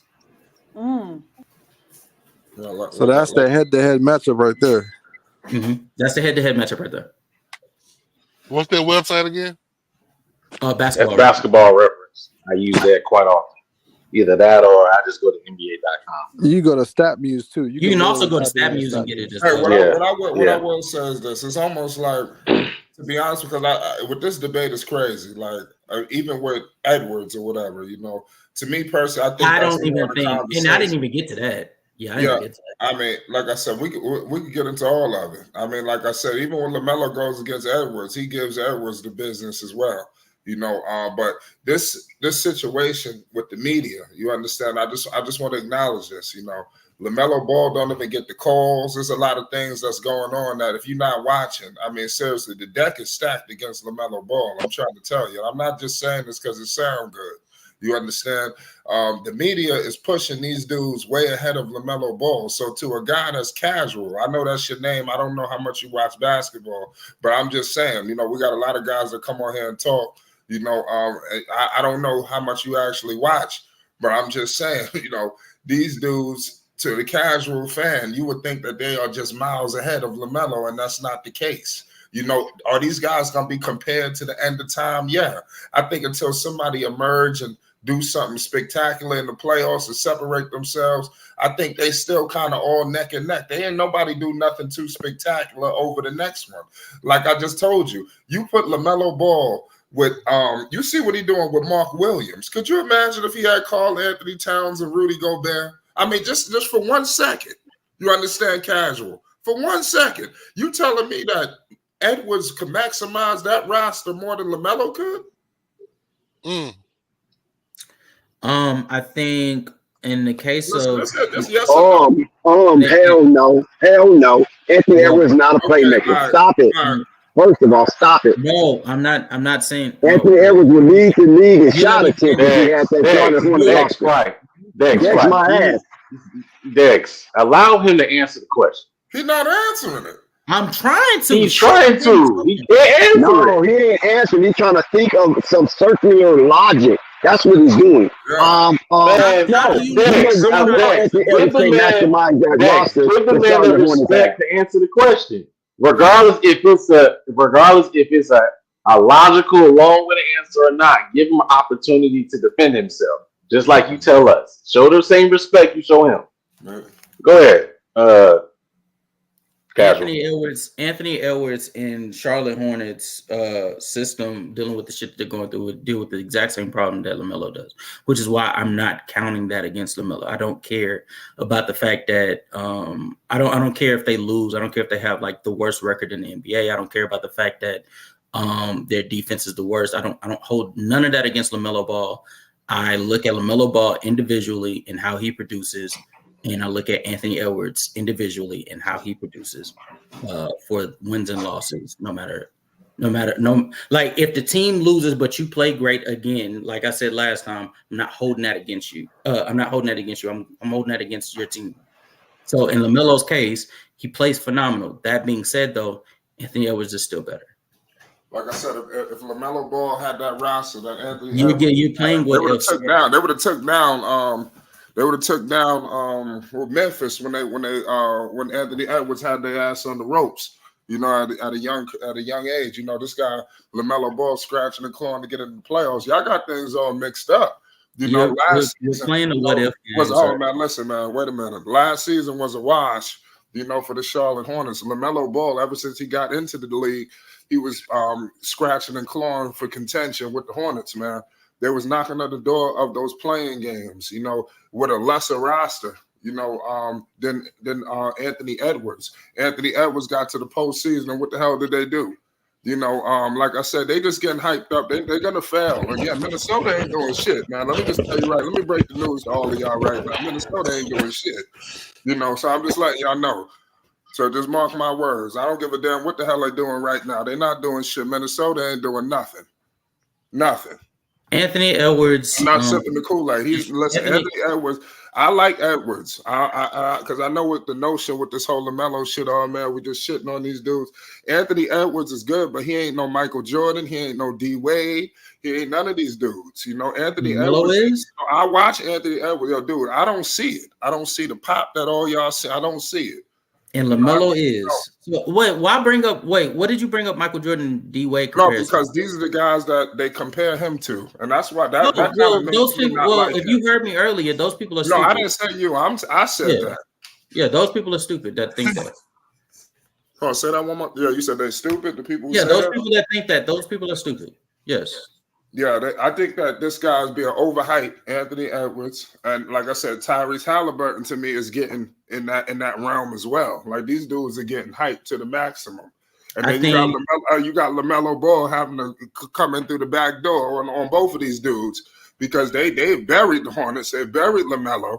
You understand? I'm just telling you, just from a media perspective, from a social media perspective, these dudes are all plastered on everything.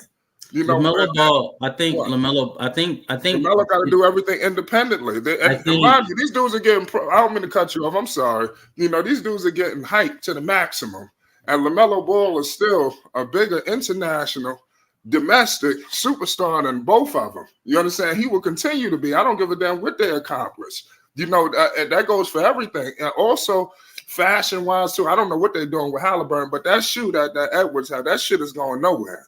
You know, I'm just like, you know, right now, I just want to point No, that that out. shoe fire flight. That shoe fire. You know, that shit, shoe fire. but I'm telling you, it's not going nowhere. You know, but go ahead. I want so two things, and the first thing I want you guys to stop acting as if like LaMelo's not getting like love. You guys are media. You guys are giving him love on a regular basis. Give yourself enough credit to understand that you are a part of that media. You give him love, so therefore he is getting love. He could probably get more, most definitely, but you guys do your job. So that's one. And then two, the reason why Anthony Edwards is better than LaMelo Ball right now is due strictly off of efficiency. Again, it all ties back to LaMelo Ball's efficiency. I think the playmaking gap that he has on a lot of players that he really should be better than that by now, it should not be a discussion. The problem is he has these woes where he takes ill-advised shots that drop his efficiency down to where you don't see that from a player like Anthony Edwards. His rim finishing is like some of the best in the league. He's one of the best finishers in the league. LaMelo Ball is not that. And you would think, well, LaMelo Ball is a better three-point shooter than Anthony Edwards, right? You would be mistaken. Anthony Edwards shoots 37% from the three-point line, 39 this year, and that's completely on par with LaMelo Ball. On lesser attempts, like he's taken 7, and LaMelo took like 10 last year. And then again, I think he's a far superior playmaker, but when you notice that big of a gap on the offensive production with him being the far better finisher and 3-point percentage being on par, that's where things get very, very dicey for him. And not to mention Anthony Edwards being a far superior defensive player than LaMelo Ball. That's why he's better than LaMelo. But LaMelo, I agree with you. LaMelo needs to get more love for what he's doing right now, especially understanding what he's enduring. Unfortunately, when it comes to media, they don't give credit to you until you already made it out of the trenches. They did the same to Devin Booker. Until Chris Paul came and they were on the run to the finals, that's when they started covering him for how well of progression he had. The same thing with De'Aaron Fox. It took for them getting to the 3rd seed and making the NBA playoffs last year for them finally to notice, oh, wait, this point guard named De'Aaron Fox is actually very, very good. Same thing with LaMelo Ball. I think it's dumb, but that's the way it is. But as far as like them as players, no, Anthony Edwards is actually still the better player. Yep. Until you start winning, nobody taking you or your franchise serious. And that's and that's stupid. Because I don't think you said start winning. Unfortunately, when it comes to like the media, like until you actually make it into the playoffs or you start getting into a winning situation, is when they want to come through with the reels. Like, this is where LaMelo's. I'm going to cut you off. The chat, they want you to read the stat numbers between LaMelo and Anthony Edwards. Can you please do that? Thank you. Okay. Yeah, give me 1 second. LaMelo Ball, when going up against Anthony Edwards, averages 20 points per game, 28 and 7 in the 5 games against Anthony Edwards. He is averaging that on 46, 42, 76 splits. Give me 1 second for Anthony Edwards. Anthony Edwards versus LaMelo Ball. Anthony Edwards versus LaMelo Ball averages 17.8, 5.6 rebounds, and 2.8 assists in 5 games, shooting 39, 24, 73 splits. Shit.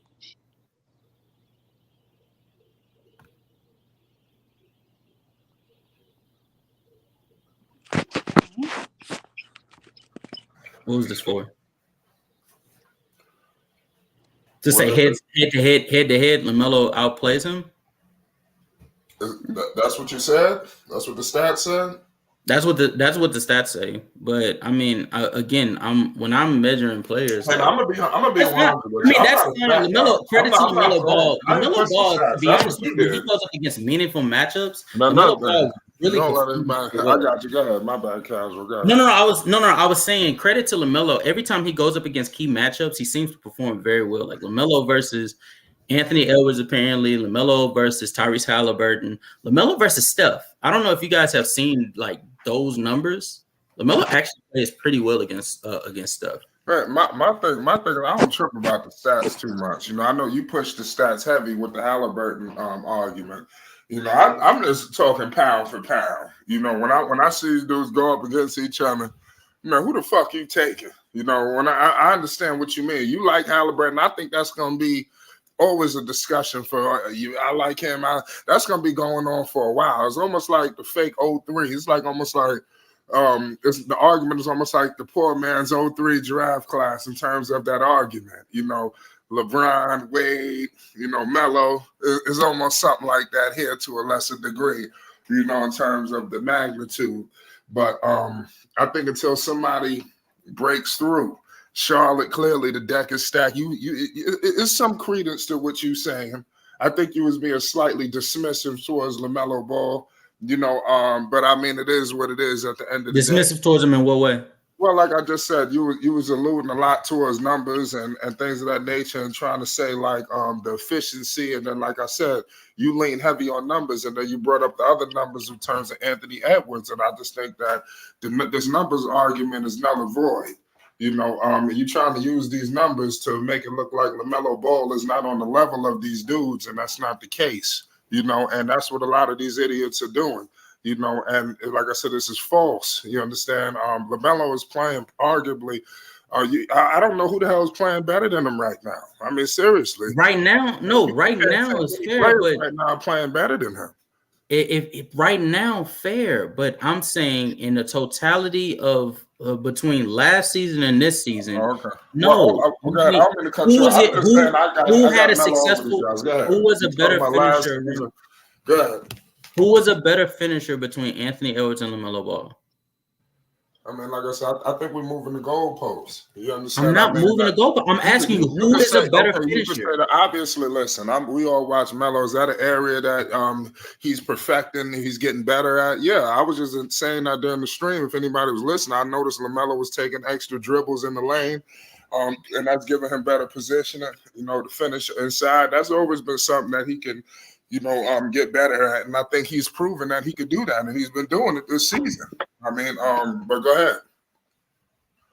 But you're about to tell me something about the efficiency numbers. I don't have a rebuttal. I know that's not a strong area for LaMelo, and you use that. You know, I don't understand where this is going to be with the conclusion of this debate. I said in a couple years. In a year or two, LaMelo Ball is going to be a far more efficient player. I'm very confident in it because he's already showing the strides with this stretch that he's playing efficient basketball. So I think in a year or two, he will be playing efficient enough basketball to where these conversations will be far more competitive. And dare I say, I don't think it would be much more of a discussion between him and Tyrese Halliburton for the same reason that it wasn't much of a discussion last year between Tyrese Halliburton and Trae Young. Trae Young, like LaMelo Ball, takes high leverage plays. The reason why he was over Tyrese Halliburton was because those high leverage plays that he had were paying off dividends for players like DeAndre Hunter, Sadiq Bey, so on and so forth. So you got Halliburton over Trae Young too? No, not well. Right now, yes, because he's not. Trae Young is pound for pound. Trae Young is right now. Tyrese Halliburton pound for pound better. Halliburton or Trae Young? Pound for about what is that like? All like their entire career? Trae Young. I'm taking Trae Young over Halliburton. Right, or are you saying right now? You're saying overall, right now, whole career. I'm taking, right now I'm taking Tyrese Halliburton. Me too. I'm taking Halliburton too. I like Trae Young over Halliburton because I noticed something about they better finish. Atlanta to me should finish the season better than Indiana, but I don't think they will. With the way that Halliburton is playing, shit. I think Indiana gonna finish better than and man, okay, Trae Young. Like, what's up, buddy? Because Yeah. didn't he complain in his second year? I think that was his second year. It might have been his third. I just remember him, and rightfully so. He was complaining that he wasn't gonna stay in Atlanta if they was gonna keep tanking. That was I last year. think that's the draft before they got Reddish and what's his name. I Oh, think no, that was you're absolutely right. That was his second year when he turned into a 28-11 player. yeah. I was like, okay. So it's just like, how come he can't elevate? And he arguably, and I like, what's the dude that played in the backcourt with Halliburton? Mathurin. I hope I'm pronouncing his Yeah, name. Benedict Mathurin. Yeah. Yeah. Now I like Benedict more than I like DeJounte Murray, but I'm like, okay, like, what's going on there? Like, figure something out. Like, y'all should be with Halliburton. Like, I just don't understand what's going on in Atlanta. Like, their record is okay right now, but it's just something about that team. And I wanna. This is. You know what's crazy? This is gonna be like one hell of a season if this pans out the way that it's looking. But so far this season, ladies and gentlemen, DeJounte Murray's been playing better than Trae Young. He's been playing better than Trae Young. DeJounte Murray is playing like this is his team. The efficiency, him as a playmaker, looking confident, him being a reliable scorer for this team defensively, like it's there. It's there. So, what do you think the problem is? Is it Trae Young? I think the problem is that Trae Young being I think Trae Young is getting too much of a dosage as an on ball ball handler, and he's not creative enough as a shot creator. For him to constantly have that level of usage. I think typically when you see 6'1" guards, they're usually playing off ball. Trae Young struggles with off ball play. You usually see them operating in more of a sophisticated offense. The Atlanta's offense is starting to get sophisticated because of Quinn Snyder, but prior to that, it was strictly only. Can I cut you off real quick, Casual? Just back Trae Young into a corner. He's gonna come out swinging like a champion. I'm telling you, Trae Young ain't nothing to mess with. I'm letting y'all know right now. When it's money time, he come through. It's a playoff mode with Trae Young. You know. But like, I hear you, Jimmy. Trae Young in playoff mode too. I hear you, but let that nigga keep on playing the way he playing right now. Shit. I like Trae Young talk gonna get real loud. But okay, here's the problem I had too. Now, I think we're going on 2 seasons past now. Remember when New York and Atlanta both made the playoffs, right? Mm-hmm. If I remember correctly, that next season Atlanta made. Did they make the play-in or the playoffs? Something. They did something, and I know they got eliminated. So I'm looking like New York has elevated themselves, obviously, to a top 6. Seed out there in the East. Top 4. Why can't we speak that confidently about Atlanta? Like, they gonna be top 6. Like, what is it? Defense. The Knicks lean on defense, man. Defense travels. Inconsistencies. I think they're launching threes. Knicks play D. Yeah, in the regular season, the New York Knicks are just more of a reliable team, specifically defensively, like he stated. Whereas when it comes to Atlanta, they're more reliant on their star than New York is. What ends up happening is Trae Young goes through these slumps because he is a miniature guard, and when he goes through these slumps, their team hurts like very tremendously. Don't get me wrong, usage is too high. He has the ball too much. That's really what it is. Oh yeah, no. He has the ball entirely too much. Miniature guards at 6'1" should not be managing an entire offense for as consistent as Trae Young is. Yeah, because I kind of feel sad. Like, I'm like, Trae Young, like, come on, push it there. You should be in that conversation. Even with Cleveland. Like, I want to have the confidence to say this Atlanta team with Trae Young and DeJounte Murray is so much more better, but I don't have that confidence because I don't understand. Like, outside of the defense, I knew that. about the defense and Trae Young and whatever. But I'm like, what's missing? Because at first I thought it was what's the name that they traded? What's his name? He in Utah now. I thought it was just him. I said, fine, they got him out the way. They gonna play Donovan Mitchell. No, not Donovan. Colin Sexton. No, from Atlanta. The forward. Oh, John Collins. Yeah, I was like, okay, they got him out the way because I heard John Collins, he wouldn't stop complaining. So I was like, okay, they got him out the way. They gonna play so much better. And then I'm looking, I'm like, they fucking like, what's going on out there? That was all their fault, by the way. Like, how do you mismanage a player that wanted to be there, but because you excessively put him in trade talks in one season, by the way, and you have the nerve to get bothered with him for wanting to request a trade because you guys were already putting him in multiple trades, like the fuck. Right. But no, I don't. I think within the next couple of years, it's going to become quite clear that Trae Young is not the best player for a playoff or championship level team.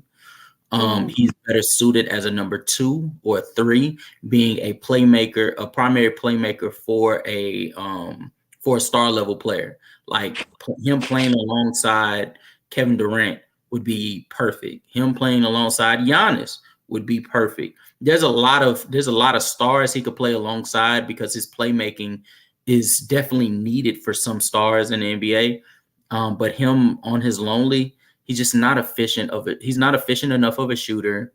His playmaking, while being fantastic, cannot carry how bad of a defender he is. Although he's having a good year so far defensively this year. He's picking it up, the effort wise, but he's still miniature. And his efficiency is just terrible. It's plummeted. Well, hey, Kaz, before we continue, I want to let you know I appreciate you for rocking with us, man. You say you come through every single night. Definitely want to appreciate your support. Just want to let you know there's no hard feelings, man. We discussing basketball. That's how we do.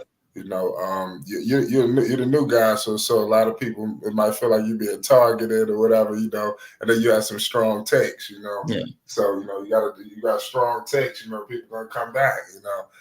But you know, you wasn't disrespected, you know. We just disagreed with your arguments, and that's how we want to keep it, you know.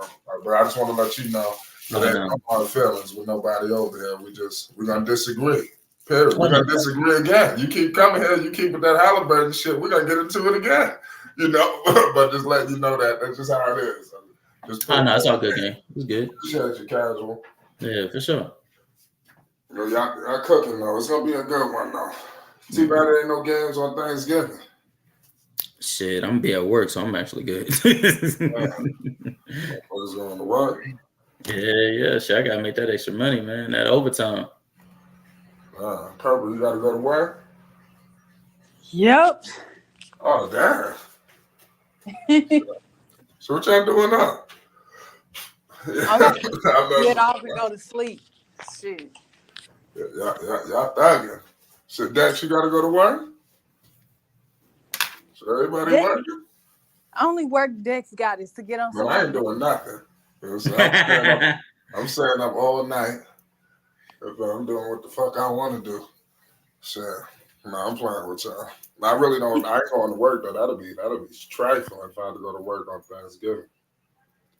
I'm just trying. Y'all know why they want to see the Lions. Well, the Lions is good. Oh, it's football. There's a lot of football on. You watch football, Casual? Nah. I mean, like I said, I got into it a couple years back. Shit, I really live up to my name on football. Yeah. I got into it obviously through Dion. Well, I keep watching Colorado football. I get into all football fucking with them. Yeah. Trae Young's second best player on that playoff run in 2021. Actually, I want to say might have been Bogdanovich, but I want to say it was what's my guy's name? John Collins. That's what I really want to say. I want to say it was him. I can agree with that. Let me check and make sure though. Let me see.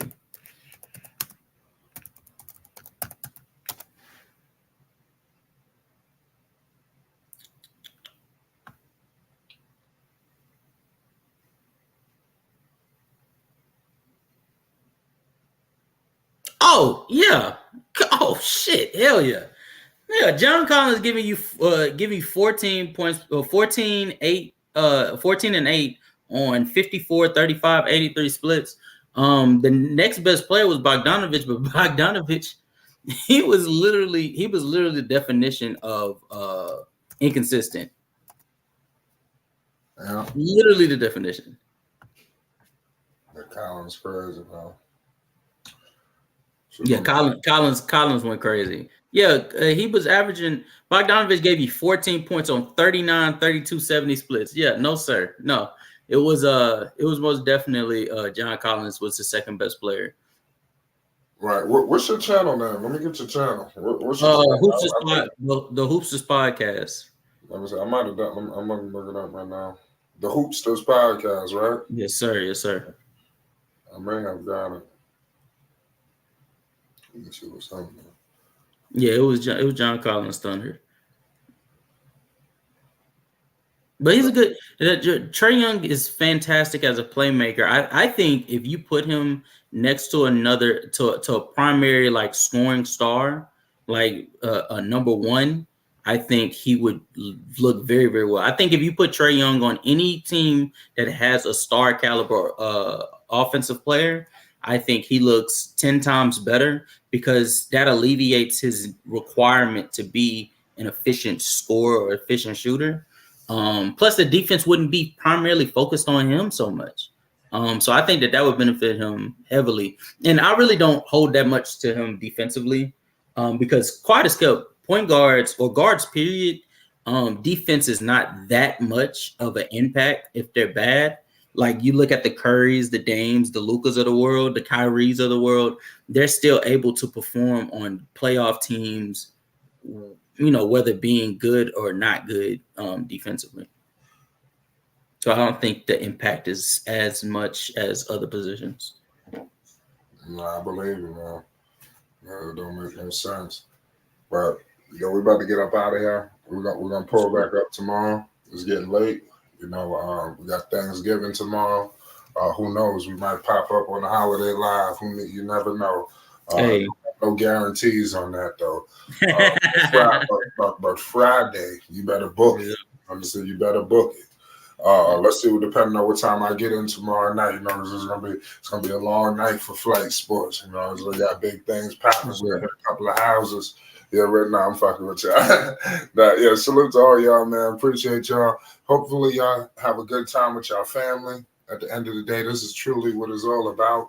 Here at Flight Sports, listen, I want everybody to travel safely, whether you're flying out, whether you're driving out, please travel safe. There's a lot of people, you're not going to be in their right minds on them roads. Make sure y'all taking it easy. Listen, if you're doing your thing, make sure you got you a driver.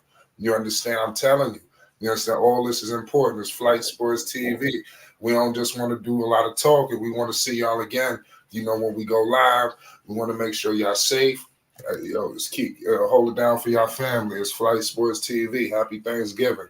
You already know what it is. Peace and love. Flight Sports TV, man. That's my dude. I rolls with him. You heard what the man said. It's Flight Sports TV.